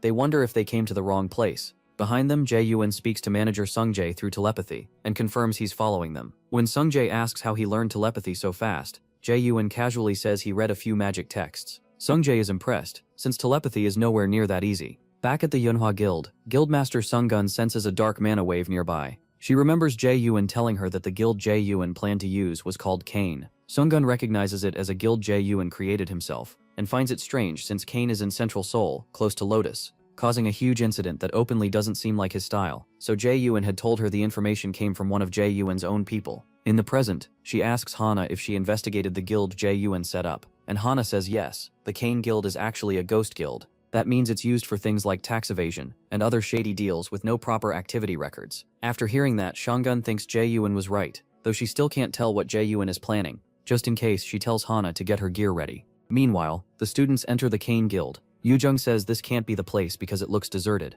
but Jae-yoon tells her this is exactly where the rotten mana is coming from. The energy he senses feels wrong, and he thinks he may have to handle this with manager Sungjae. As they move deeper in, they detect traces of advanced magic that was just used. While they search the area, the pink energy appears again, and Jae-yoon yells for everyone to get out now. Too late, they're trapped inside the magic circle and can't move. A voice calls them fools and sends them to Svartalfheimer, the realm of the Dark Elves. As the transfer begins, the Nornir system warns Jae-yoon that this dungeon is far above his level and he should escape immediately. Elsewhere, the Dark Elf leader orders his followers to rise. It's time to feed on new prey. The group is soon thrown into Svartalfheimer, and Jae-yoon remembers that in Norse myth, Dark Elves were said to have power close to the gods. Those powers weakened once this place became a dungeon. Hoyun is shocked that Chairman Jae-yoon can use teleportation magic on this level, and wonders what he really is. Jae-yoon agrees. A normal human shouldn't be able to interfere with the transfer system of the 9 realms. That means someone else is involved, and everyone realizes how bad their situation is. They're still trying to process it all, when manager Sungjae suddenly appears. He says Jae-yoon told him to come if anything went wrong, and Yu-jung is instantly relieved, thinking they might survive after all. But Sungjae quickly says his presence doesn't make things safe. Even A-rank raiders struggle to stay alive in the Dark Elves world, and if they drop their guard, they'll all die. Jae-yoon agrees there isn't any perfect way to clear this dungeon, at least not in this timeline. Still, he's seen plenty of clear guides from the future, so he promises they'll get out alive. First, he says they need to find the survivors. Meanwhile, Chairman Jae-yoon meets Hoyeon's father, Mr. An Seok-wo, who complains that Jae-yoon is breaking his promise to make Hoyeon much stronger. Jae-yoon tells him not to worry, Hoyeon will come out on top next time. But Mr. An sees Jae-yoon for the snake he is, and asks how Hoyeon could lose to a student from the magic class during the freshman hunt. The chairman finally tells him about Jae-yoon, a genius born with 97 magic aptitude. That number stuns Mr. An, and he decides to leave. It turns out An Seok-woo was once a military officer, and his strong ties to the central government make him useful to Jane. Even so, that alone isn't enough for Jane to step into this new matter, because he won't join a game he knows he'll lose. Back in the Dark Elf world, Anna tries to light the area with her flash skill, since it's pitch black, but Jae-yoon stops her and uses a level 3 flash instead, shining much brighter. Yu-jung is shocked, so Jae-yoon explains he upgraded flash from D rank. And I can't believe it, since skills normally only level up after someone reaches A rank. Hoyeon is stunned that Jae-yoon is already this advanced. As they head on, manager Sungjae keeps thinking about Jae-yoon's skill growth and wonders how he's never seen anything like it, despite training so many young raiders. Quietly, he starts asking himself just how far Jae-yoon can go. After going deeper into the dungeon, Jae-yoon suggests a short break, and Sung-jae agrees. They've been walking a long time and dark elves can easily snuff out flash anyway, so Jae-yoon turns the light off and lets everyone adjust to the dark. The students drink mana potions. Jae-sung had prepared earlier to recover their energy. When Hoi-seon says the survivors should be somewhere past the fork, Jae-yoon scans the dungeon with mana perception. He senses the center path leads to the boss room, but then catches something flying at them and snatches an arrow before it can pierce Ina's chest. Jae-yoon activates absolute calculation, and everyone braces for battle as dark elves close in from all sides. For a second, they just stare as Jae-yoon crushes the arrow in his hand. Yue-jung quickly throws up a mana field around the group, while Ina uses slow to hinder the elves. Then she summons her radiant divine sword and attacks. At the same time, Hoi-yeon uses martial arts polar extreme to draw attention and open chances for the others. Once he gives the sign, manager Sung-jae lunges at a dark elf with his dagger and clashes with it directly. Chae Yue joins the fight too, activating lightning chain, now level 5, and lashes multiple elves at once. From the future clear guide for Svartalfheim, he knows dark elf weapons and armor are made of magic, so absolute calculation can break them all. He tells Yue-jung and Ina to use only fire magic, and they follow his lead even without knowing why. When one elf hurls a spear at him, Jae-yeon tells Hoi-yeon to use provocation to make the enemies easier to read while he burns the spear away with fire. Hoi-yeon draws the monster's focus with provoke, and Jae-yeon tells Sung-jae to finish the elves whose movements have slowed. Sung-jae does just that, though he starts wondering how much Jae-yeon knows about dark elves. Using level 5 stealth to erase his presence, Sung-jae rips through dark elf flesh. At the same time, Jae-yeon uses fire strike and blows one of them apart. Yue-jung follows with Flame of Eternity, forming a huge fireball that covers much of the area and forces the elves to shift. As the dark elves rush in, Ina fires back with a flame arrow and drops them. One elf can't believe these humans know their weakness, and then Hoi-yeon's sword bursts through his back and out his chest. The elf rages that a human dared to strike him, but the moment he turns toward Hoi-yeon, Jangdael's lightning chain finishes him. Soon the fight is over, and Jae-yoon says they need to keep moving. They're running out of time. He can still feel some survivors' mana, and he's afraid they'll die if they arrive too late. Back at the academy, Chairman Jae-yoon scolds instructor Seok-gi for ruining things again. Seok-gi apologizes and says he never expected outsiders to enter the guild building, but Jae-yoon doesn't accept that excuse. Seok-gi insists they can still cover it up since people often die when gates appear suddenly, but the chairman calls that nonsense. Seok-gi suddenly coughs up blood, and Jae-yoon reminds him the transfer spell can't move civilians with no mana, so mana users must have gone in. He coldly tells Seok-gi to pray this ends cleanly, because if any student comes back alive, he's finished. As the pressure grows, blood starts pouring from Seok-gi's nose and eyes. Meanwhile, Guildmaster Shongun rushes out toward the Cane Guild to inspect the sinister mana. She figures the spell is at least S rank, which means the kids and Shongun are in real danger. Still, her earring hasn't reacted yet, so she knows no one is dead.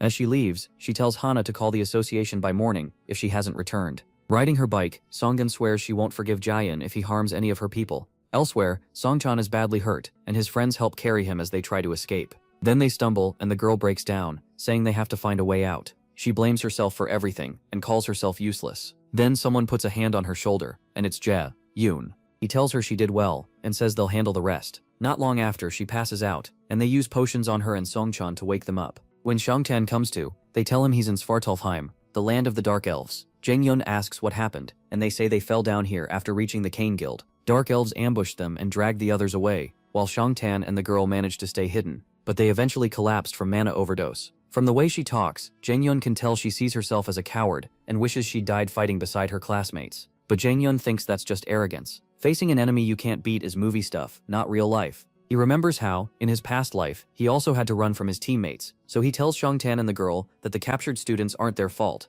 When Jang-yeon asks where the others were taken, the girl says they were brought to the king who rules the Dark Elves. He also asks who brought them here, and Shangtan says it was instructor Seok-gi. After thinking for a moment, Jang-yeon tells the group to wait while he goes on ahead. Yu-jung immediately objects and asks what he's planning. Jang-yeon says he can feel dark mana from the same direction the others were taken, so that's probably where the boss is, and the others' energy is fading fast. Yu-jung says he's insane and will get killed, and Ina agrees they should stay together. But for some reason, Hoi-yeon sides with Jang-yeon. Jang-yeon explains they can't beat Dark Elves in one-on-one fights, and someone has to stay behind to guard the injured. Yu-jung wants to argue more, but she falls silent because she has no better plan. Shangchao reluctantly agrees too, telling Jang-yeon to come back at once if things get dangerous. Shangchao leaves the others in Shangchao's care, and Shangchao promises he'll protect them with everything he has. As Jang-yeon heads deeper in, Shangchan's friend worries whether he'll be okay, and Shangchao reassures her that Jang-yeon is strong. Nearby, Yu-jung wipes away her tears and tells Ina that Jang-yeon will be fine when she sees Ina is shaken too. Suddenly Shang-jae senses something, and orders everyone to stay quiet. The enemy is coming. As he reaches for his daggers, a beam of energy flashes past his head and tears deep into him, dropping him to the ground. Then the dark elves step in, and one powerful elf says these humans have been buzzing around like flies. Meanwhile, Jae-Yun keeps advancing and knows he has to end this fast in case something happens behind him. He opens a massive door and finds the king, who's been waiting for him, and has a special welcome ready. Just as Jae-Yun is about to speak, his earring starts burning, and he realizes the manager's presence is fading. Before he can move, the door shuts behind him, and the king says he won't leave unless he survives a fight against his soldiers. Jae-Yun is torn. He has to save the others, but then he remembers Hoyeon's promise, and chooses to trust them while he handles this. The Dark Elf King mocks him and asks what he plans to do, so Jae-Yun raises a wall of fire around himself and tells him they're all going to die here. Outside, Songjiao is still on the ground with the sword that struck him lying beside him. Hoyeon rushes over and realizes the manager is in awful shape, maybe even poisoned. That means these monsters know exactly how to target an assassin-type raider's weakness. The elf leader calls his sword back to his hand and says he'll deal with the smaller pests, now that the most annoying one is down. Hoyeon realizes they waited for Jae-Yun to leave before attacking. A adds that the guildmaster must have sensed Sungjae going down. She remembers Sungon gave Jae-Yun an Avaldi earring that would alert her if any of them were in danger, and she'd promised to come in an emergency. Inside the Dark Elf Palace, Jae-Yun burns with fury and actual fire as he tears through the Dark Elves. Wrapped in flames, he marches straight at them, then notices blood around their mouths, so he tells them they're going to cough up whatever they just ate. Jae-Yun remembers the determined look on Hoyeon's face, the look of someone crazy enough to accept the choice he's made. That look reminds Jae-Yun of his best friend from his past life, and the friends who died in the Moke dungeon. Because of that, he can't trust eyes like that. Outside, Yujung spreads a mana field, while Inna summons radiant holy swords and sends them at the Dark Elves. Their leader mocks them for struggling so hard and says they'll just end up as part of the king's meal before ordering the attack. Inna notices how fast he is, but Hoyeon steps in and blocks the strike with his shield. Then he uses Polar Extreme and slashes back hard enough to push the elf away.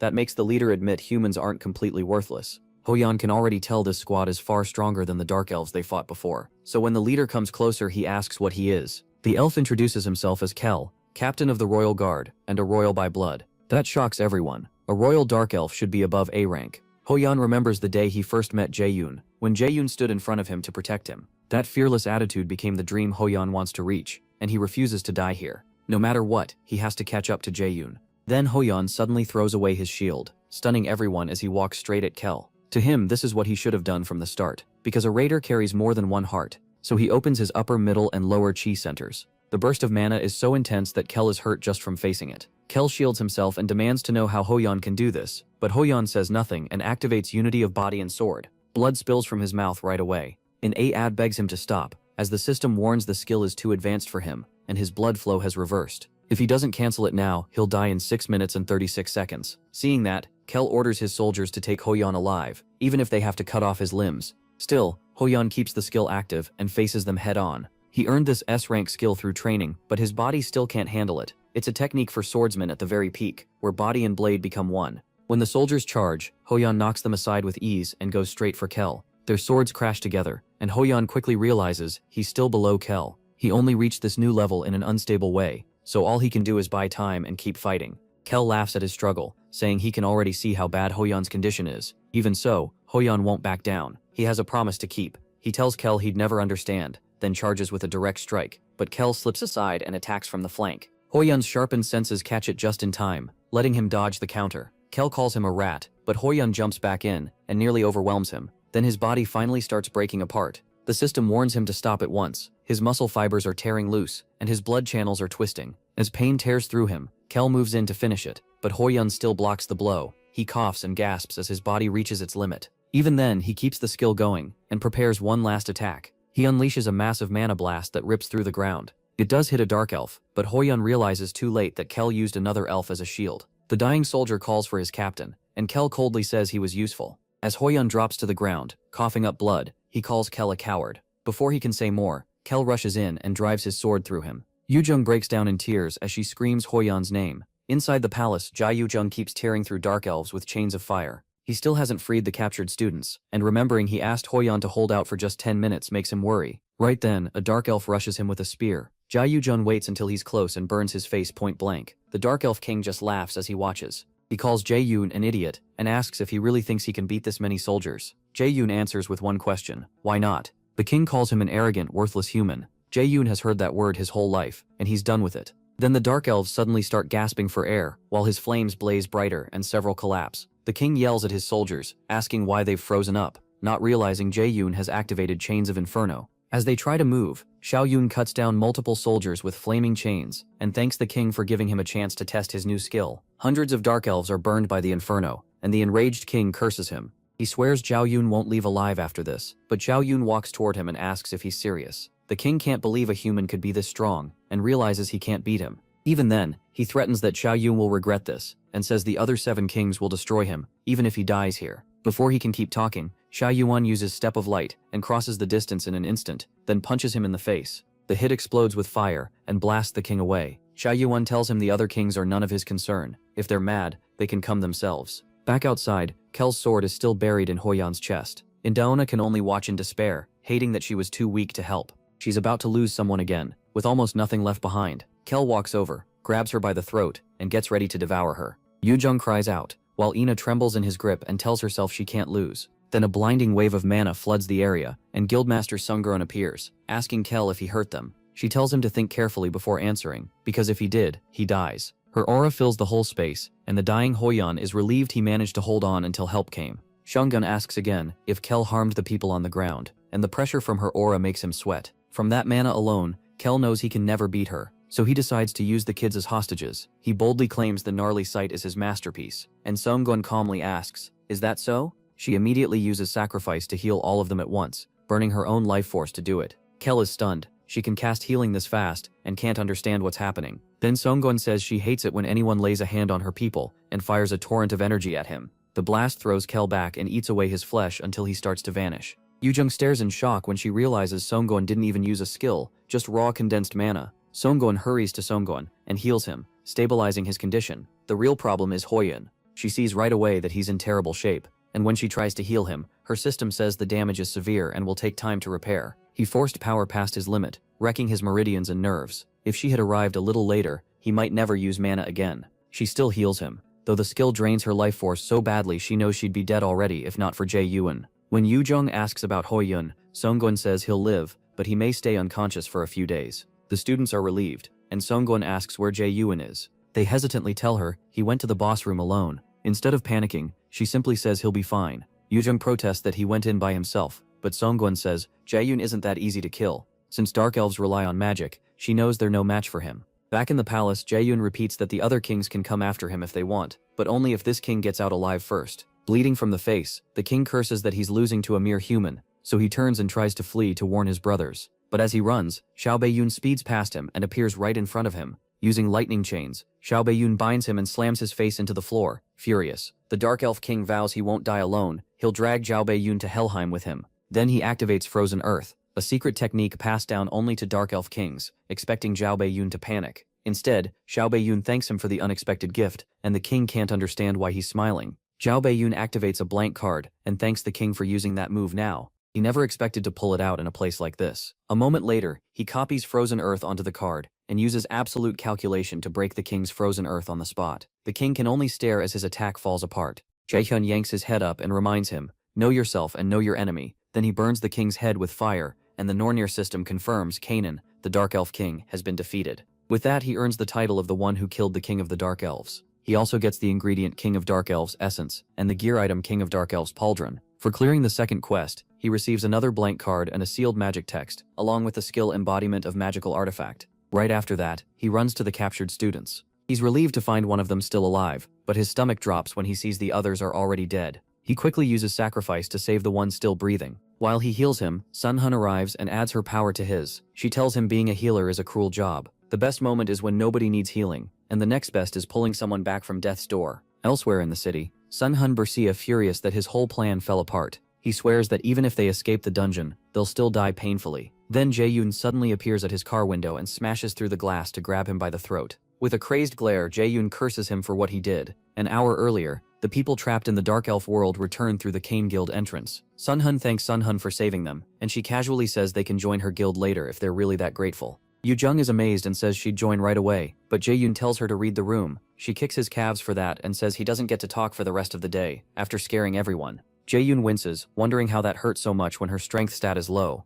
Sun Hunter pulls up in a company van and tells the guildmaster she rushed over because she couldn't reach her for hours. Sun Hun apologizes and says she'll explain everything later. For now, she asks Hunter to take the injured students and the kids back to the guild first. She stays behind because she and Jae-yoon still have something to handle. Hun tells manager Sun Hun-jae to come with them, and Jae-yoon notices Sun Hun-jae's arm is torn up, which catches him off guard. Before he can say anything, Sun Hun-jae speaks to him through telepathy. Don't tell his sister, because it'll be worse if Hana finds out. These siblings clearly have a messy love-hate thing going on, and when Sun Hun-jae hesitates, Hana nearly leaves him behind, forcing him to run into the van. Once they drive away, Jae-yuan and Sun Hun move on Sun Hun. He's gay who had been watching nearby. He's stunned that they made it out alive, and can't figure out why Sun Hun is here. Panicking, he activates a magic item Chairman Jae-yuan gave him for emergencies. He teleports behind Sun Hun, and tries to stab her, but she slips aside with ease. She mocks the item, saying it's pretty weak if it only moves him a few dozen meters. Then she asks why he tried to kill the students, and who sent him. Sun Hun Berseus refuses to answer, and sneers that mages are inferior anyway. Next, he turns on a device Sun Hun recognizes as mana suppression gear, and she says that's just sad.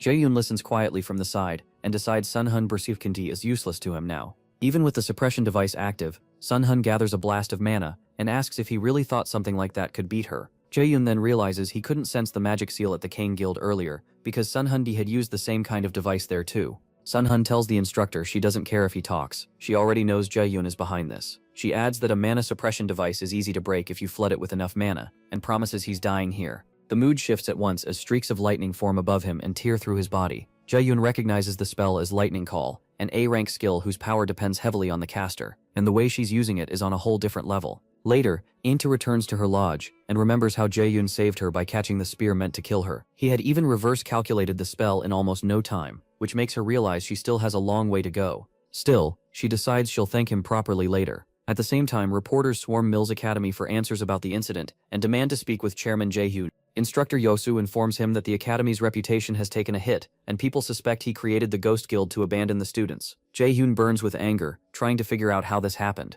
Without changing expression, Yosu says journalists are outside and calls are pouring in, then asks what to do. Annoyed, he orders a full lockdown and says no one is giving interviews right now. After she leaves, he realizes someone inside Mills must have leaked his plan, and since Sokagi is probably dead, he decides to answer with revenge. So the chairman calls someone and offers any price for a media cover-up. A few days later, Jae-hoon bumps into Hoyeon in the hallway on purpose, and says he's looking better. Hoyeon smiles and says that's only because of him and the guildmaster. After a brief pause, Jae-hoon asks why he pushed himself so far. He almost died. Hoyeon can't find the words, so Jae-hoon gently tells him it's enough to keep moving forward with that same heart. He says Hoyeon should do what he wants first, and think about the reasons later. But before leaving, he reminds him to take care of himself, because the others worry about him. For some reason, that idea gives Hoyeon new energy. Later, Jae-hoon looks over his stats and checks his new A-rank title, the one who killed the king of the Dark Elves. It boosts his mana and attack power against Dark-type monsters, but if he equips it, all Dark Elves will target him. He puts it on anyway, and decides to hand the Dark Elf King's essence to Jae-soon, since he loves new ingredients. He also got the active skill Realization of Magical Artifact, which lets him create armor in battle using mana. The skill shocks him, so he equips it right away. Jae-hoon realizes its real value isn't the rank, but how useful it is. On the black market, even C-rank armor costs tens of millions of won. That means he can make gear worth that much every time he uses it. Then the knife Mislatine starts reacting, and the system tells him all of its effects are finally unlocked because he met every condition. As a result, he gains the passive skill Genius of Armor Making, which raises the rank of any equipment he creates by 1. Jae-yoon is blown away, and finally understands why Mislatine's full power hadn't shown up before. He simply hadn't met all the requirements yet. With all these new rewards, he decides it's time to start training with them. The next morning, students all over Moshao Bay turn to prepare for exams. They're so brutal, people call them the grave of students. The tests cover theory and practice, including potion making and pocket plane dungeon raids broadcast across the whole country. Meanwhile, Hoyeon gets shaken awake by Yoo-jung, who threatens to beat him up.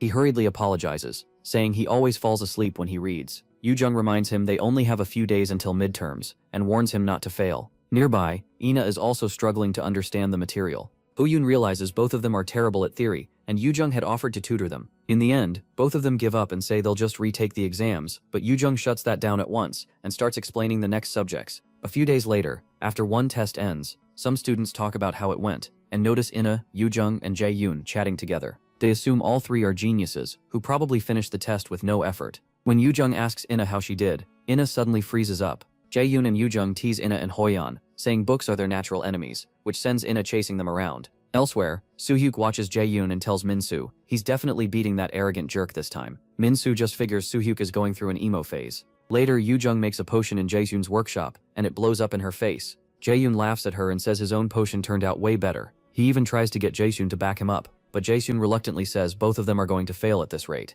According to him, neither of them has any talent for alchemy, and that crushes them both. Jae-yoon realizes he needs more practice if he wants to avoid failing, so he asks Jae-sung if there's any way to save their grades. After thinking it over, Jae-sung suggests using a rare material from a monster called moonlight fireflies. They live only in very clean places, and fewer than 100 show up on the black market each year. If they can grind the exoskeleton into powder, it will boost the potion's effects. Soon after, Jae-yoon and Yoo-jung go to meet Kwon Soyeol Soonbae, one of the seniors they beat during the freshman hunt. When Jae-yoon says it's been a while, Soyeol looks surprised and asks why they came. He says he wants to ask her a favor. She immediately tells him to get lost. She's not helping him. Jae-yoon asks if she's really refusing before even hearing the offer. Soyeol still says no, figuring he can only pay in points. Then he offers 30 million won in cash, leaving Yoo-jung stunned. The moment she hears that number, Soyeol's eyes light up. Not long after, they head to Muju in Jeollabuk-do, near Mount Daegu, with Jae-sung joining them. An hour earlier, Soyeol had heard them out and said the job sounded possible. Still, she warned that even with her inspection skill, she needed some kind of trace to follow. When she asks if they have a solution,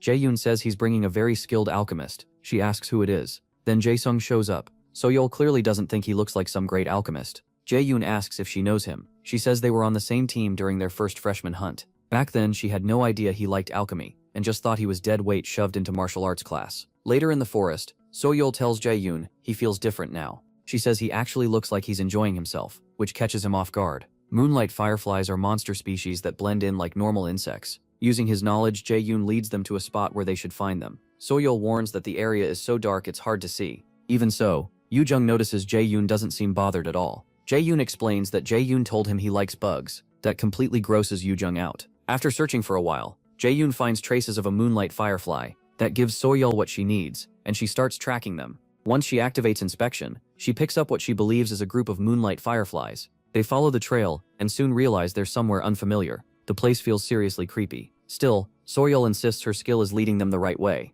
After pushing through the strange plants for a while, they find a glowing waterfall surrounded by dazzling fireflies. Jae-sung excitedly says these are moonlight fireflies, and their larger size proves they're monsters. Since they're flying too fast, Jae-sung uses gravity magic to slow them down, but the bugs resist the pull better than expected. Soyeol tells Jae-sung to increase the force. He says he can't adjust that skill well enough yet. Jae-sung starts worrying they'll lose the fireflies. Jae-sung tells him they won't. He creates a mana room and traps the insects inside. Soyeol is stunned that he just made an entire mana room on the spot. She flat out calls him a monster. Even Jae-sung is impressed. He never would have thought of doing it that way. He rushes in right away. Yoo-jung, meanwhile, clearly hates every second of this. Jae-sung shoves her inside anyway. The rest follow Jae-sung in. By then, he's already collecting the bugs. As they gather them, Soyeol wonders if any other student at the academy could pull off a mana room like this. She realizes not even most third years could do it. Once they're done, they head back to Jae-sung's workshop. Then they try making the potion again. This time it actually works, and nothing blows up.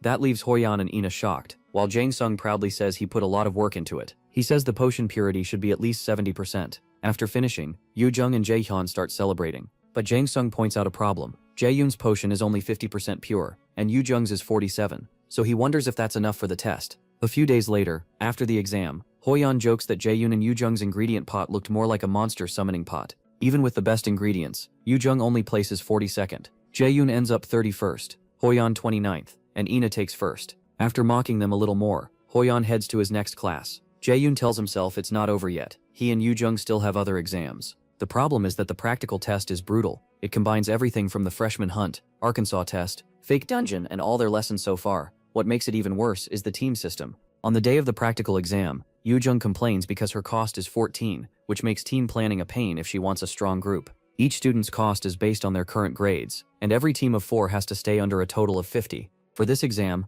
Hoyeon is 17, Ina is 15, and Yoo-jung is 14. In his past life, Jae-sung's cost was only 6. At the time, he thought that was great, because it let him join a strong team. But it ended horribly, so he thinks this system is garbage. High-ranked students just grab low-cost students because they're easy to fit into a team. Then a cadet Jang recognizes from his past life walks up to him. This is the same guy who used to mock him for being low-ranked. Now he's all smiles, asking if Jae-sung is the genius who got first in the student hunt and did great in the fake dungeon. In the past, that same guy told him to know his place during the exams. Now he cheerfully introduces himself as Chu Chin Sheng. Jang Sung brushes him off. Kun Sheng keeps pushing, saying they should team up since his skill is better than his cost suggests. He adds that his own cost of 20 makes finding teammates hard, so he can help Jang Sung too. But Jang Sung knows exactly what kind of trash he is. A coward who bullies the weak and sucks up to the strong. So he tells Han Sheng it's too bad, but he should find someone else. Thrown off, Han Sheng tries to sell himself again, saying his low cost and high skill make him valuable. Yun says it doesn't matter. He can clear the test without him, and Han Sheng is weak anyway. Then Jaekyun goes to meet some friends. He asks if they thought over his offer. Behind him, Han Sheng watches with pure hatred. Gina and Singwoo both say they're in. Han Sheng recognizes them as the two who abandoned Jaekyun in the mock dungeon. Jaekyun says he's relieved. They had him worried for a second. Han Sheng gets even angrier that Jaekyun chose those two and storms off. He's sure Jaekyun will regret it. Later, Jaekyun meets his new teammates at a cafe. Gina asks if he's really sure about picking them, since they weren't much help in the mock dungeon. Han Sheng-wo adds that during the Kane incident, they were left behind because they weren't strong enough. Yun tells them he has no plan to lose. He knows Gina and Seungwoo's costs are lower than they should be, because they ran from the mock dungeon. They're the real bargains here, not Han Sheng. The two finally agree and ask who the fourth member is. Yun says she'll be there soon. A moment later, Yu Jung walks in. The two instantly remember how instructor Jaehyun had to stop her from attacking them after they left Jaehyun behind in the dungeon. As soon as she arrives, she asks why Jaehyun wants her teaming up with these guys. Elsewhere, Chairman Jaehyun reads reports saying Miles Academy is losing its spot as Korea's top school. Because of the recent incident, he's also in danger of getting pushed out. Furious, he smashes his computer, cursing the reporters for publishing it after all the money he paid them. He realizes the media has turned against him, and he's sure the Lotus Guild is behind it. So for now, he decides to lie low, even if it costs him. He needs to wait until the press calms down before going back to his original plan for the seer. Back at the cafe, Yoon-jung sits there glaring at the two warrior cadets. In the end, she agrees to let the past slide, but asks Jae-yoon if he's really sure about this. He says he wants them to understand that telling them to run was honestly the best choice at the time. Yoon-jung reluctantly accepts that. Then she asks the real question, why bring them onto the team when he could probably ace the test by himself? The truth is, Xiao Bei-yoon picked them because they all have a grudge against Jiamjing. That means whatever happens next should stay secret between them. He finally reveals that he plans to use this event to bring Jiamjing down. That leaves everyone staring at him in shock. On the day of the practical exam, the students gather, and instructor Park Ha-jun steps up to oversee the second part. Jae-hyun sees Han-shun as just another one of Jae-yun's lackeys, brought in to replace Seolki. Han-shun says the exam will be broadcast nationwide so everyone can see the students' skills. Then he tells them to give it their all, and wishes them luck. A moment later, the students are transported into a place called the Pocket Plane. It's a lava-filled dungeon, and Jae-hyun's group is Team D. Their mission is to clear every stage and return with the boss core. On the first floor, they must wipe out all monsters and find the stairs to the second floor. The heat is intense. Xiao Bei-yoon explains that the dungeon is modeled after Muspelheimer. He suggests mapping the area first so they have enough information to handle anything that happens. There are also some items he wants to collect. Yoon-jung says one of those items is frostgrass. Without it, the heat will wear them down and put them in danger fast. Shegru praises Jae-yoon and Yoo-jung for knowing their stuff. Jae-yoon says this is just basic dungeon survival. Staying alive comes first. Soon after, he activates mana detection and searches for frostgrass. Following the mana trail, they come across a whole field of frostgrass. Jae-yoon tells them to gather as much as they can and store it in their inventory. Since Seungwoo said he's decent at alchemy, Jae-yoon puts him in charge of the potions. Then a notice pops up saying viewers will join the room soon, warning them to watch what they say and do. The students now have to perform for people across the whole country and keep the audience interested. Xiao Bei-yoon hates that part, but he knows it could still help him. As they collect grass, he senses 4 C-rank monsters coming and tells everyone to switch to Formation B. The team moves into place as lava slimes head their way. Jungbo uses Provoke to pull their attention, and Xiao Bei-yoon tells the others to use items and keep their distance, since the slimes explode if a weak spot is touched. They ready their weapons but hold still as the monsters close in. Once they get near, Yoon-jung calls to Jae-yoon, but he says it's still too early. Only when the slimes are almost right on them does their team stream open, and viewers rush in asking if this is the group with the freshman hunt top scorer. That's when Xiao Bei-yoon gives the order. Yoon-jung fires water shoot through an arrow and punches a hole in one slime. As Gina joins in, Xiao Bei-yoon realizes this heat-filled floor is perfect for the frozen earth skill he got. He gives the camera a small smile and uses it. He doesn't want to go all out yet, saving his strongest moves for later. For now, he uses Ice Rain and sends a shower of ice across the area. Viewers can't believe what they're seeing, and some think it has to be a mistake since that was an A-rank skill. But Xiao Bei-yoon sees these clueless viewers as the best tool to bring down Xiao Bei. At the same time, manager Sun Bainam watches the stream and wonders how Xiao Bei-yoon can cast an A-rank skill so easily. From what Agent Kim Xiao Bei-yoon told him, Xiao Bei-yoon hates Xiao Bei, and Lotus is backing him. Sun Bainam figures this kid could make exposing Xiao Bei easy, so he keeps watching with interest. Zhao Beiyun's ice rain wipes out the lava slimes, and Yu Jung says she's not even shocked anymore, even if she has no idea where he learned that skill. When Jaina says the heat is getting bad, Zhao Beiyun tells everyone to drink their potions. Then they start searching for a cooler area. Shangwo spots a place with weaker heat energy, and Zhao Beiyun decides to make their shelter there. Elsewhere, Ina shoots holy arrows into nearby monsters, while Hoyun, fighting beside her, rips another one apart. After clearing them, Ina says the dungeon feels too easy, and Hoyun agrees they're weaker than expected. Their teammates can only stare, confused because one mistake should have meant failure, yet they handled lava slimes up close without a scratch. Back with Jae-yoon, he sets up a tent for the team, while Sung-woo works on potions, saying it'll take about an hour. Xiao Bei-yoon jokes that Yu Jung's little comments are her way of rushing Sung-woo, but she quickly denies it, and the two start bickering again. Gina laughs at how close they seem, though Yu Jung insists they're not. Not long after, Xiao Bei-yoon shares his secret plan with the others. Once he's done explaining, Yu Jung steps outside with him and asks if it can really work. He says yes, this is the perfect time to cause a scene. So he releases some power to destabilize the pocket plane, canceling the limit on voice transmission. The viewers start asking what Xiao Bei-yoon is doing, and why he's off alone with Yu Jung, some even wondering if the others failed. He tells them his teammates are fine, which shocks everyone, because students weren't supposed to be heard. After tweaking the pocket plane formula, Xiao Bei-yoon greets the audience and says the real stream starts now. Meanwhile, Xiao Bei-yoon is nearly shaking with rage as he watches. He can't understand how Xiao Bei-yoon tampered with the pocket plane's formula, something built by dozens of mage raiders, him included, along with the academy instructors. Instructor Haiyun suggests punishing Xiao Bei, but Xiao Bei says he can't. There's no rule for this because no one thought it was possible. Still, academy students aren't allowed to reveal Mill's sensitive information to the public, and breaking that rule could get him expelled. Then the chairman hears Xiao Bei-yoon mention him on the live stream. Xiao Bei-yoon ties him to the guild experience incident and other shady dealings, then tells viewers not to worry about him getting expelled, which leaves the chairman completely baffled. Xiao Bei-yoon goes on, saying the chairman's favorite line is that the strong survive and hold power. After laughing at how rotten Jang Yun is, the chairman orders Haiyun to expel Jang Yun after the exam ends. He also tells him to hire at least 2 seasoned A ranks to eliminate Jang Yun once public attention dies down. As Jang Yun walks off, he swears he'll make Jang Yun pay. Jang Yun tells the viewers the chairman won't keep his word if he expels a student with grades like his. The audience eats it up, and many begin realizing something is seriously wrong at the school, especially with all the claims about Xiao Bei and that were never investigated. Earlier, back in the shelter, Xiao Bei-yoon told the team he would alter the pocket plane formula so viewers could hear them and take their side. Yu Jung worried the chairman might strike back, but he reminded her they had the viewers now, and no rule banned messing with the formula. In the present, Xiao Bei-yoon announces that the real dungeon raid stream is starting, something they prepared to make the broadcast more fun. The viewers get excited, but Yu Jung feels exposed when they start commenting on her skills and performance. Soon, Xiao Bei-yoon takes her to a spot by a lava fall, and tells the audience they're about to find the pocket plane's hidden piece here.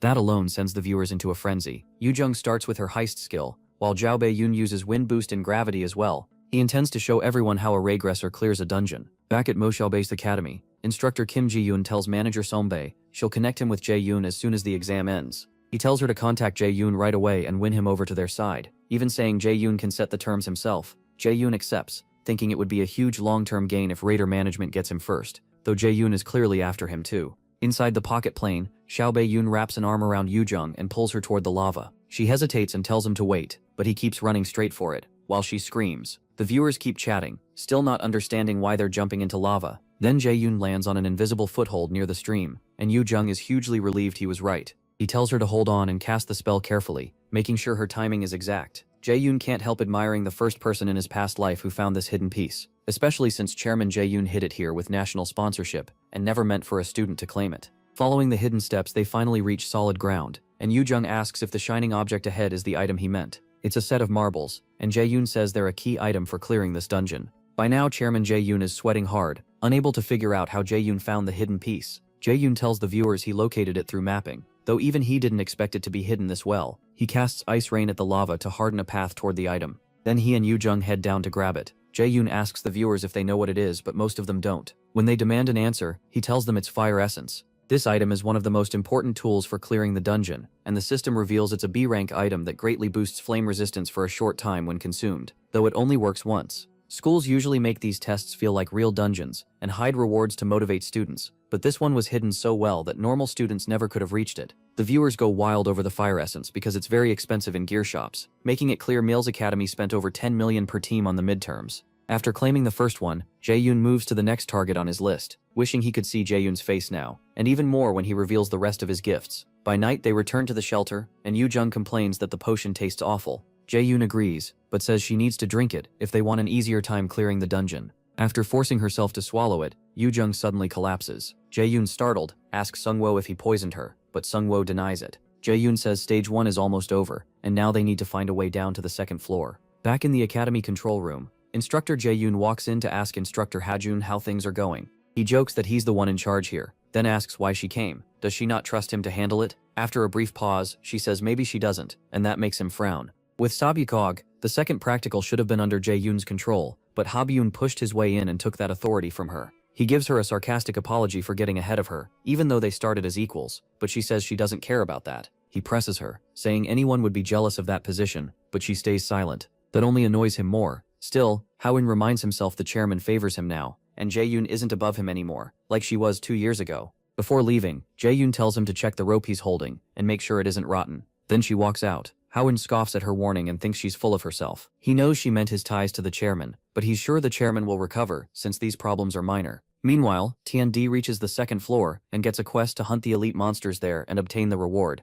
Elsewhere, Heimdall slaughters several people and speaks with Huging, who asks if he's going to meet the great adversary. Heimdall brushes it off, saying the great adversary is only human and easy to kill. What annoys him is that after that, he'll be stuck with Bifrost again as a gatekeeper. He tells Hugin not to meddle in his business, since he's just a creature of evil, but Hugin thinks both gods and humans are fools, and he recalls Munin, Odin's other crow. Lost in thought, he speaks to the absent Munin, and says nothing has changed, and nothing ever will. On the second floor, Gina says it's even hotter than the first. Yunchong adds that the quest sounds harder too. Jae-yoon knows the routes here, but something feels off. An hour earlier they used a small cave to reach this floor, and Shangwo wondered why the path down was buried underground. Yunchong explains that in stage-type dungeons reaching the next level is usually hard, which makes her wonder how Jae-yoon found it so fast. She starts suspecting he's been here before. Then she spots a bug and screams so loudly that everyone jumps, and she ends up clinging to Gina. Jae-hyun grabs the bug and tells the viewers he may need it later. Before moving on, he says the team has to prepare first, and hands them the fire essence to eat.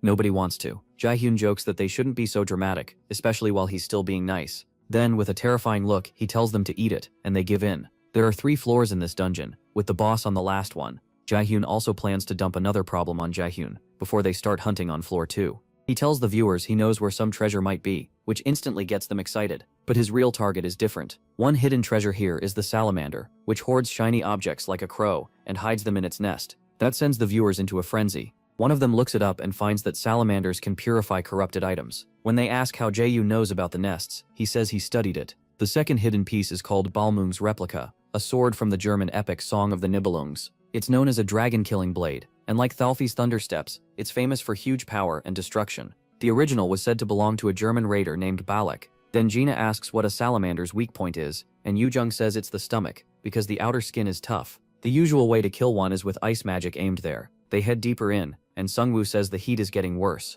Without the fire essence, he'd be having a hard time. Even though Jae-yoon already knows where things are, he pretends to search so he won't look suspicious. Soon he stops and says he senses mana near a cluster of swords. Yunxing isn't sure any of them are hidden pieces, since there are so many, and they look unregistered. But Jae-yoon knows that's exactly what makes it the perfect hiding place. Even if Jae-yoon rigged things so students couldn't find it, that trick won't stop him now. He activates his detection skill and searches for a moment.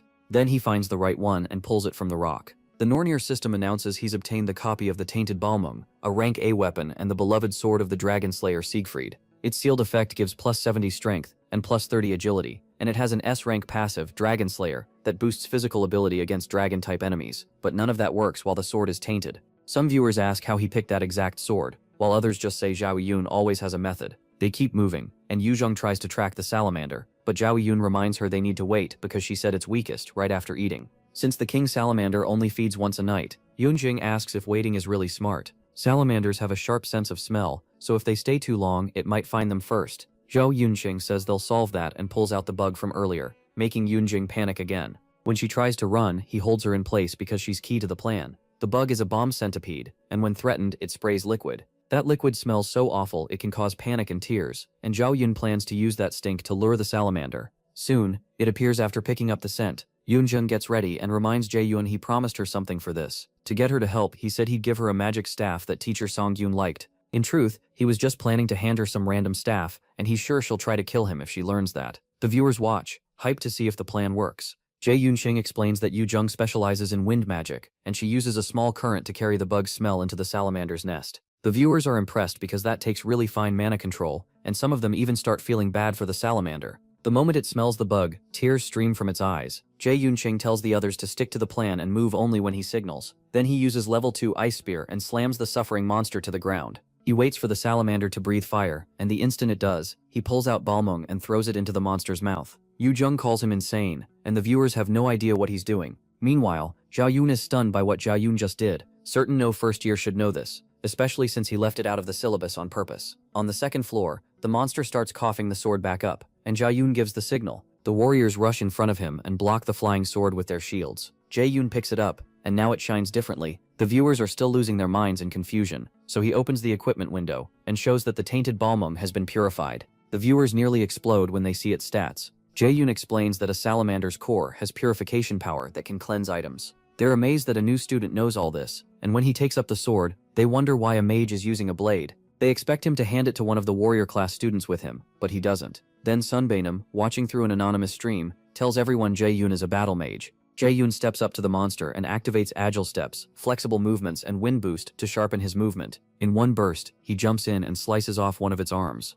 After landing, he uses Ice Edge to form a sharp spike. Xiangwu signals that the salamander's stomach is exposed, now that one arm is gone, so Jae Yun lunges forward and drives the attack into its stomach. The viewers go silent. They can barely process what they just saw. Meanwhile, Saiho uploads something online and wonders why Jae Yun made her do such an annoying job. She posts an article revealing his real identity, using his achievements in the Neverland dungeon, where he had hidden who he was. The article is meant to shut down people claiming his current feats are fake or computer-made. Back on the second floor, after killing the salamander, Jae Yun says he found something called the Ring of Transcendence. It's a rank B item that temporarily boosts mana, strengthens spells, and gives the active skill Overdrive. But without the Rock of Transcendence, its rank drops and Overdrive becomes unstable. Overdrive is an A rank skill. It boosts mana and makes skills hit 1.5 times harder for 5 minutes. But without the Rock of Transcendence, the user can't use mana for the next 5. There's only one ring, so Jae Yun offers to settle it with rock, paper, scissors. The others refuse and tell him to keep it since he carried the fight. Yu Jung just says he owes them a meal later. Happy with the reward, Jae Yun takes the ring,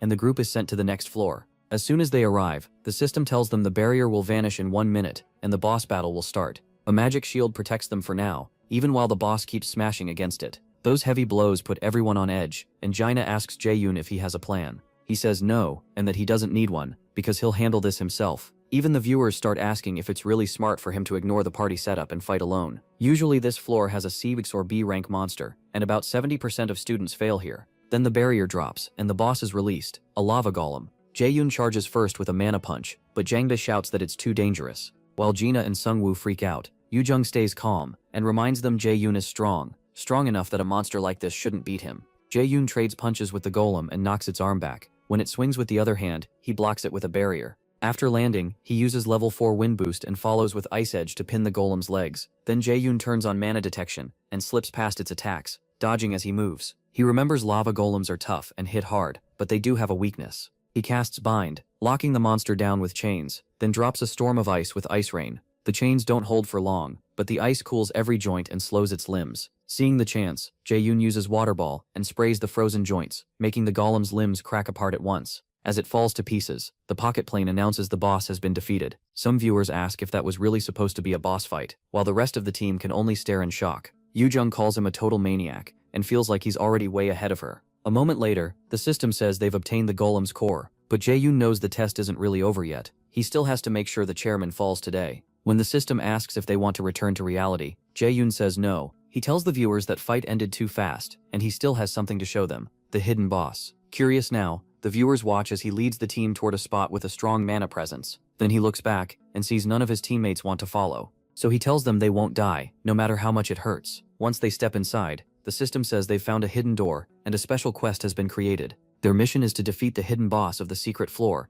and return alive. Normal students can't even sense this hidden door, and even luck wouldn't get them here. That's why Jae Yun placed the hidden piece in advance. He glances at the viewers, who can't believe he found a secret floor, while most students are still stuck on the second one. Xiaobei Yu already knows how to summon the hidden boss, but he pretends to search around for a bit. Then Yu Jung points out an altar that looks familiar, and after a moment she realizes it matches the pattern on the golem core. Xiaobei Yuan places the core into the altar's slot, and bright light floods the area. He quickly tells everyone to get back, as the pocket plane's hidden boss, a red drake, starts forming over the altar. Their new mission is to survive, beat the enemy, and claim the drake's heart for a special reward. As the red drake takes shape, the viewers can't believe it. Even experienced raiders struggle against one. People watching start reacting badly to how unfair this pocket plane is, which is exactly the response Jayu wanted. His absolute calculation doesn't work on a drake's physical attacks, but he still knows he can beat it alone. In the control room, Chairman Jayu watches in shock. His plan to keep this year's midterms quiet and push the media away is falling apart. Now he realizes Jayu Mi has messed with the entire pocket plane. Instructor Hajun objects, saying no student could possibly do that. But when Jayu Nian insists it really was Jayu Mi, Hajun tries sucking up, hoping this helps him climb the ranks faster. In the end, the chairman admits he's almost relieved it's Jayu Mi. If Qian Yun only wants an item, then clearing the dungeon might actually reduce the backlash against the academy. Xiaobei In worries that Xiaobei made the drake mad, assuming he just doesn't know better. He hopes Xiaobei Yun kills it, but when he looks at the screen, he sees Yuanqing has been hurt and is coughing blood. The students panic because the pocket plane's protection system has failed, and now they need to get out, which makes Xiaobei Yun panic too. The viewers are alarmed. Students aren't supposed to get injured in the pocket plane, yet it's happening. Then the students' HP bars disappear as the pocket plane grows unstable, and some viewers realize they might actually die. That pushes the chairman over the edge, and he curses Jae-yoon out. Meanwhile, Jae-yoon wonders how it feels for the chairman to be manipulated and framed, just like he used to do to others. Some viewers start attacking Jae-yoon for how he runs the academy, and they suspect he did this on purpose to hurt students. They complain this kind of thing keeps happening, and the school keeps pushing kids close to death. Zheng Bao is honestly surprised by how good her acting is. When she jokes that she should have become an actress because her looks are being wasted at school, he begs her not to make him laugh since he's trying to keep a sad face. After leaving her there, he turns back to the Drake. He knows he can beat it easily, but that would be boring. The Drake swings a claw at him, and he hops back to dodge it. Then he activates Mana Weapon and summons the Purified Balmung. The viewers start thinking he might actually win with that sword, and they begin cheering for him. Zhao Beiyuan then uses Balmung Replica's special skill, Dragon Slayer, which makes attacks against dragon-type enemies 300% stronger. He fires off a double sword slash at the red drake, making it even angrier, so angry that it slams its tail where Sung Woo is standing. Sung Woo barely manages to block it, and Zhao Beiyuan remembers the two things he needs to do. He recalls what Huithian found in a book, that a drake's weak spot is the mole on its heel, so Jia Yun leaps behind it and strikes that heel. To end the battle, he activates Overdrive, boosting all his skills by 1.5 times. Right after that, he uses Frozen Earth, and freezes the whole area, including the red drake. The viewers stare in shock. They can't think of any A-rank skill that should do something like that. As some begin to wonder if Jia Yun is actually S-rank, he shatters the frozen drake and wins. After the kill, Xiaobei leans on his sword, hiding a grin, while hoping the chairman likes his gift. Back in the chairman's office, calls from board members start pouring in, all blaming him. He tries to explain he wasn't behind it, but for the first time, no one believes him. He asks instructor Hajun about the press, and Hajun says he contacted every reporter they know, but all of them turned the offer down because they no longer trust Meres. When Hajun says this, all feels planned. Xiaobei snaps and blasts him across the room with magic. He's sure Jie Yuan couldn't have pulled this off alone, so someone must be helping him. As he tries to figure out who, a staff member rushes in with news that the Lotus Guild has sent an official document about disciplinary action against Milva's academy and the chairman's imprisonment. Apparently Shongun personally wrote it over what happened during the midterms, calling it a serious case that put students in possible danger of death, just like the guild training incident before. Shongun says the chairman keeps pushing students toward death and has bribed high-ranking politicians for his own gain, along with other crimes. For that, and 17 more violations tied to raiders, Guildmaster Shongun orders his immediate arrest. Furious, Jiayun argues that the Lotus Guild has no right to step in directly. Only the National Raider Association headquarters should be able to, until he keeps reading and finds that the 4 major guilds, 29 other guilds, and the National Raider Association all support it. He goes silent over the document, just as several raiders storm into the office to arrest him. Meanwhile, after the students leave the pocket plane, reporters rush over to interview Team D about what happened inside. Xiao Beiyun is pleased that his teacher handled everything so carefully. One reporter asks if he already knew something about the chairman's arrest because of what he said during the pocket plane stream. Xiao Beiyun says he can't reveal much because of the academy's non-disclosure agreement, but he does tell them this is the 3rd time students have been put in danger, and he doesn't want anyone else get hurt, so he cuts the interview short and says Yoonjung needs medical help. He takes Yoonjung to the paramedics and gets her onto a Lotus ambulance, so no one notices she wasn't actually injured. At the same time, Jaein is escorted out of the academy by officers from the National Raider Association.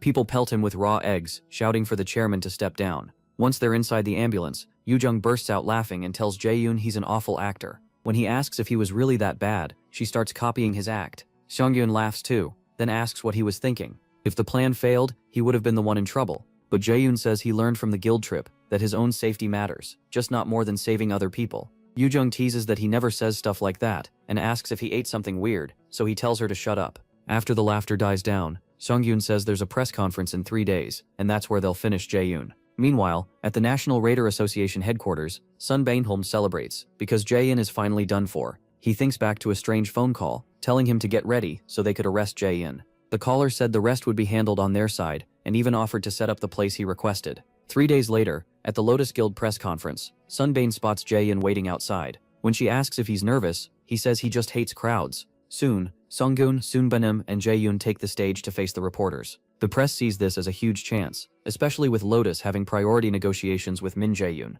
a story big enough to go worldwide. Sunggun opens the floor for questions. The first reporter asks if Jaeyoon really had students killed on purpose and covered it up as accidents. Sunggun says yes, and confirms they already have proof of everything he did. Jaeyoon smiles, knowing they used brainwashing on instructor Yesu to get the files early, which means Jaeyoon is finished. Jaeyoon adds that he also broke other laws, including illegal funding tied to Mills Academy. Another reporter asks if they know who else was part of Jaeyoon's corruption, but she only says the investigation is still ongoing. After a few more questions, someone asks if Jaeyoon is really Sunggun's mentee, and she confirms it. He adds that he got this far thanks to her guidance. Then another reporter asks if he had been hiding his abilities all along, since there were barely any articles about him. Jaeyoon answers that he simply didn't want media attention. Another asks when he signed with the Lotus Guild, and soon the questions pile up about his training, family, and even dating life. He stays quiet. He knows he can't get dragged into all that, especially since the spotlight won't leave him now. Right on time, Sunggun steps in and asks the reporters not to press Jaeyoon too much because he's still shaken from the incident. A few days later, the students gather for the temporary chairman's inauguration.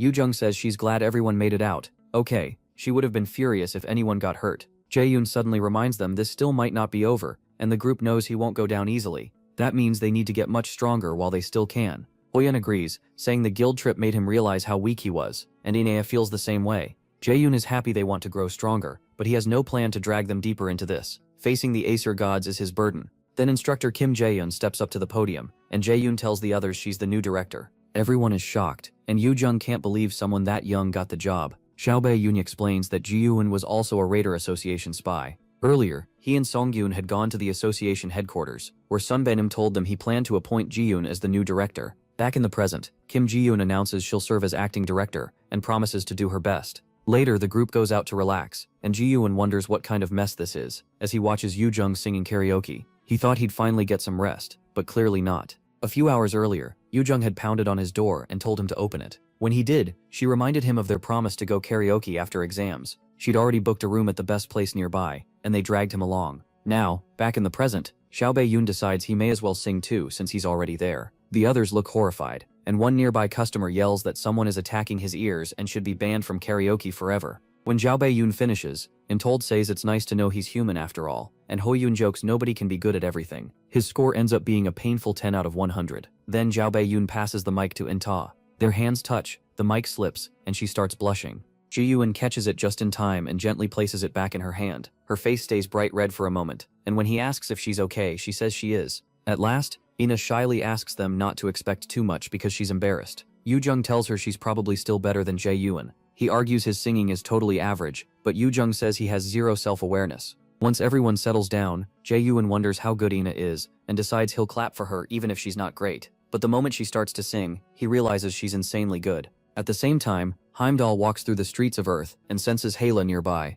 She finally appears, saying she only came to say hello and ask how his little trip is going. Heimdall says the rebel Acer are doing something interesting this time, but Hayla shoots back that it's nothing compared to what Odin and the other Acer have done. He mocks Hayla for still clinging to that pointless hope that the great adversary from the prophecy will show up and save them. When she says they can't know that for sure, he replies that no human can ever bring down the Acer gods. As Heimdall tries to move forward, Hel blocks his path. He tells her to step aside, but she says she can't let him pass if he's going to meet the great adversary from the prophecy. Irritated, Heimdall asks if she has a death wish, and Hel reminds him he can't use his powers properly on Earth, so she has the edge here. Heimdall warns her to be ready for her own death if she plans to kill him, but she says that's fine right now. Her role is just to buy a little time. Back at karaoke, Intuna sings beautifully, and when she finishes, she turns to ask how she did. Everyone is stunned. Yoojung asks how she's this good, while Hoyoon complains that she'd been hiding it all along. Xiao Beiyun asks if she ever took choir lessons, but she says no. Yu Jung is shocked she never trained, and In2 is surprised they really liked her voice. She thanks them and says this is only the second time she's ever sung in front of other people. A few days later, at Jae Yunxing's home in Seoul, he gives his mom a present. Inside are allowance checks. She's amazed at how much her son has grown and that he thought of her at an age when he should just be enjoying himself. As she looks through them, she's shocked by how much he earned on his own, and Jae-yoon tells her it's all for her. To him, this is something he's wanted to say for a long time. He always wanted to hug her and tell her he made it, but in his past life he was too busy and couldn't take care of her. Since his regression, everything has changed. Now his goal is simple: protect his family and friends, then kill Odin and end this misery. He vows to do it himself, and not let Odin steal the life he got back. Then he tells his mom she can live without worrying about money anymore. She hugs him and says things must have been hard for him. Jae-yoon starts tearing up, but then someone knocks while they're still embracing. It's Inno, greeting him at the door. A second later he realizes Yoo-jung came too. Jae-yoon asks what she wants this time, and she says her family is having a barbecue and came to invite him. He remembers her parents are getting back today, and Yoo-jung adds that her mom told her to bring him since he's always helping them. He jokes that he only has to help because she's such a hassle, but she tells him to come because her parents really want to see him. He finally agrees, and Yoo-jung heads off. Ine then notices the damp marks on his shirt, where he'd wiped his face before opening the door, and asks if he had been crying. Caught off guard, he claims his clothes only got wet while washing dishes, and the two awkwardly look away. That evening, Jae-yoon goes to Yoo-jung's house. One look is enough for him to tell her family is loaded. He runs into Ina and asks why she's staying there. Did Yoo-jung drag her over too? Surprised, Ina says she had nowhere else to go, so Jae-yoon quickly apologizes, remembering she doesn't really have a family right now. A moment later, Yoo-jung appears with her dad, Mr. Kim, right behind her. Her parents are happy to see Jae-yoon, and they trade greetings. He remembers how kind they were to him on the day he lost his mom in his past life. Before he can react, Mr. Kim hooks an arm around his head and jokes that he's gotten taller. Jae-yoon can't help wondering if roughhousing runs in their family. Once Mr. Kim lets him go, he laughs and asks if Yoo-jung still bullies him like when they were kids, and he'd run home crying. A moment later, Yoo-jung comes back and tells her dad to quit messing around and help with the food. As he heads off, he jokes that with her attitude, finding a boyfriend won't be easy. Then he turns to Jae-yoon and playfully asks if he wants to volunteer. That instantly makes the girls go silent. Jae-yoon freezes for a second, and Mr. Kim starts selling Yoo-jung's best points. Before he can keep going, Yoo-jung snaps, pinches him, and tells him to stop talking nonsense and go help. Mr. Kim quickly retreats to the chores, and Yoo-jung tells Jae-yoon to help too. Not long after, the meal is ready. Jae-yoon compliments Mr. Kim's cooking, and Yoo-jung says it would have been nice if Hoyeon and Jae-sung were here too. During dinner, Mr. Kim thanks Jae-yoon for helping Yoo-jung study for midterms, but Jae-yoon brushes it off, feeling guilty since he knows he was pretending. Then Mrs. Kim says she's glad he's doing well. She was surprised he joined the magic class, and wonders if he did it to stay close to Yoo-jung. That makes Ina pause mid-bite, but Jae-yoon quickly says that's not why. Mrs. Kim says he gets more handsome every day, and hopes Yoo-jung brings home someone like him. Yoo-jung tells her to stop and eat before the food gets cold. When Jae-yoon notices Ina isn't eating, he asks if she's okay, but she says it's nothing. At Hoyeon's house, his father tears into him for wasting time saving dying students just because he felt sorry for them. Mr. Kimball Furry, Mr. Kaint Pros Timid, Muddy Mr. Kamigai Tyrios, Bilyats Kamigai Mr. Kamigai to Macution lives. Anne calls his own son an idiot, saying if he'd been even a little later, he would have been arrested with Jae-yoon. He keeps cursing Hoyeon, cuts him off when he tries to answer, and says he needs to become South Korea's top raider and put everyone beneath him. Most of all, he says Jae-yoon has to be crushed no matter what. Hoyeon finally tells him to stop. He knows talking won't change anything, because his father has always taught him to step on others to climb higher. So Hoyeon says he won't live the life his father wants. This is his life. His father, irritated, grabs his arm and demands to know what he just said, but Hoyeon knocks his hand away. Then he turns and walks out, ignoring his father's order to come back. He decides he doesn't want to beat Jae-yoon through dirty tricks, and will get stronger the right way. Later, Yoo-jung's parents leave for a late-night movie, and Jae-yoon comments on how close they still are. Soon after, he says he should get going, but Yoo-jung asks if he's leaving already. Jae-yoon points out it's nearly midnight, yet she tells him to stay a little longer. After a short pause, he says her dad would probably be upset if he did. When she asks why, he explains her parents might not like him staying that late while they're out. Yoo-jung says it should be fine as long as he doesn't do anything weird, and even gets Ina to back her up. In the end, Jae-yoon stays. A little later, Ina admits she's been wondering about something and asks if the two of them are dating. They both deny it right away. Ina says she only thought that because they're so close and their families are close too. Yoo-jung makes it clear that she and Jae-yoon are just friends who care about each other. Not long after, Jae-yoon leaves. On his way home, Hella appears and says he needs to start his second trial as soon as possible. She explains they can't delay anymore because Odin has started moving. Sometime later, Odin meets with the Aesir gods and is frustrated that Heimdall still hasn't reported in. Thor tells him he's worrying too much about the one from the prophecy. A mere human insect can't challenge a god. Frigg agrees, saying no human should threaten the king of the gods, and that Odin is overthinking it. But Odin reminds them humans can keep learning and growing without end. Right now, they can't kill the great adversary because the prophecy shields him for 10 years. Even so, Odin refuses to ignore the chance that the enemy could become far stronger before then. Frigg thinks that protection is already fading fast, and they may not need to wait the full 10 years to kill him. Odin says every move must be exact, because fate never promised them victory. At the same time, Zhao Beiyun hears from Hela that the power protecting him from the Aesir is weakening. He asks why, since in his past life they didn't attack him until he was 27. Hela says too much of the prophecy's power was spent sending him back. Even gods aren't supposed to defy time, so it's amazing that power lasted this long at all. Hela even suspects someone she doesn't know paid a huge price to make it happen. When Zhao Beiyun gets home, he's stunned to hear that his opponent is Heimdall, the white god who can see the near future and carries a great horn. Since Heimdall is already on Earth, Zhao Beiyun worries there isn't time for a trial, but Hela says she bought them some time. Meanwhile, Heimdall is being held down by Hela's power, and he fumes that she dare lock the great Heimdall in a place like this. Still chained, he shouts that a miserable prison won't hold him. Hela tells Jaehyun it took a lot of power, but it'll delay him for a while. When Zhao Beiyun asks where the second trial will happen, right then the news reports another failed attempt at the 11th Great Ruins raid. It says a man named Balak from the European Association joined the raid, raising hopes, but they still couldn't clear the first trial, called proof of qualification. It also sounds like they aren't confident about the next try.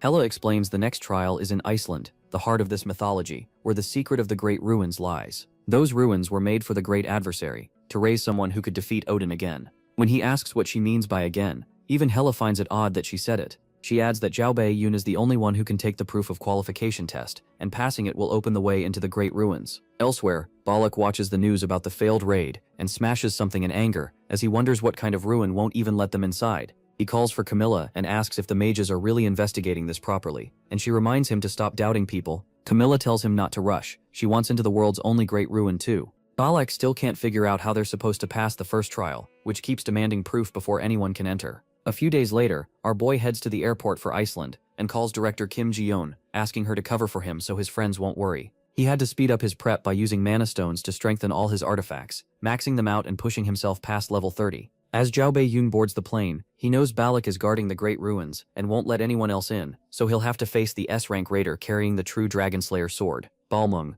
Hela, riding inside Zhao Beiyun's coat as a cat, wants to see if Loki made the right choice by watching how he handles this. The ruins are strange burial sites that suddenly appeared all over the world. After raiders cleared some of them, people learned they were hiding artifacts. Because they offered higher-ranked items than normal dungeons, everyone started fighting over them. Governments eventually had to step in. During the flight, Hela tells Zhao Bei that Mistletoe, the bracelet on his wrist, was hidden in those ruins, so it wasn't just luck that he found it. Zhao Beiyun realizes she means the glowing bubbles he saw back then that guided him, and remembers that strange light started everything. Hela then explains the ruins were made by the giants. About 10,000 years ago, Hrungnir, their guardian and Thor's rival, created them for the great adversary and the prophecy, and for the humans who would fight Odin's army. Yolian Sheini says that explains why the ruins are full of puzzles and riddles. The giants were known for their wisdom and faced even the Aesir without fear, despite their terrible end. He also mentions a strong item he got before leaving, an A-rank upgrade item called Shadow Mineral, for his shadow gear. He uses it on the shadow armor he earned after beating Nightshade, raising it to rank A. Then Mistletoe triggers a passive skill, Genius of Armor Making, which upgrades it again into S-rank Armor of Abyss. Armor of Abyss is said to be forged from the Abyss of Ginnungagap, and comes with level 3 stealth, plus a passive skill called Shadow Synchronization. That A-rank skill links the user with shadows to create an afterimage, gives a 20% chance to deflect attacks, and 1 guaranteed deflection, though it won't work on light-based attacks. A few hours later, they arrive in Iceland. They check into a hotel reserved only for the awakened, where one night costs 50,000 won. On the way to his room, Jaehyun passes Balak, the head of the European Raider Association, and Camilla. As he goes by, Balak stops him and asks what he is. Balak turns back toward him, while Camilla tries to stop him, but he ignores her and steps right in front of Jaehyun. Balak asks Jaehyun how old he is, and where he came from. Jaehyun stays silent. Camilla finally steps between them and asks Balak what he thinks he's doing. She apologizes to Jaehyun, nudges him forward, and says to ignore Balak, because his personality is awful. She even adds that it's why his wife left him.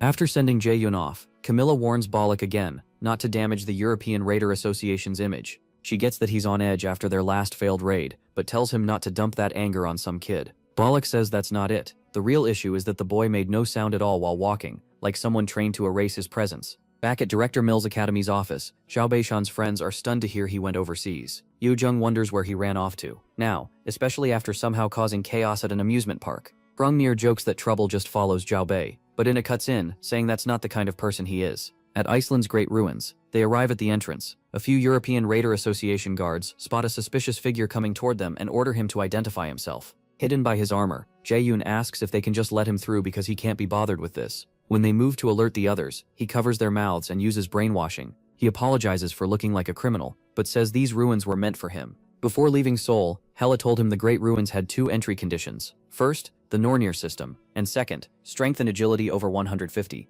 basically S-rank stats. She hesitates, hoping he already reached strength, but when he says he hasn't, Hela is shocked since she saw him beat Surtur's clone. As she starts thinking of a way to push him to S-rank, Jae-yoon says he already has an option, and pulls out an A-rank item, the Cursed Key from Flandir's mission. Using detection, he identifies it as Loki's key, one that can open any door or chest. Back in the present, Zhao Hyun finds it strange he got this key at all, like someone who saw everything coming had prepared it for him. He inserts the key into the door, and it opens. Before going in, he gets his blank card ready too, sure it'll be useful soon. He could have copied Seo's cognition accelerant or Soil's detection skill, but he kept feeling there might be a better skill waiting ahead. Besides, if he starts copying people around him, others might catch on. He moves deeper through the hall until a giant appears. The giant asks if he is the prophesied great adversary, and introduces himself as Smir Himnirson, guardian of the Great Ruins under his father Himnirson orders. When Hela jumps down, Smir recognizes her as a clone of Helid. She explains that she's here to guide the great adversary through the 5 trials, and says the prophecy's protection over him is fading.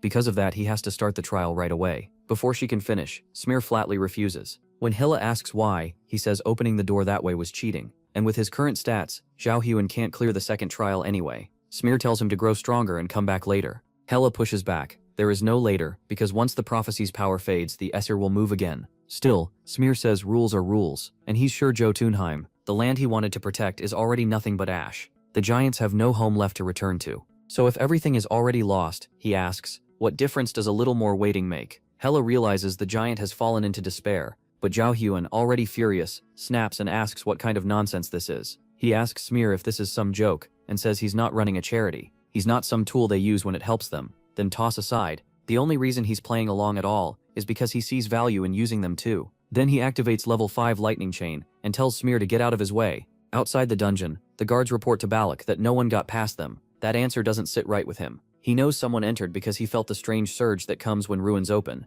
With the doors already open, he assumes he should be able to go in, but at the entrance he's rejected again for not meeting the requirements. Not long after, Camilla gets a late-night call from Balak. He tells her an intruder has entered the Great Ruin. Inside, Hela asks Zhao Hyun what he's doing, and Smir, now angry, calls him a fool and rises to face him. He asks how a mere human dares challenge him, and his roar blasts out crushing power. Zhao Hyun just asks if he has any other line, because he's sick of hearing that one. He knows if he gives up on this trial, he'll only retreat and die fighting Heimdall later. Either way, death is waiting. So this time, unlike before his regression, he refuses to back down with regrets. Smir says his mercy ends here and fires a massive arrow from above straight at Zhao Hyun's head. Zhao Hyun doesn't dodge. Using absolute calculation, he destroys the arrow, then boosts himself forward with wind and charges Smir. The giant realizes Zhao Hyun is aiming straight for his heart and wonders if he really plans to bring him down and keep going. Smir can't understand what's driving him, while Zhao Hyun feels that same crushing pressure he felt against Hyugen. It's the feeling he gets when facing someone he can't beat yet, but this time he won't fold. A moment later, he uses frozen earth and locks the ground in ice. Smir recognizes it as a dark elf secret skill and wonders how Jae-yoon got it. Then he shatters the ice with one punch and reminds him that he's still weak. Despair flashes across Jae-yoon's face. Then he smirks and asks if Smir really moved exactly how he expected, because he's that dumb and reckless. Jae-yoon follows with his level 5 fire skill and another level 5 move, Air Blast. He mixes ice and fire and launches them at the giant, blocking his sight. Then he turns on level 3 stealth to hide himself. Smir scoffs, thinking a cheap trick like this won't work on him. But when the haze clears, Jae-yoon is gone. A second later, he leaps in and slashes at Smir's neck. At Seungyeon's office, Curator Guildmaster Miss Baek Jae-yoon returns to repeat that she wants Jae-yoon. Seungyeon says there's no point having this same useless talk again, but Miss Baek offers the right price in exchange. Seungyeon answers that Jae-yoon isn't something to be sold, so the Guildmaster brings out an item called Nidhogg's Fang. Shangao didn't expect the Curator Guild to put up an S-class item, and realizes just how badly she wants him. Still smiling, Shangao asks if she'll try tempting Jae-yoon directly with it. If Lotus refuses, and her reaction makes it obvious that was the plan. Amused, Shangao says she should have just gone to Jae-yoon himself, but Miss Baek says they prefer to handle things like gentlemen. She stands and offers a hand, saying she'll wait for Shangao Dasher. Shangao leaves the handshake hanging again, and Miss Baek walks out. Back in the ruins, Jae-yoon's blade cuts across the giant's neck, but Smear isn't hurt. He asks if this is really Jae-yoon's plan, and reminds him that Odin and the other Aesir are far stronger. There isn't even any promise that all this effort will matter, so he asks if Jae-yoon still thinks he can keep moving forward. Jae-yoon answers that it's still better than doing nothing. He uses realization of magical artifact to make a mana blade, then upgrades it with genius of armor making. Smear tells the great adversary he understands nothing because what he's doing has no value. Jae-yoon fires back that only he gets to decide whether his actions have value. That triggers a memory. Smear recalls his father telling him that only he can choose his own worth. Jae-yoon doesn't slow down and keeps pressing forward with attack after attack, but then Smear releases a sudden burst of power that freezes him in place. Smear asks if he can truly take responsibility for those words, and the pressure grows so heavy that blood spills from Jae-yoon's mouth. Racked with pain, he wonders how he's supposed to beat this monster. Then the pressure suddenly vanishes. Smear reminds him that he claimed to decide the value of his own actions, but says words like that are only allowed to those with power. Even so, he'll give Jae-yoon one chance to prove he's worthy, and Hella watches from the side in silence. After thinking it over, Jae-yoon makes an offer. He'll withstand Smear's ultimate attack just once. Hella jumps out in shock and asks what he's saying. She reminds him Smear has divinity, and his human body can't handle it, but Smear accepts. He summons a spear to judge whether Jae-yoon deserves those words, and whether he can resist a great fate. Hella tries to stop him, but Smear ignores her and hurls the spear straight at Jae-yoon. Jae-yoon doesn't move. The spear's power shakes the whole ruin, and tears open a huge crater where it lands. When the smoke clears, Jae-yoon is still alive. He asks Smear if that settles it. He survived by using shadow synchronization, and the system says the skill will now activate with a permanent 20% chance. Smear stares for a moment, then slowly smiles. He lets Jae-yoon pass, while Hella can only stand there speechless, wondering what kind of human he is. Jae-yoon heads deeper inside. Smear tells him these ruins hold 3 wisdom trials. When Smear asks if he's scared, Jae-yoon admits that he is. Smear says that's a good thing. As he heads inside, Hella asks how he survived that attack, and Jae-yoon says he honestly doesn't know. Deeper in, 2 women greet them and introduce themselves as the Norn, keepers of the first wisdom trial. Hella warns that she can't help him past this point, and tells him to stay sharp. The women explain that one is an angel, and the other a demon. The angel always tells the truth, and the demon always lies. One gate leads to heaven, and the other leads to hell. Either path will take him to the next trial, but the hell gate means the undead will keep attacking him. After that, they tell Jae-yoon he gets only one question, so he needs to use it well. Jae-yoon quickly realizes this is that famous logic puzzle, though he's more interested in the fact that both paths still move him forward. When he gets ready to ask, the Norn says there's no need to rush, he has plenty of time. Jae-yoon says he doesn't need much time for this one. Pointing at one of them, he asks which realm her gate leads to. He knows this puzzle is angel and demon, and he already knows the usual trick to solve it. Ask where they live, and both will point to heaven. The angel truthfully, the demon with a lie. The woman he chose steps to the gate beside her, and says it's hers. Then she asks if that's the gate he'll take. Jae-yoon says no, he's taking the other one. Once he makes his choice, Hella stares in shock and follows him. She asks if he's crazy, and why he'd choose the gate to hell on purpose. But Jae-yoon just says hard work is easier when you're young. Then he reveals the real reason. They said the undead would come after him there. And Hella immediately realizes he has another motive. As the undead start appearing, Jae-yoon activates Sacrifice, and changes it into the attack skill Judgment of Light. He burns the undead down, and keeps gaining levels. To him, all that free experience is the real heaven. Hella can only watch with a tired look, calling him a terrible human, and wondering if he's actually the demon here. Back with the Norn sisters, they admit Jae-yoon made the dumbest and wisest choice, just like Mimir predicted. Later Jae-yoon finishes the path and a portal carries him to the next area. He's actually disappointed the last trial ended so soon, because it was such a good chance to farm levels. In the second room, there's a strange magic setup on the floor, and Jae-yoon guesses the test is about finding a way out.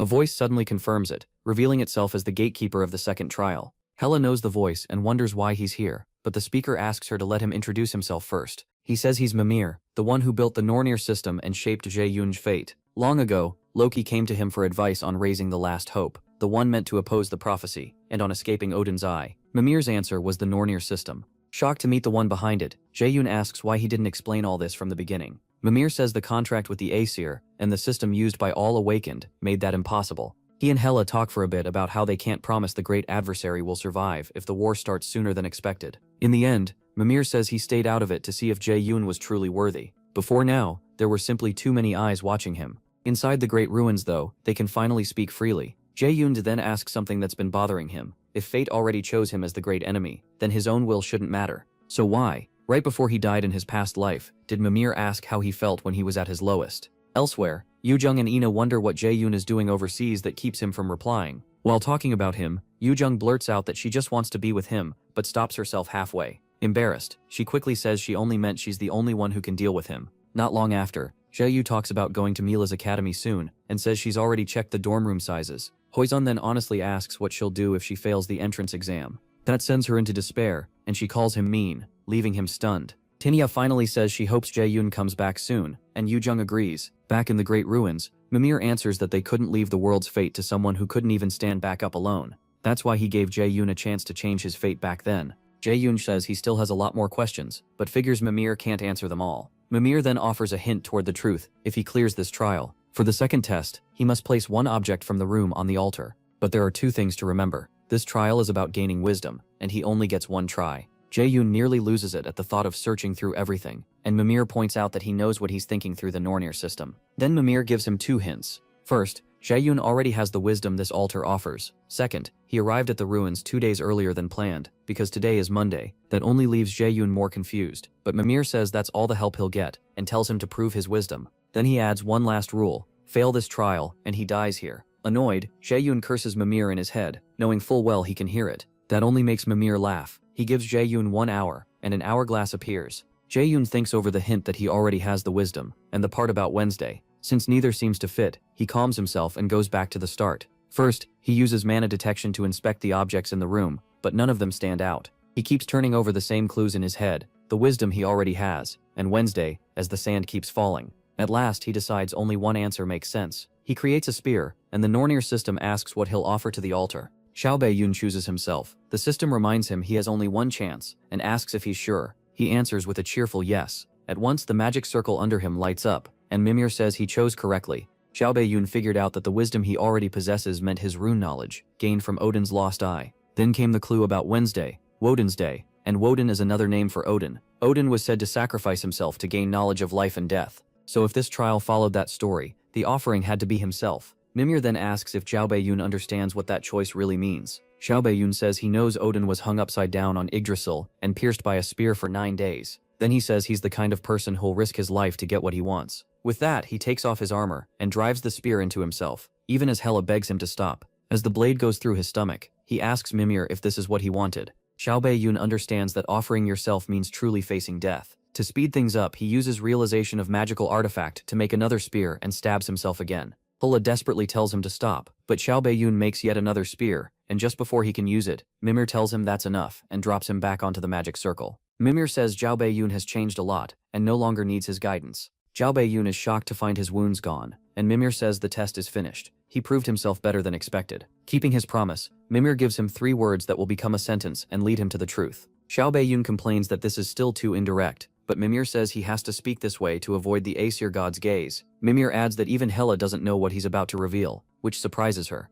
The 3 words are Raider, Eye, and Shinier. Xiaobei-yun can't make sense of them and wonders what they're supposed to mean. Mimir gives one final hint: doubt the system. He believes that's how Jae-yoon will reach the truth. After Mimir disappears, Xiaobei-yun goes over his words again. At first, all 3 seem tied to him. Raider is his class, the eye could mean Odin's lost eye, and his present life is definitely better than his past. But that still doesn't explain why Mimir chose the word shinier, or why he told him to doubt the system. Trying to help, Hela says she'll think about it too, and suggests they move on to the next trial. As they keep going, Smir appears and says the final trial is waiting. He points to the huge mirror ahead, and says that's the next test. It's called the Mirror of Erd, named after the first of the 3 Norns. The mirror shows the past. Xiaobei-yun will watch a Jotun's memories, then return and give the answer he earned from them. Xiaobei-yun asks if there's a specific answer Smir wants, but Smir says no. Whatever he says isn't for him to judge. Once Xiaobei-yun is ready, Smir tells him to touch the mirror. Then Erd, one of the Norn sisters, reaches out from inside it and says she's been waiting for him. She introduces herself as Erd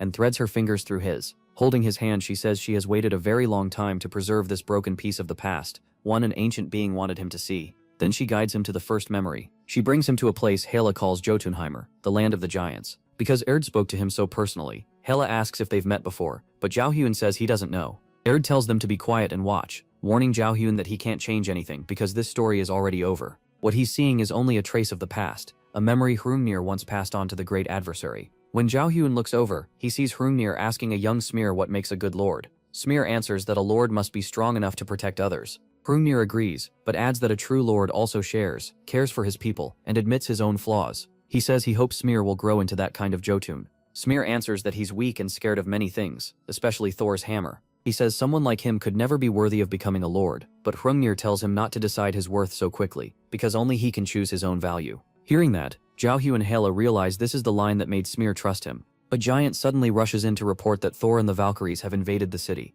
Hrungnir tells Smear not to fear, he'll do everything he can to protect them. After the first memory, Erd says this was only the start of the giants' suffering, and their misery didn't end there. So she shows him the second memory. Yahello is sent to a time during a burning city, surrounded by blood and dead bodies. Hela says this is Ragnarok, right before the contract was made, and the one standing over the slaughter is Thor, god of thunder and lightning. Seeing him, Yahello realizes Thor is far beyond him right now. Even at S rank, he still might not stand against a monster like that. So he asks how he can ever become as strong as Thor, and Hela says he needs to clear all 5 trials. In the memory, Thor says he has always hated giants, but he's impressed they still want to fight. Out of respect, he offers King Hrungnir a duel. If Hrungnir fights him alone, the others will be spared. Hrungnir steps forward and asks if Thor truly means it. Thor swears on his own name. Hrungnir accepts, and Thor says he'll return soon for the match. Erd explains that Thor's change of heart, Hrungnir's sacrifice, and the war between Jotunheimer and Asgard all ended with Asgard winning. After that, she shows him the final memory. Later, Smear begs his father not to fight Thor, saying it's a trap.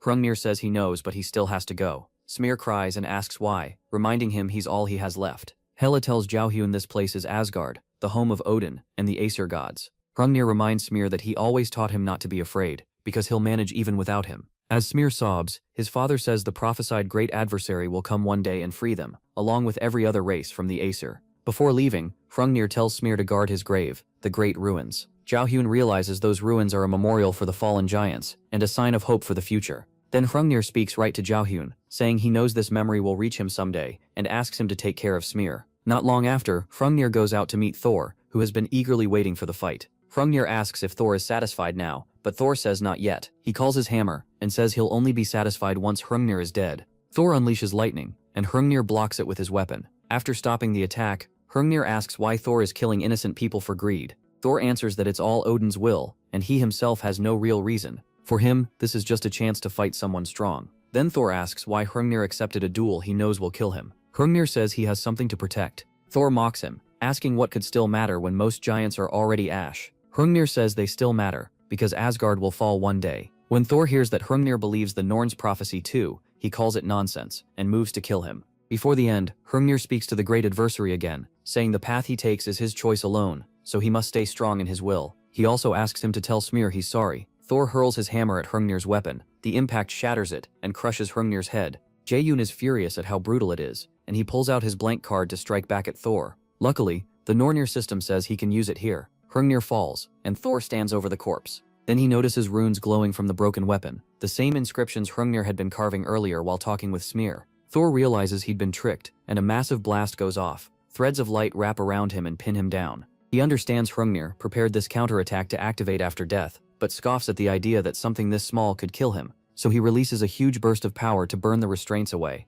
At that moment, the Nornir system warns Xiaoyun that the skill he's copying is too high ranked for his current level, and can't be fully used yet. Thor burns through the bindings, but one last bit of Hrungnir's magic remains and pierces his head. The hit knocks Thor back, and when he rises, blood is running from his head. Hrungnir launched something into him to suppress his power. Thor actually finds it amusing. Since his power is now sealed down, the system lets Xiaoyun register Thor's passive skill, Lightning God's Power. Hela asks Erd how a blank card can work inside a memory, and Erd says it wouldn't if this were only an illusion. But this isn't fake, it's a fragment of the past being carried into the future, which means Hrungnir's sacrifice truly mattered. Jae-Yunxing successfully registers Lightning God's Power, a legendary skill. It grants Thor's lightning, boosting all lightning-type skills, 300% more damage, and 50% better efficiency. But because the rank is too high for him right now, using it too long could permanently damage his body. When Haled asks if he's really going through with this, Jae-Shun says he'll just become strong enough to handle it, and adds that he's sure she'll help him. Soon after, Erd says it's time to part again, but admits she's still not used to saying goodbye to him. Confused, Jae-Shun asks why he can't remember meeting her before,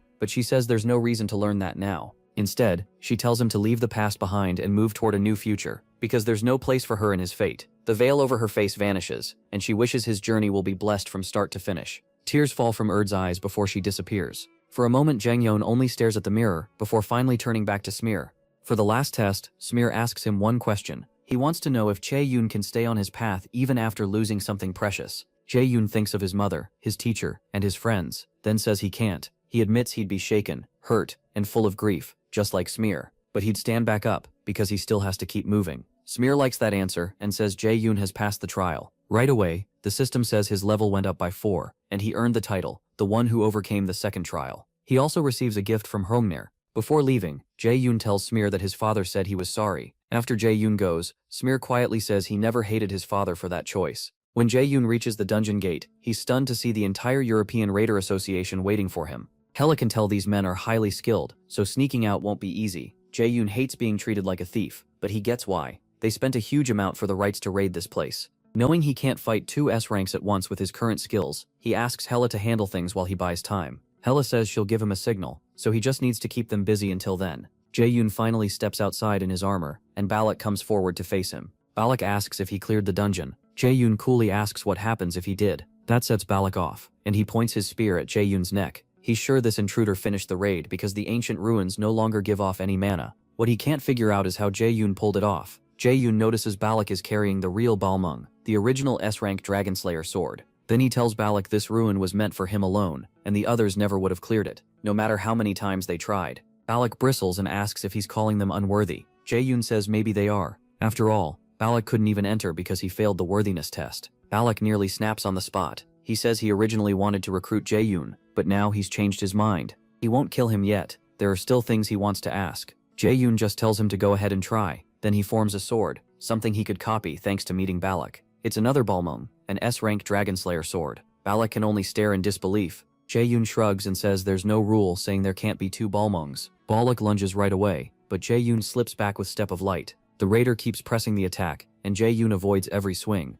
When Balak pauses, Jae-yoon says he's slower than expected. That only makes Balak angrier. He admits even most S-rank raiders can't dodge his blade, and starts wondering who Jae-yoon really is. Then Camilla appears and warns Balak to be careful. The sword in Jae-yoon's hand has the same mana as Balmung. Jae-yoon reminds Balak, he said he wouldn't kill him, just take his limbs, then jokes that talk like that is giving him PTSD. Balak looks totally lost, so Jae-yoon brings up an article about Balak's divorce and asks what happened. Camilla cuts in, saying he crossed the line, then somehow makes it worse by blurting out that Balak's wife left because he's boring and has a trash personality. Now even more furious, Balak says they can finish this in the interrogation room. Hirla then tells Jae-yoon she's ready and to wrap it up. He asks for one more second, which annoys her even more. Still, he wants to enjoy this rare chance to fight an S-rank raider. So he activates Overdrive and puts on the incomplete B-rank Ring of Transcendence, boosting his mana for a burst of stronger magic. As soon as it kicks in, the system warns that he won't be able to use mana for a while afterward. Camilla feels the sudden change in his mana, and immediately tells Balak to fall back. Balak throws up a barrier as Jae-yoon releases a mana shockwave, but the force still smashes straight through it. Even they can't believe it. Jae-yoon remembers how absurdly strong Thor looked in Hrungnir's memories, and figures Heimdall must be on that same level. If he wants to catch up fast, he knows he has to keep fighting people stronger than him. Balak swings again, but Jae-yoon dodges cleanly. Then the two clash head-on. Their Balmungs collide and blast out a violent shockwave that sends Balak flying into the air. A stunned Camilla catches him with magic, wondering how this intruder just overwhelmed a leader of the European Union. Balak crashes down unconscious, blood pouring from his mouth. Seeing that, Camilla decides she can't let a monster like Jae-yoon roam free. As Jae-yoon turns to leave, she stops him and asks if he really thinks she'd let him escape. She activates Hellfire and Wind Chaser, unleashing a massive wave of dark energy. At the same time, the Nornshir system tells Jae-yoon his mana is now restricted as Overdrive's penalty. Once Hellfire realizes he can't fight back anymore, she decides he's had enough fun and pulls them out. Camilla senses his mana vanish before her attack can land, and thinks about chasing him, but Barluk, already back on his feet, tells her to stop. It's too dangerous. He says they should return to the main base, and Camilla is surprised since he hates contacting them. Noticing he's acting strange, she asks if something happened. Balak says the intruder could have killed him, but chose not to. After hearing that, Camilla agrees to contact the main base. Left alone, Balak thinks that even if he doesn't know Jae-yoon's name, they'll meet again, and next time he won't lose. Meanwhile, Hela scolds Jae-yoon for being reckless. He just laughs and says it's time to go home. The next day, after landing at the airport, Jae-yoon gets a call from Inta. She wants to know if he's picked a circle yet. Circles are a big part of every Raider Academy. Basically, club groups run mostly by older students who recruit first years. They usually take requests from public groups, which lets the academy earn fees while students make money and build connections. It's also a way to get field experience before joining a guild. Still, Jae-yoon thinks it only matters if the circle helps you get into a strong guild. Before his regression, he joined a weak one and was pretty much treated like a slave. This time he already planned to join the same circle as his friends, but for fun he tells Inna he hasn't decided and will look around first. Inna says they're all talking about joining one together, and asks if he wants in while the others listen nearby. Xiaobei Yunxing says he'd rather choose for himself. After a short silence, Yunxing grabs the phone and angrily asks if he's really going to ditch them and join a circle alone. He points out that he never promised to join theirs, but Yunxing insists a team stays a team. Jiayun teases that maybe she just wants his first place benefits, but she says she doesn't care about that. In the end, he agrees to join them on one condition, but says he'll tell them what it is after he gets back. After the call, Xiaobei Yun realizes circle signups mean something. From his past life is getting close. During that time, the school usually holds an outdoor camp in a lockdown part of Daegu. Milla's academy only sits in one section of the closed area, and monsters still fill the land outside it. That's why the academy runs this camp every year to cut down the monster numbers. Xiaobei Yun takes a portal back and returns to his apartment. While talking with Hella, she suggests checking the gift Hrungnir left him. Then she suddenly freezes. When Xiaobei Yun asks what's wrong, she reminds him she only bought time by tying Heimdall down, and now she can feel that he's broken free. Elsewhere, Heimdall tears through space and crawls into a restricted zone. He's irritated that a clone managed to humiliate him. After looking around, he realizes the place is sealed off, and guesses Hella was trying to keep him away from humans. That already has him annoyed, and then a monster spots him and drops in, ready to eat him. Heimdall doesn't even bother turning around. Seeing no resistance, the monster leans in to swallow him whole. The moment its jaws cover his head, Heimdall clenches his fist and blasts its head apart with a burst of energy. After that, he decides to have some fun by meeting Xiaobei Yun and testing him. Hilly groans when she realizes Heimdall is heading for the sealed area near ManhwaCapped Academy. From Xiaobei Yun's face, she can tell he knows why. He explains that's exactly where the students will be camping. Now Hilda understands what Heimdall is after, and she gets worried. Heimdall can read the near future, so Xiaobei Yun realizes his friends may get dragged into this. He expected that possibility, but it still bothers him, so he decides to get ready for a direct fight with Heimdall, and checks Hrungnir's gift to see what it can do for him. When Xiaobei Yun opens it, he finds an S+ consumable called Giant's Blood. It holds both power and wisdom, raising his strength and wisdom stats, but he can only use it after meeting the minimum requirements. That makes him think this is why entering the Great Ruins required S-rank status. To use it, both his strength and wisdom need to be over 150, meaning he has to reach S rank first. He also gets a passive skill, Hrungnir's Rage, an extraordinary rank ability that doubles all damage dealt to Aesir gods and Valkyries. Hela proudly says this is exactly why she kept telling him to hurry through the second trial. Xiaobei Yun is happy with the reward too, and pats her on the head, glad she pushed him. She instantly jumps away and asks what he thinks he's doing. After settling down, Hela changes back into her human form, and says she knows a way to help him. The next afternoon, Xiaobei Yun ends up with blood running from his eyes and nose after trying to use Thor's lightning. He complains to Hela that this is way harder than expected. She tells him that's normal. The skill is legendary rank, far beyond even S rank or extraordinary skills. She warns that if he forces the skill without leveling up first, his body will break. That makes Xiaobei Yun realize he has to master it fast. Later, while walking around, he searches for a way to level up. Then he remembers the old special quest, Raven Hunter, where he has to wipe out all of Odin's ravens. He's only killed one of the 5 so far, and he still needs the rest for a blank card and a rank up.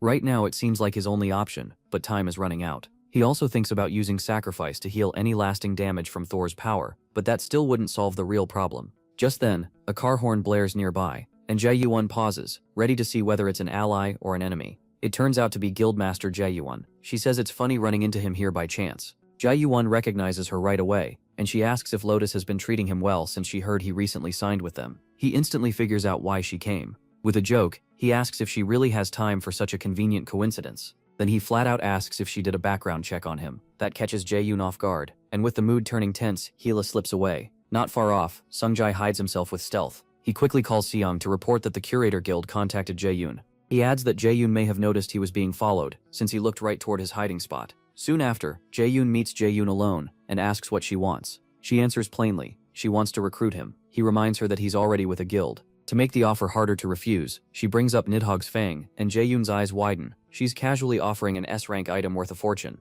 At the same time, Hela goes to Hell's temple and asks to borrow some of her power. Hill reminds her that she's only a fragment of her, so that power would be unstable in Hela's hands. Hela agrees, she might not control it well, and it could even kill her. She knows that even if she survives taking the power, she may not live much longer anyway. Even so, Hela decides to go through with it, because she believes this is her purpose. As the guide for the 5th trial and the compass for the great enemy, she feels she exists for Jae-Yun Sheng's sake, and for the prophecy. Hela argues there has to be another way, but Hela admits she wants to see the future. Jae-Yun will create through all this hardship, even if she won't be there to witness it herself. Once Hill sees that her mind is made up, she agrees to share her power and tells Hila she hopes she'll find happiness no matter what she chooses. Elsewhere, Sungjae tells Seung-yoon that Guildmaster Ji-yoon is probably trying to recruit Ji-yoon herself. He doesn't think Ji-yoon can be bought with money, but Seung-yoon says Ji-yoon has something worth more than cash. She realizes Ji-yoon rated Jae-yoon's potential even higher than she did. That surprises Sungjae, so he asks if she's just going to let it happen. Xiangdan says it isn't up to her. Zhang Baiyun is already on his way to becoming the world's strongest raider.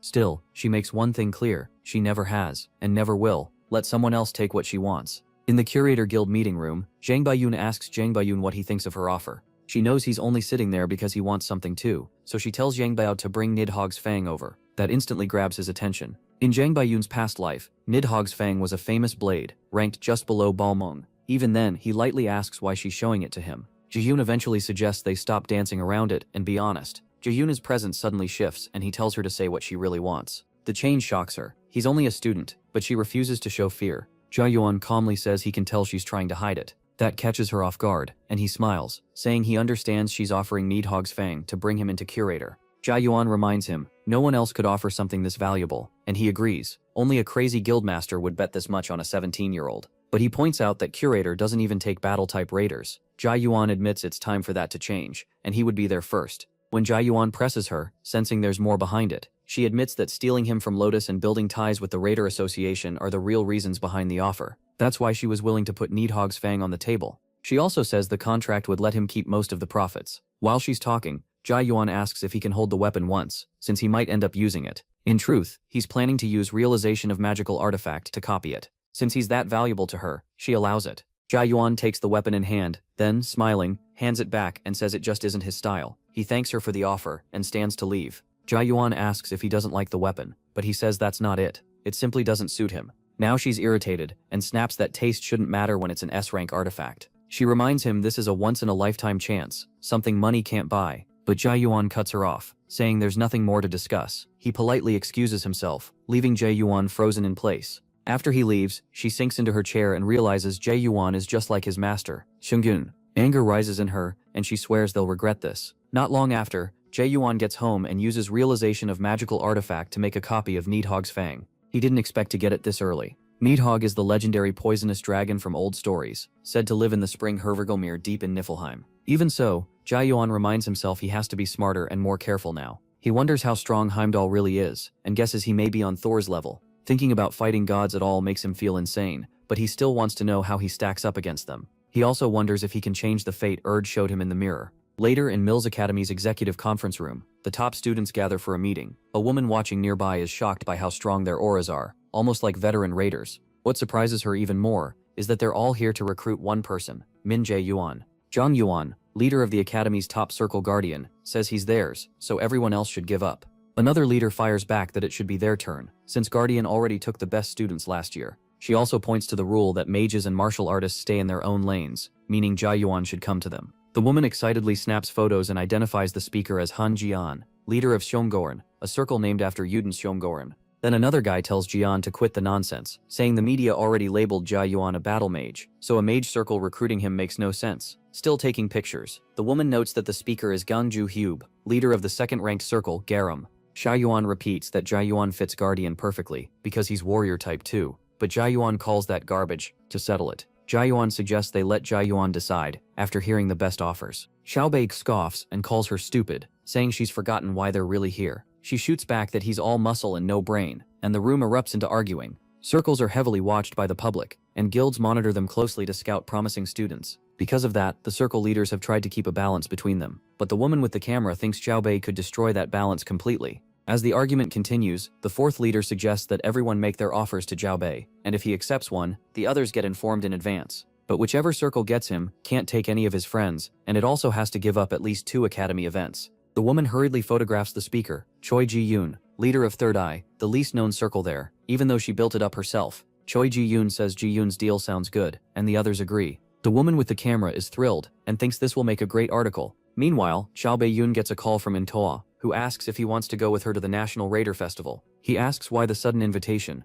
and she awkwardly says there's a lot to see. Plus Yu Jung told her every raider should go at least once. Xiao Bei-yoon asks if the others are coming too, but after a pause, Ina says they're all busy. He agrees to go with her. At the same time, he figures the black market should be active around now, so this trip could be useful, especially after what happened before his regression. He hopes he might find a trump card there to help him fight Heimdall. When Xiao Bei-yun asks when, she says 2 days later, April 25th. She adds that they should meet at the park at 9 a.m. for the festival, happy she got the words out without stuttering. Xiao Bei-yun says it sounds fun. After the call ends, Ina looks at her phone and thinks it will be fun too. Not long after, Xiao Bei-yun heads back to the academy because he forgot something. There, he runs into Yu Jung in the men's area. He jokes and asks if she's planning to become a guy. She nearly snaps at him, but then admits she came to ask him something. What she wanted was to invite him to the National Raider Festival with her. Then the day of the festival arrives. That morning, Inabi gets to the park and wonders if she came too early. A little later, Xiao Bei-yun arrives and points out that she's early. He says he came ahead of time to look around first, but she still beat him there.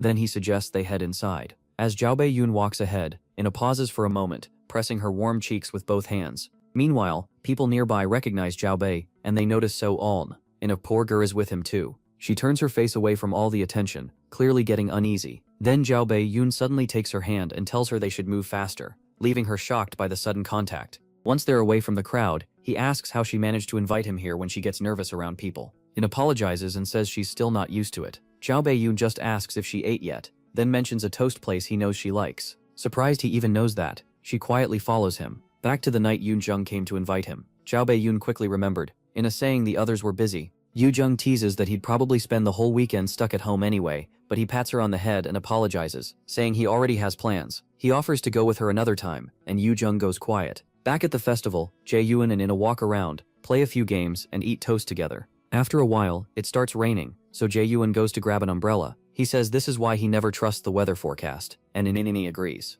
A little later, Jae-yoon suggests they take a picture, which catches Inini off guard. He says he heard you're supposed to take pictures at places like this. Not sure if she's okay with it. He turns away and says they can just leave if she doesn't want to. But Ina stops him and says she'll do it. When they enter, an employee greets them and calls them a cute couple. Xiao Bei-yun thinks the guy seems familiar, but still says they want to take a picture. Ina blushes again, wondering if they really look like a couple to everyone else. The attendant tells them they can choose props, and Ina happily grabs a rabbit headband. Xiao Bei-yun thinks it's pretty embarrassing. Worse, she picks one out for him too, so he ends up wearing it. Their first shot comes out stiff and awkward, but they slowly relax. When they come back out, Shai-yun says one of the photos is ruined. The attendant apologizes, saying the worker he told to fix the machine must have forgotten. He says they won't be charged for that photo, and jokes that the empty space can be saved for the future they'll fill together. That makes Ina wonder if Jae-yoon will really be part of her future. Jae-yoon just stares at the man, confused, and then in a strange voice the attendant says the future can only be protected if they protect the present. After they leave the shop, Jae-yoon wonders what that was all about. The attendant felt suspicious, but Jae-yoon couldn't sense any mana from him. Watching him from behind, In finally stammers out that she lied. She admits she never asked the others to come, because she selfishly wanted time alone with him. Jae-won stands there speechless for a moment, and memories flash through his mind. Hell, Nightshade, Hrungnir, Thor, Smear, and Erd. In the end, he simply tells Inna he's glad she enjoyed the day. She tries to answer, but can't get the words out. After gathering her courage, she says there's something she wants to tell him, but a sudden explosion cuts her off. Right away, an announcement tells everyone that a dungeon break has happened. Raiders are sent in to handle it, and the visitors are told to evacuate as flames spread through the area. Shocked, Jae-yoon realizes this mana isn't from a dungeon. It reeks of blood, and he starts wondering why. One raider yells that everyone has to run because it's dangerous, and starts leading them towards safety. Inna tells Jae-yoon they need to leave, but he says they're not going anywhere, and activates mana detection. He tells her they'd probably die either way, because the one directing everyone is the real problem. That guide suddenly laughs. Impressed Jae-yoon figured it out so fast. He asks if Jae-yoon is the great enemy, and Jae-yoon instantly tells Inna to run. Before she can answer, the man appears right in front of her and throws a lightning-fast punch. Even so, Xiao Bei-yun closes the gap with super speed and catches his arm. He demands to know what the man is. The stranger mocks him, saying the Aesir's great enemy isn't all that impressive, but Jae-yoon asks again, then blasts him with mana, hard enough to force him back. The man introduces himself as one of Odin's 5 ravens, and says he was never given a name, but Odin surely will, once he offers up Jae-yoon. Jae-yoon gets irritated, realizing this bastard is like the one who pretended to be his father. When Inna calls out to him, Jae-yoon says she probably can't escape now, so she needs to stay behind him. The raven notices Inna matters to Jae-yoon, and promises to make him despair by tearing her apart. Jae-yoon activates realization of magical artifact, and says it's a shame the one getting torn apart will be him instead. He recreates the Dragon Slayer sword, Balmung, and the two charge at each other. Just before impact, the raven sneers that a flashy sword won't help him, and their clash explodes with force. Jae-yoon pauses briefly and thanks her for the stone. He reminds himself to stay calm. The raven wants him angry and careless, so instead, he forces himself to think clearly. He starts searching for the Raven's weakness and a way out of this mess, but the Raven lunges before he can finish. Jae-yoon fires his lightning chains, but the Raven's chain knocks them away. Then the Raven pulls a dagger hidden in his sleeve and uses it to fend off the chains. He keeps pushing through and jumps at Jae-yoon with the dagger ready. Jae-yoon judges that their mana levels are about the same, but he also can't move too far from Ina or she could be in danger. So he steps onto one of his lightning chains and rides it through the air straight at the Raven. Even then, the Raven's blade manages to graze him, so Jae-yoon uses sacrifice to heal. He realizes the Raven is so fast that even steps of light won't let him catch up easily. The Raven admits he heard Jae-yoon had plenty of tricks, but says even Heimdall was right. Jae-yoon really could become a threat to the gods. Then he declares he'll kill him here. Jae-yoon knows that's a bluff because the Aesir can't kill him yet while the prophecy still protects him. That means he can use the prophecy to his advantage. Sword in hand, Jae-yoon rushes forward again, and the Raven mocks the attack as too simple. He expects the longsword to slow Jae-yoon down, so he braces with his chains, but Jae-yoon doesn't strike with the sword and attacks with his free hand instead. The blow cracks the Raven's mask and sends him stumbling back. Furious that a human dared hit him, he charges in to counter, but Jae-yoon catches the dagger with Balmung. After making some space, Jae-yoon uses realization of magical artifact again, and recreates Nidhogg's fang. He didn't want his first time using it to be now, but he has no choice. The Raven is shocked. He was never told Jae-yoon used a dagger, especially one with that kind of aura. Jae-yoon wonders why the weapon shook him so badly, then notices the Raven's guard has dropped. He activates lightning chains, binds the Raven's hand, and stops him from using his own chains. Then, with steps of light, Jae-yoon rushes in and lands several dagger strikes. Nidhogg's fang soon activates, poisoning the enemy, which pleases Jae-yoon. The Raven finally tears free of the chains, and rages that Jae-yoon can wield Nidhogg's power. He charges again, but Jae-yoon fires more lightning chains, and the Raven blocks them with his own. Still, the Raven starts slowing down. Jang Bi-yoon points out that the poison is making it harder for him to move, and says the fight has turned around. Even so, the Raven swears he'll drag Jang Bi-yoon down with him, but Jang Bi-yoon reminds him he can't kill him anyway. The Raven says he never claimed he would. Then he rushes past Jang Bi-yoon and heads straight for Ina. Right before he reaches her, Ina throws up a mana barrier. The Raven tears through it without trouble. Her defense is gone, and she freezes as the dagger comes flying in. A blast erupts the moment it hits. Then the Nornir system tells Jang Bi-yoon he has defeated Odin's Raven. He also gets one step closer to the special quest of destroying all of Odin's ravens, and levels up too. Panting hard, Jang Bi-yoon sees Ina come out of the smoke and run to him. He realizes he's burning too much mana and collapses into her arms. Holding him close, Ina blames herself for being useless again, just like back in the mock dungeon attack. A few hours earlier, Yoongjin returns to her hostel, thinking about how she finally worked up the nerve to ask him, only for Jang Bi-yoon to act like he was too busy. That really gets under her skin, and she thinks about just going to the festival with Ina instead. So she texts Ina and asks if she wants to go.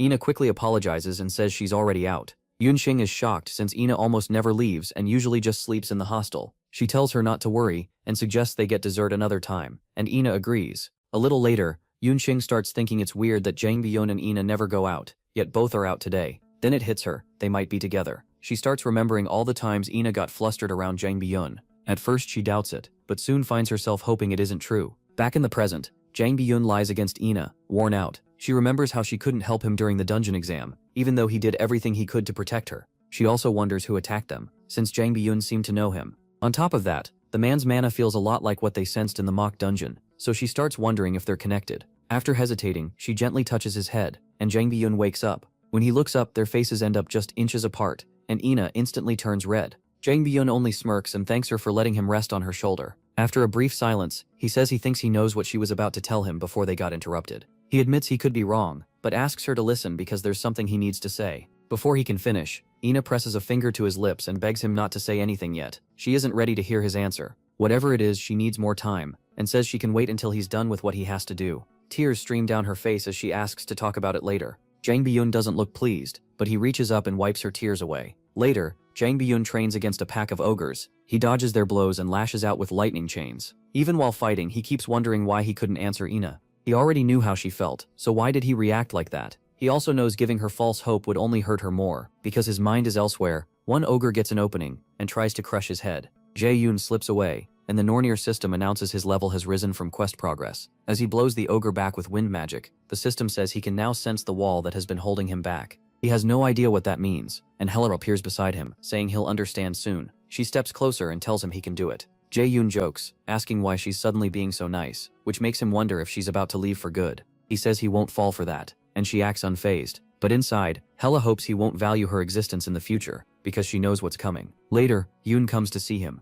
He introduces himself as the leader of the Guardian Circle, and Jae-yoon recognizes the name. Guardian is the strongest martial arts circle in the academy. He's impressed Yoon leads it, but still thinks the guy is weak. Yoon starts offering him a spot in Guardian, but Jae-yoon cuts in saying he can't just poach Jae-yoon because he's joining her circle. Then Jae-yoon Hube shows up and says that's nonsense. The Garam circle is taking him. Jae-yoon finally tells them to stop since everyone is staring. Before he can say more, Jae-yoon steps in and introduces herself as the leader of Third Eye, one of the academy's top circles. Jae-yoon is surprised. In his past life, he knew the others by name, but not her. Jae-yoon says she isn't here to recruit him. She only wanted to introduce herself. Jae-yoon tells her she picked a terrible time for that. Strangely, she says meeting him alone would have been dangerous. A moment later, the top students start bickering again, and Jae-yoon tells them plainly he has no plan to join any of their circles. Hae-still is stunned and asks what he'll do. He points out that even as Yoon Shing's disciple, a raider without circle experience starts at a very low rank. Jae-yoon clears it up. He never said he wouldn't join a circle.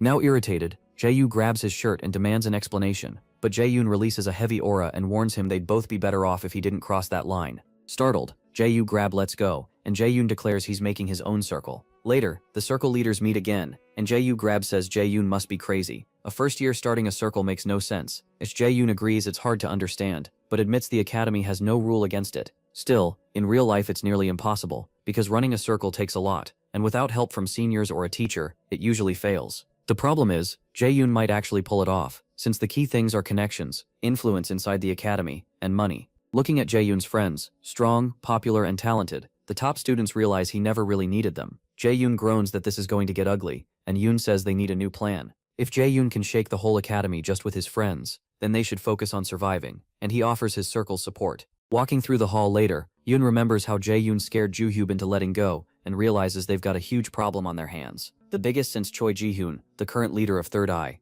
Later on, Yoo-jung is stunned when Jae-yoon gathers everyone, and says he wants to start a circle. He explains, there's no reason to join an existing one and get pushed around by upperclassmen. Ho-yen points out they're only first years, and other circles could target them. Jae-sung admits fighting other students sounds scary, while So-yeol only asks if this will make money. Jae-shun assures them that if they get strong enough, no other circle will be able to mess with them. After a brief pause, Ina says she's fine either way, and Jae-sung says he'll trust Jae-shun's judgment. Still annoyed that he ignored her question, So-yeol asks again if they'll actually make money, because without points they're all doomed. Jae-shun says that between top student rewards and the points he got from being scouted by Lotus, he has at least a few 100,000 points. So-yeol is stunned and calls him insane, while Yoo-jung can't believe he's that rich and never bought them food. Because of that, Jae-shun announces they're eating out tonight. Jae-shun asks why she'd be included in that, and she reminds him she'll be attending this academy next year, and thanks to the skill he used on her, no other circle will take her. Jae-shun instantly uses subordination to stop her from talking about subordination, forcing her to say she only came because scamming these idiots looked easy. She's horrified by what comes out of her mouth, and everyone else at the table is just as shocked, which only makes Seo madder at Jae-shun. Jae-shun then reminds them all that they're talented, and if they build a circle that helps them grow, they can break past the wall blocking them. Now, Ho-yen immediately swears loyalty to him, and Ina does too. She wants to become strong enough to save Jae-shun next time they're in danger. Meanwhile, Yoon-jung quietly tells So-yeol she has a bad feeling, and asks what she thinks. So-yeol agrees. Whenever Jae-shun smiles like this, trouble follows, but when he turns toward them with a deadly look, they both shut up. Jae-shun tells everyone they'll have to work hard and get stronger, then asks if they'll join his circle, like they really have a choice. Later, the group heads to the Mills Academy training facility, the academy gym packed with top-grade gear and artifacts. Only top students and their close friends can get in. Yoo-jung, exhausted from training, curses Jae-shun out, while So-yeol lies next to her trying to catch her breath. Ho-yen says they should stop for the day because his muscles feel torn apart, but Jae-shun says that's exactly how they get stronger. Meanwhile, Jae-shun hands out healing potions. So-yeol calls him a traitor, and he reminds her he isn't a combat cadet. Jae-shun gives everyone 2 more sets, and thinks about what makes this gym different. The gravity here is stronger, so training helps students build power faster. Nearby, Ina keeps pushing through her lifts. Jae-shun watches her closely. He remembers the Raven incident, and worries it could happen again, so he decides the best thing he can do is make his friends stronger as fast as possible, so they won't hold him back and can run if things go bad. Later, he goes to the Lotus Guild to meet his teacher. She asks if he's thinking about joining another guild. Jae-shun asks what she's talking about, and she admits she knows the curator approached him with an offer. Nidhogg's Fang, caught, he asks if she'd let him leave if he wanted to. Seung-yoon says never, especially not for the curator guild. He asks why she brought it up then. She says it's because no one is taking him from Lotus, especially not a rival stealing her disciple. Then she pulls his face close and reminds him he has no reason to give up what he already gets here, not even for an S-rank artifact. She admits that may not fully match an S-rank item, but she grants every favor he asks for. so she doesn't think he's losing anything by staying. Zhao Hyun agrees, and says he never planned to leave. There's nowhere better while she's here. Zhao Hyun jokes that he's such a good liar. She almost believed him. Zhao Hyun laughs and says that's too bad. Soon after, he remembers Heimdall will come for him during the outdoor camp, so he starts preparing for every outcome. When camp day arrives, the students are taken to the event site. On the bus, Zhao Hyun tells his team to stay sharp. This is where their circle really begins. Ho Hyun is fired up, but So Hyun smacks Zhao Bi and tells him to quit shaking. He says he can't help it. This finally feels real. Zhao Hyun agrees, since they'll be facing actual monsters now. Still, he says other raiders already cleared out most of them, though that doesn't mean it's safe. Inuza asks why he named their circle 9, and whether he just likes that number. Zhao Hyun says he actually hates 9, because in Norse mythology, it's a very important number. That's exactly why he chose it, because he hates it the most. That only leaves Ino and Yu Jung even more confused. Before long, they arrive at the abandoned city where the camp will take place. Zhao Hyun warns them they're not in a safe zone anymore, so everyone needs to stay alert. Deep inside the abandoned city, Daegu, Hai Yugen reports to Heimdall that one of the ravens has died, and Heimdall finds that interesting. Later, a program called World Raider Issue brings in guests to talk about what happened at Iceland's Great Ruins. The host introduces Balak and Camilla, the world's first S-rank mage. Balak looks annoyed as always, while Camilla seems happy to be there. She nudges him to behave, since they're representing the European Union, but he says the people staring at them clearly don't respect them. Camilla admits the crowd does look shady, but still tells him not to be so hostile. Balak knows why they're acting like this. Everyone thinks the European Union was behind the ruins robbery, since they had control of the site at the time. The host opens the discussion with the recent theft at Iceland's Great Ruins, and Balak immediately gets irritated. Camilla taps him again, telling him to calm down. The host asks how 2 S-rank raiders failed to protect the ruins, and why the European Union couldn't clear them first when they're supposed to be the strongest in the world. She says those are the questions everyone wants answered. Camilla simply admits they weren't good enough, then stops there. The host presses on, asking what went wrong when they had seemed so sure they would succeed once they got the rights to the ruins. This time, Balak answers. He asks if she's heard about the invader. With a smug look, she says that's the person rumored to have passed the qualification test. The Union failed and then raided the ruins. But she adds that people want the truth. That sets Balak off. He asks if she's calling him a liar, and one look from him is enough to scare her. Camilla cuts in and tells him to stop fooling around. Even so, Balak walks up to the camera and tells the whole world to listen. He says the invader they called Black Robe was so powerful that even he and Camilla together still lost. Instead of tearing them apart over that failure, he tells everyone to focus on the invader, because he's sure that person will show up again. Back at the outdoor event, an instructor tells the students this camp will affect the rest of their lives at Mills. The trip will last a week, and each student has to work with their circle. Each circle only gets the survival kits handed out to them. Using what they've learned, they must hunt monsters, but they can't leave a 50-kilometer range from base or they'll be disqualified. The instructor says their first goal is simple: survive, and prove they have what it takes to be raiders. Their second goal is to kill as many monsters as possible within the time limit and bring back the tokens they drop. Higher rank monsters mean more points, but they warn the students not to get reckless and hurt themselves. If something goes wrong, they shouldn't panic. Instructors are always nearby. In an emergency, they must seek out an instructor right away instead of hiding. After the briefing, everyone receives rings as a sign of unity. Xiao Bei Yun tells his circle to move out according to plan.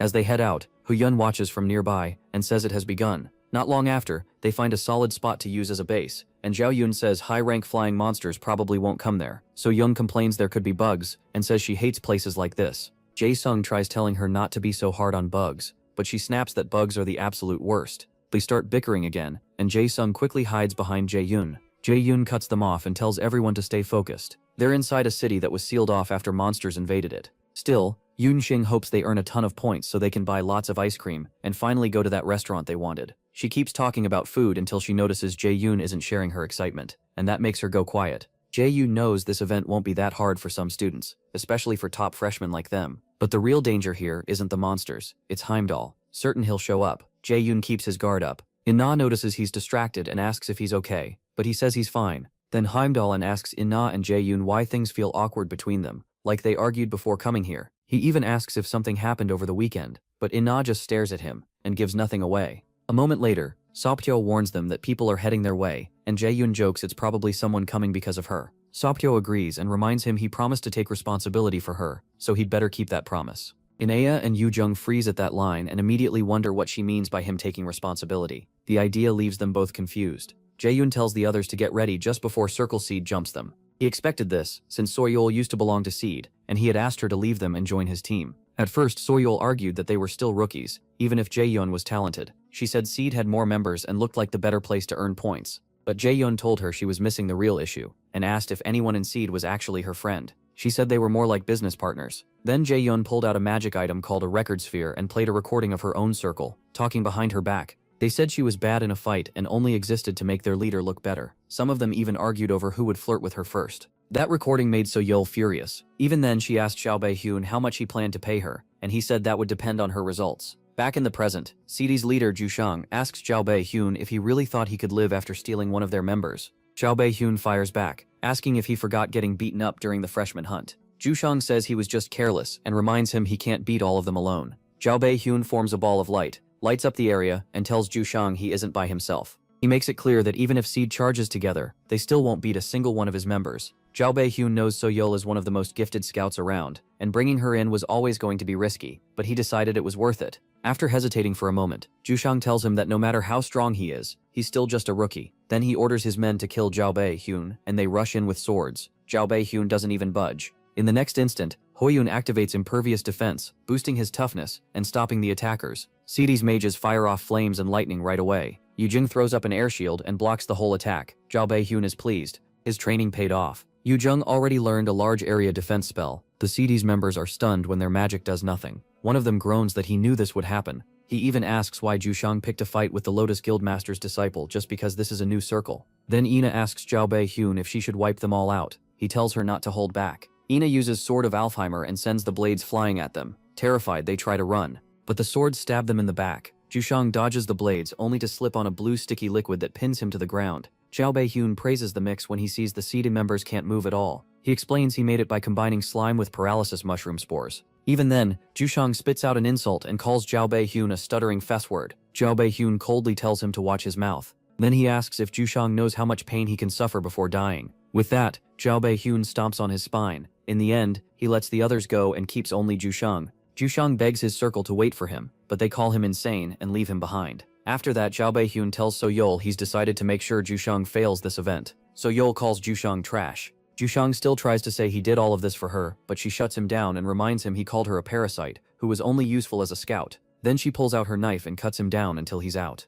Not long after, an instructor arrives and is shocked that 9 Circle beat Seed. Jushang and the onesie Na dropped are lying there unconscious, and the instructor can't understand how a big upper mid circle lost to a bunch of rookies. Xiao Bei-hyun asks him to keep them alive. They don't deserve to die this soon. Before leaving, the instructor tells him to avoid fighting upperclassmen next time. Once he's gone, Xiao Bei-hyun turns to Soo-hyuk and asks why he helped. Earlier, Soo-hyuk had warned Xiao Bei-hyun that all of Seedy's was coming after them. Xiao Bei-hyun brushed it off, saying Seedy's were idiots anyway. That left Soo-hyuk walking away, not even sure why he was taking Xiao Bei-hyun's side. Xiao Bei-yuan also told him he should probably leave the event since he was alone. So when Soo-hyuk stayed nearby and helped, Xiao Bei-yuan admits he didn't expect it from someone he thought only liked fighting. Back in the present, Xiao Bei-yuan asks his name again, and the girls are surprised to hear it's Soo-hyuk. He gets annoyed that these idiots still don't remember. Earlier, during a Seed meeting, Soo-hyuk argued against jumping Min Xiaobei, especially since Soo-hyuk left by her own choice. He suggested making her a better offer instead, but Droshang said he wanted Xiao Bei-yuan turned into an obedient junior. That made Soo-hyuk wonder when Miles got so political, and why they were trying to beat someone up just because they didn't like him. Thinking it was insane, he decided to quit Seed. In the present, Soo-hyuk leaves Xiao Bei-yuan's group, but before going, he warns Xiao Bei-yuan to be ready next time. He'll get his revenge. After he's gone, Xiao Bei-yuan says they should get back to work. Soo-hyuk protests. They just finished a fight. But when Xiao Bei-yuan starts talking about power and responsibility, she cuts in and asks what she'll get out of it. By the way, Mila's academy picked Taegu even though it's sealed off because they want to take the city back. Xiao Bei-yu was where the world's first gate opened, and it was also the first city to fall after Yggdrasil appeared. So this field trip is really training for rebuilding the area. For Xiao Bei-yuan, the Dao Bei-yu disaster is personal. His mother was there too. In-a pulls him out of his thoughts and says dinner is ready. She notices he looks troubled and asks if it's about the unique skill he mentioned. He says it's something like that. Xiao Bei-yuan remembers Hela telling him he can't beat Heimdall as he is now. She said he still has a chance if he awakens his unique skill and goes past his limits. A unique skill, apparently, comes from the user's will. Hela told him to figure out what he truly wants and why he needs that power. He still has no idea what she meant. Insud admits she may not understand either, but she's sure he can do it. Since she's trying to help, Xiao Bei-yuan tells her he'll do his best. Later, somewhere else in the field, Hoyan slices down a worm-like monster. Right after that, a bird monster attacks Soil, and she blocks it with her blade. Once she kills it, Yujung says this place feels nothing like Milas. Inoking agrees, the mana in the air is way heavier here, even worse than level 10 of the mana room test. They're in what's called a field, an area overrun by monsters because of a gate. Soo-hyuk admits she doesn't know what a field is. When Zhao Beiyuan teases her for sleeping through class, she nearly kills him. Zhao Beiyuan explains that a field has lots of mana, but isn't fit for humans to live in. Raiders can handle it, but normal people can be harmed by even small exposure. He warns everyone to stay alert. Anything can happen here. Then a huge monster shows up, and Soil asks if he's really going to kill it. Zhao Beiyuan says yes, but tells her to focus on her job as scout. She makes him promise to help her run if things go bad because she doesn't want to die young. Zhao Beiyuan just smiles. Soil calls him a jerk for not answering clearly. Zhao Beiyuan says if she's that worried, she can stay back while they search on their own, even if it takes longer and gets them fewer points from weaker monsters. That makes Soil call him master, and say the final call is his. As they keep searching, Yunjing is amazed by how much of the sealed area has already been reclaimed, and she guesses one famous person is the reason. And I doesn't know who that is, so Soil teases her too for not paying attention, then says they should be friends. Hoiderin explains, Yunjing meant the first awakened. Yunjing, Juizeng adds that even his father said he couldn't beat Junqing. Deku was where the first gate opened, and monsters flooded out. People screamed everywhere, and humans were crushed like ants. Then one special human appeared, Ju-1, Korea's first awakened. While Jae Yunqing kills the monster Soil was scared of, he thinks about how Ju-1 became world famous, and then suddenly vanished, not long after, with no one like him appearing since. After the kill, Yunjing tells Jae-Yun she knows Ju-1 is why he chose this path. Ju-1 disappeared so suddenly that most people assumed monsters killed him. He was also the first person to use the power of the Aesir system. Jae-Yun wonders what kind of man Ju-1 was, and how he got that power before everyone else. Later Jae-Sung, Soil and Hoyan set up a tent for the group. Mo Xiao comes back, and Jae-Yun tells her Soil was right. There are harpies, worms, and goblins around here. He says she did well, and Soil snaps that she'd better have, since he would have left her here if she was wrong. Jae-Yun asks how she knew that, and when she starts to insult him, he brings up her pay, so she instantly goes back to calling him master. While Hoyan and Jae-Sung praise Soil's scouting, Jae-Sung says one wrong thing, and Soil scares him silent again, warning them not to talk about her like that, when only Jae-Hyun is paying her. Jae-Hyun then asks where Yunjing is. Hoyan says she went to prepare something. When she returns, Jae-Hyun asks where she's been, then freezes when he sees the creepy pot she's carrying. Everyone goes pale. Proud of herself, Yunjing talks about all the suffering she went through to make it. Seeing the dark stuff in the pot, Jae-Hyun asks if this is really food. Yunjing proudly says she cooked the worm they caught with a special sauce. Xiaobei Yunyon can't believe she expects them to eat that, but she insists because she worked so hard on it. At that point, he thinks the best use for it might be feeding it to Heimdall. Meanwhile, Jae-Yun meets Juhyun and asks when he plans to move again. He says he's not sure, but maybe soon the great adversary is already in motion.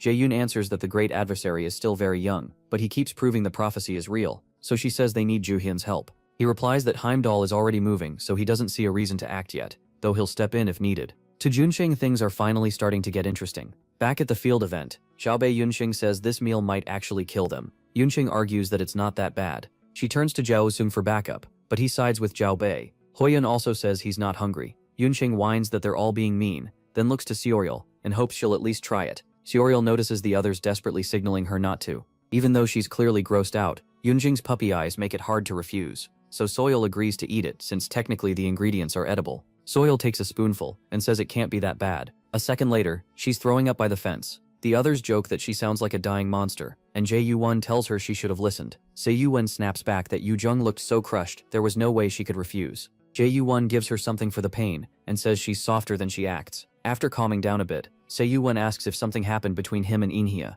That catches Jae Yuan off guard. She says it's obvious something's wrong, and asks him not to be too harsh on Inhia or the others. Jae Yuan agrees. Then he says he didn't expect that kind of comment from her, which only makes her more annoyed. He shifts the topic and reminds her they still promised to take someone down. Se Yuan says she remembers but needs a little time for her stomach to settle. Jae Yuan jokes that maybe they should test Yu Jung's food on monsters, but Se Yuan starts vomiting again, and he realizes recovery won't be quick. Then a loud screech rings out. Jae Yuan tells Se Yuan to come with him. The ones they were waiting for have arrived. They rush back and Jae Yuan orders everyone into formation. A because B-rank harpies are coming. He tells Jae Yuan to ready the glowing paralysis traps, with Ho Yuan in front, Yu Jung on support, and Inha handling offense. After they defend the camp, the group regathers, and Ho Yuan says he never expected dozens of harpies. Yu Jung agrees. Usually they move in groups of 4 at most, so this wasn't normal. A swarm like that usually means a boss with huge mana is controlling them. That points to one thing, a harpy queen nearby. Se Yuan says she sensed it too, but didn't think the queen was this close. Jae Yuan tells the others to stay and guard the base, while he and Se Yuel go kill it, then come back. With Se Yuel's tracking skill, finding the queen should be easy. He also says he can handle the monsters himself, so they don't need to worry. Hoyuan reminds him they were supposed to move together in case something unexpected happens, but Jae-yuan says that would just get them hurt. If they came along, he'd only have to protect them too. Seeing their faces fall, he explains it isn't about trust. They need to hold the base, and if needed they can back up the instructors. In-ha and Yu-jung finally agree, even if they don't like it. Jae-yuan then dumps a huge pile of potions on Jae-yuan for safety. Soon Jae-yuan and Se-yuel head out, and he tells the others to stay safe. Yu-jung, still upset, tells him to call if he needs help. He teases her, saying it's rare to see her care this much. Before he can say more, several harpies dive at the tent. Jae-yuan fires lightning chains without even turning, striking them out of the air. He tells everyone not to worry, he only picks fights he knows he can win. As he and Se-yuel search for the Harpy Queen, she tells him his team is solid. No wonder they're leading the class, even in a place as cutthroat as Mila's. She's talking about how they handled the Harpy attack. In that earlier fight, more Harpies suddenly rushed them, and Se-yuan grabbed her knife to join in, but Jae-yuan stopped her. Yu-won took the front, and told In-ha and Yu-jung to focus on their spells. When the Harpies came straight at them, Hoyuan blocked with his shield, and sliced them in half. From that alone, Se-yuan figures Hoyuan has already reached A rank, and the others aren't far behind. Yu-jung then used Overflow, boosting the party's attack power by 1.3 times. When one Harpy targeted her, she fired Wind Edge and caught that one along with 2 more. Janglight notices her casting speed has improved, and In-ha skewers nearly a dozen Harpies at almost the same time. That leaves him very satisfied. Back in the present, Janglight brags that he's still the strongest. Soyeol tells him he's insufferable. When she calls him a genius, Janglight admits he never thought that word would be used for him. In his past life, his teammates treated him like a shield and threw him to the front. He praises Soyeol too for finding her path and surviving Yu-jung's food. As they get closer, Janglight warns her not to die on this mission. She groans that she's way too young to die. Even so, they keep going deeper. Then the Nornir system announces that he's found the boss monster of Region 1 in Lockdown City Field. They soon spot the Harpy Queen. Janglight is thrilled, while Seoril's terrified. It's an A+ rank boss, but he knows beating it should earn him a valuable artifact. As he walks toward it, Seor wonders if he's lost his mind. Janglight activates realization of magical artifact, and recreates Nidhogg's Fang. Seor recognizes it as the item that sold for a crazy price at the auction. The Harpy Queen instantly attacks with a storm of feathers, and Seor barely dodges away. Janglight charges in right after. Even weaker than him, the monster is still dangerous. He weaves through its attacks until he gets close, since it can fly and is stronger than it was before his regression. Then he unleashes several lightning chains. That power level feels wrong. An A+ monster wasn't this strong in his past life, which means someone interfered. He leaps up and slashes at it with his blade, hoping the real one behind this Himdall will stop hiding. Elsewhere, Hyugen watches and says his prediction was right. Something big is coming, though he's not sure. Heimdall can handle his part properly. Not long after, Janglight brings down the Harpy Queen, clearing the first region boss and earning the reward hidden in its nest. He's glad to finally get the item called Tempest Wings. When he looks back at Soyeol, who's struggling to keep up, she says Haibei was right. Janglight really is insane. At the nest, he finds the S-rank item Tempest Wings, which gives him mid-air leap, plus more agility and strength. Mid-air leap is an A+ skill that makes a wall of wind in mid-air, letting the user jump again, and even do it twice in a row. Then they spot a pair of gloves on the ground. Checking them, they learn it's an item called Drigan Gloves. At the same time, the system says it's updating data on the first person ever awakened in the Nornir system. Later, after dealing with a few more Harpies, Hoyan says they're getting close to the top record, which means they're amazing, and Hyugen smugly says that's only natural with her there. Nearby, Janglight keeps thinking about the info he got on Jowon, the very first awakened in the world, and wonders why the Nornir system is updating his file now. He starts to suspect Jowon is tied to the system somehow, and knows he has to learn why those gloves were there. A little later, Xiaobei suddenly panics because she forgot her imbued necklace. But while she's near tears, Janglight hands it right back to her. She asks how he even knew she left it, and says that's creepy. He tells her forgetting things is normal for her. He adds that her mom asked him to look after her. Then Jae-yoon tells Hyugen to grow up and stop leaving things behind. She shoots back that he needs to stop acting like her parent. Naturally, they start arguing again. Hyugen asks if the two of them are dating. Jae-yoon denies it at once, and Hyugen asks Hyugen if he wants to die. Then In-ha puts a hand on Hyugen with a scary look and tells him to drop it since they already said no. Meanwhile, in Valhalla, the Aesir gods gather for a feast. Thor enjoys himself because the war prep is going well, and Heimdall said he'll get rid of the great adversary. Thor believes the Aesir will rule the Nine Realms and make Odin proud. Then Tyr speaks up. He calls Thor a fake bastard for throwing a banquet while Odin is gone, and asks if Ragnarok means nothing to him. Thor scoffs at that, then throws Ragnarok back in Tyr's face, by reminding him Fenrir ate his right arm. Tyr fires back, bringing up the chunk of coal a giant left in Thor's forehead, and says he'd have killed himself from shame. Angry now, Thor challenges him to a fight. Freya cuts in and tells them to stop unless they want probation. Soon after, Frigg says Valhalla's forces have dropped a lot, and Soul Collection isn't going well. Frigg blames Odin, saying Ragnarok pushed things too far. Frigg gets upset and tells her not to speak that way about Asgard's ruler, but Frigg says she won't worship Odin. Power or not, he's trash to her. When Frigg demands how she can say that, Freya turns cold and reminds her of what Odin did to her. Then Freya announces that preparations for the second end are complete. The Einherjar, the dead souls meant to fight for Asgard, are already in place. Back in the field event, Jae-yoon realizes Heimdall will appear soon because he already interfered with the Harpy Queen. That means Jae-yoon needs to awaken his inherent skill as fast as possible. He remembers his teacher joking that he's greedy, already strong, yet still wanting an inherent skill. In that memory, she says she may not be much help, since her own awakening happened out of nowhere. That day, a gate opened right in the middle of the road, and people started dying one after another. In the chaos, one little girl ran for her life, and Shanjing could only watch. She rushed in to save the girl, but even as an awakened one, she was too weak to protect her. Then, right after the child died, she awakened a new skill called sacrifice, but a dead person couldn't be brought back. She tells Jae-yoon she has no idea how to awaken an inherent skill that fast, and warns him not to force it. She doesn't want him losing something precious just to gain one.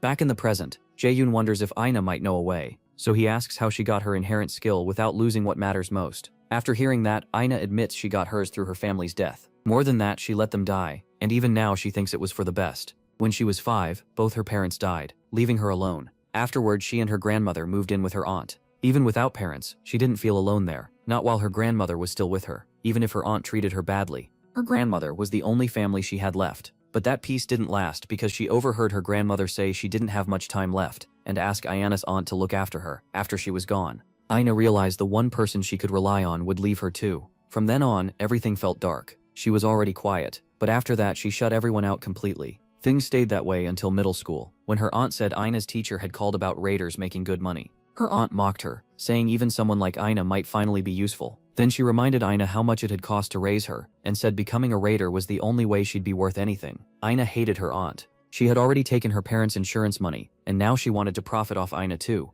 She treated her parents and grandmother like burdens. What made it worse was that Aina couldn't even speak up for herself. So she applied to the raider program, after her teacher said she had the talent for it. When she turned in the form, her teacher asked if she was sure. Aina was a perfect fit, but mages didn't get the same respect as other raiders. Her teacher didn't want her risking her life, but Aina insisted, because she knew some things felt worse than dying. At home, her grandmother also asked if she was really sure. Aina knew her grandmother would leave one day too, but she could never hate her for it. Instead, she decided this was fate, and no struggle would change it. She suddenly cried and told her grandma she was okay, but her grandmother said she didn't have to do this if she didn't want to. She just didn't want her granddaughter getting hurt. Once she chose the raider path, everything changed. She learned mana control and how to kill monsters, and her cold nature actually helped. Then, just as she got used to that life, the one thing she feared happened. Her grandmother died. She later learned it could have been prevented with treatment, but her grandmother had refused it. Aina wondered if she had given up on life, if she had abandoned her too. She didn't know the truth. She only knew she missed her. That grief crushed her. She wondered if her grandmother left because she was foolish, and even wished she'd taken her along. Not long after, her aunt called to say the sponsor contract was done, and the guild just needed Aina to come sign. That was the last straw for her. For the first time, she screamed at her aunt. When her aunt snapped back that Aina should be thankful she hadn't sold her, Aina ran away from home. She waited until dawn before returning to grab her things, but when she got back, the house was on fire. Monsters were pouring out of an open gate. From under the rubble, her aunt called for help. But Aina could only think, why save the woman who took everything from her? As Aina started to tear up, Xiaobei Yun gently tells her she doesn't have to keep going if it's too painful. At the same time, Yunjung hears something and thinks Xiaobei is back, but instead, Heimdall appears before her. The mana pouring off him felt more like a monster's than a person's. Heimdall then steps closer to the group and asks if they're friends of the great adversary. Everyone just stares at him, and when Yujung asks what he means, he unleashes another burst of mana, so strong it knocks them off balance. As they hit the ground, he orders them to answer. Xiu Yol tries to send Jia Yuan a telepathic warning, telling him to come back now because a monster-like enemy is here, but Heimdall catches on, grabs her by the throat and lifts her up. He says they're all going to die here, and gathers power in his free hand. Then he tells them to blame the great adversary. Right then, Xiao Beiyun arrives and says he won't let that happen. He activates absolute calculation and shuts Heimdall's attack down. Elsewhere, one instructor was complaining about having to watch the students after clearing the event area, when both instructors noticed a huge purple wave of mana. Before they could figure out what it was, a giant monster appeared behind them and swallowed the complaining instructor whole. The other froze in terror. He barely had time to grab his walkie-talkie before the monster skewered him with its scorpion tail. Even so, he managed to warn the others before the creature drained the life out of him. Soon, huge monsters flooded the entire area, and the situation turned awful fast. When Xiao Beiyun showed up, Heimdall dropped Xiao Bei. Then he faced Zhao Bei and released that storm of mana again, demanding to know how he had Odin's eye. Now it made sense to him. No normal human should grow this fast. Zhao Beiyun just tells him to come take it if he wants it that badly. Zhao Beiyun warns that even Zhao Beiyun can't beat someone this strong alone, but he tells them to run because this is his fight. Yu Zheng refuses. They're a team. Still, Zhao Beiyun firmly orders them to go. Sword in hand, Heimdall mocks him, asking if he really thinks he can protect his friends while facing him. One slash cracks the ground in front of them, but Zhao Beiyun uses Windstorm to blast his friends away from the danger zone. Yunsheng shouts, asking what he's doing, and he answers that if he doesn't, they'll all die. Even then, she resists leaving, but Anai stops her and says Zhao Beiyun is right, they can't beat someone like this. Yu Zheng argues that's exactly why they should stay and help, but Ina says she believes Zhao Beiyun can handle it. Her plan is to head to the entrance and alert the instructors. Yu Zheng still looks unsure, but before leaving, she tells Zhao Beiyun to stay alive. Once the others finally retreat, Zhao Beiyun activates Frozen Earth and starts freezing the whole area. Heimdall is interested, but points out the skill needs dozens of seconds to finish, and asks if Zhao Beiyun really thinks he can hold him back that long. Zhao Beiyun says there's no reason he can't, especially since he'd already planned for the day he had to fight Heimdall. Heimdall lunges at him and tells him to try whatever tricks he wants. Realizing the attack could still hit his friends if he fails, Zhao Beiyun activates realization of the magical artifact and summons Balmung to block it. At the same time, he uses lightning chains to lock himself to the ground as he braces for Heimdall's crushing blow. The strike slams into Balmung and shoves Zhao Beiyun backward, but the chains help him hold his footing. Heimdall notices Zhao Beiyun actually stopped the attack from pushing through, and that only makes him angrier that a human could do it. Before Heimdall can react, Zhao Beiyun jumps at him and activates his mid-air leap with Balmung in hand. On the other side of the field, the instructors call for a rescue team because students and teachers are already getting hurt. They're facing a monster migration on a scale they've never seen before. The lead instructor, Ms. Li, tries to come up with a plan, but the circle leaders step forward and offer their help. She wants them to avoid fighting since they're still students, but they insist. In the end, Ms. Li agrees and gives the students support roles, while the instructors move to the front to battle the monsters. But when she tries to use her power, she finds she can't gather her mana. Then she learns the ACR system is down, and her connection has been cut. The other instructors report the same problem, and Li can't understand it. The system has never failed before. When she turns and asks if anyone can still use skills, the top circle leaders say they can. That's when Ms. Li realizes only the students can still use mana. So Li changes the plan and sends the students to fight the monsters, while the instructors back them up, however they can. She sends them to District 3, and the top students rush out. On the way, Hyun tells Ju-Hyub to cover the right, but Ju-Hyub snaps that he doesn't take orders from him. Then Hyun tells Ju-Hyub to stay back and heal. As they head for the district, they look back and spot a giant skeletal monster, and the pressure coming off it chills them. They can barely believe that's what they're supposed to fight. The ACR system identifies it as the boss of District 3, the Bone Dragon. Hyun instantly knows this won't be easy. While Jae-hyun's friends keep moving, a preset message comes through their team ring. Jae-hyun tells them not to worry about him, but says he needs a favor. The city entrance is under attack by a field boss, so he asks them to help there first, and promises he'll join them soon. After hearing that, Yu Zheng feels sure Jae-Yun will be fine, and they head off to help the others. At the same time, Jae-Yun uses mid-air leap and charges Heimdall. Heimdall finally sees why Jae-Yun is called the Great Adversary, but says he'll lose anyway. He raises his sword and sends out a wave of force to test him. Jae-Yun twists away in mid-air with mid-air leap and still closes in to strike, only for Heimdall to block it. Heimdall blasts him back, but Jae-Yun warns he'll regret it and dives right back in. He even jokes that he did pretty well on his latest exams, then activates intermediate greatsword arts and follows with spinning strike. As their blades slam together, Heimdall admits his skills are impressive for a human, then instantly goes for a killing thrust. Jae-Yun blocks it, and suddenly dismisses his sword, catching Heimdall off guard. Thrown off balance, Heimdall pitches forward for a moment, and Jae-Yun swaps in Nidhogg's Fang with his artifact skill. Right after that, he triggers Dagger Rampage. In seconds, he slashes Heimdall dozens of times and slips past him. Nidhogg's Fang's passive kicks in, stacking poison over and over on Heimdall. Even so, Heimdall sneers that Jae-Yun is using cheap tricks, but Jae-Yun tells him to look at his own body first. Heimdall is covered in cuts, and he knows this much poison normally wouldn't matter. Those wounds should have healed already, but they haven't. Still, he ignores it, and decides he just needs to kill the boy fast. Heimdall had been given power to interfere with the ACR system for a short time,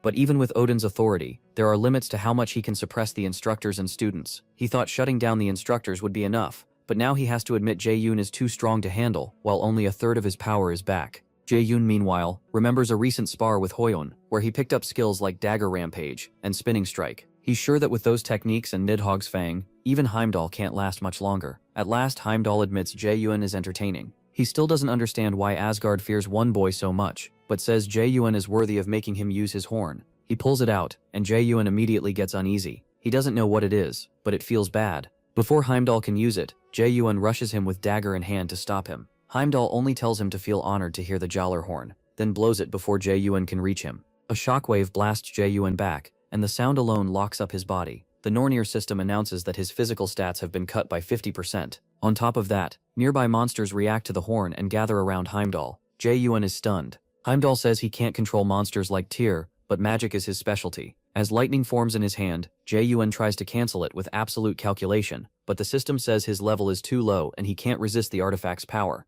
The monsters swarm in, and Heimdall hits Jae-Yuan with the lightning spell, making him cry out. This is Heimdall's signature move, Flow Reversal Spell. It won't kill, but the pain is brutal. As Jae-Yuan writhes, Heimdall says he'll spend the rest of his life rotting in Asgard's underground prison. He fires another attack, but something suddenly blocks it. A shield made by Hela. Heimdall is shocked to see her, and Jae-Yuan asks what's happening. When Hela sees her body starting to break apart, she realizes she doesn't have much time left. Heimdall says he had wondered where she was hiding, and now he can see Hela's divinity hanging over her. Hela gathers wind power, but Jae-Yuan tries to stop her, knowing she'll die if she keeps using that divinity, just like Heimdall warned. She launches the attack anyway, and Heimdall dodges and charges her. He says that power is too much for her, and asks why she'd throw her life away. Does she really think the great adversary can save the 9 worlds? Hela answers that it isn't just faith. She knows Jae-Yuan will kill Odin and end Ragnarok. Enraged by her words, Heimdall leaps in to finish her. Hela decides to end this herself, and summons a massive viper to swallow Heimdall. Even then, Jae-Yuan begs her to stop.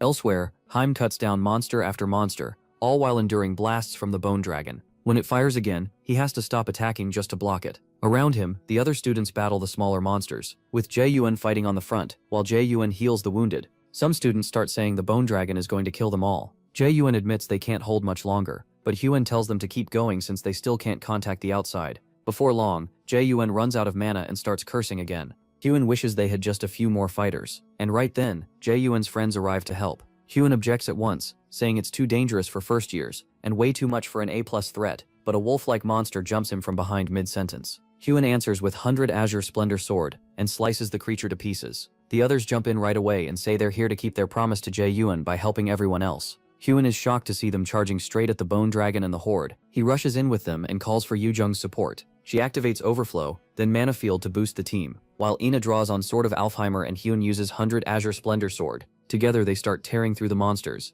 and the other upperclassmen soon push in too. Hyun had thought Jae-Yoon was the only one with crazy talent, but now it's obvious his friends are monsters too. When a Taurus monster tries to smash Hyun into the ground, he catches its axe with his shield, while Ina cuts at its limbs, opening the way for Hyun to strike its head. With this backup, taking down the monsters finally feels possible. Nearby, some students thank Jae-Shong for saving them with his potions, while So-Yo leads others toward the exit. Soon, only the A+ boss monster is left. Hyun and Joo-Hyub rush its leg to pin it down, and Hyun tells the others to reach the core and destroy it. Ho-Yeon quickly asks Yoo-jung to weaken the dragon with debuffs, so she leaps up and casts one on it. Meanwhile, Joo-Hyub grumbles that the rookies are stealing the spotlight, but Hyun says that's just how it is. Circle 9 hits harder than they do. Annoyed, Joo-Hyub uses Wheelwind and shatters the bones in one of the dragon's legs. That confirms Hyun's suspicion that Joo-Hyub attacks without caring who's nearby, so Hyun activates Deadly Pierce and cuts through more of the leg bones. Once the opening is made, he signals the others. Ina answers with Sword of Alfheimer, and Ho-Yeon follows with 100 Azure Splendor Sword to strike the dragon's core.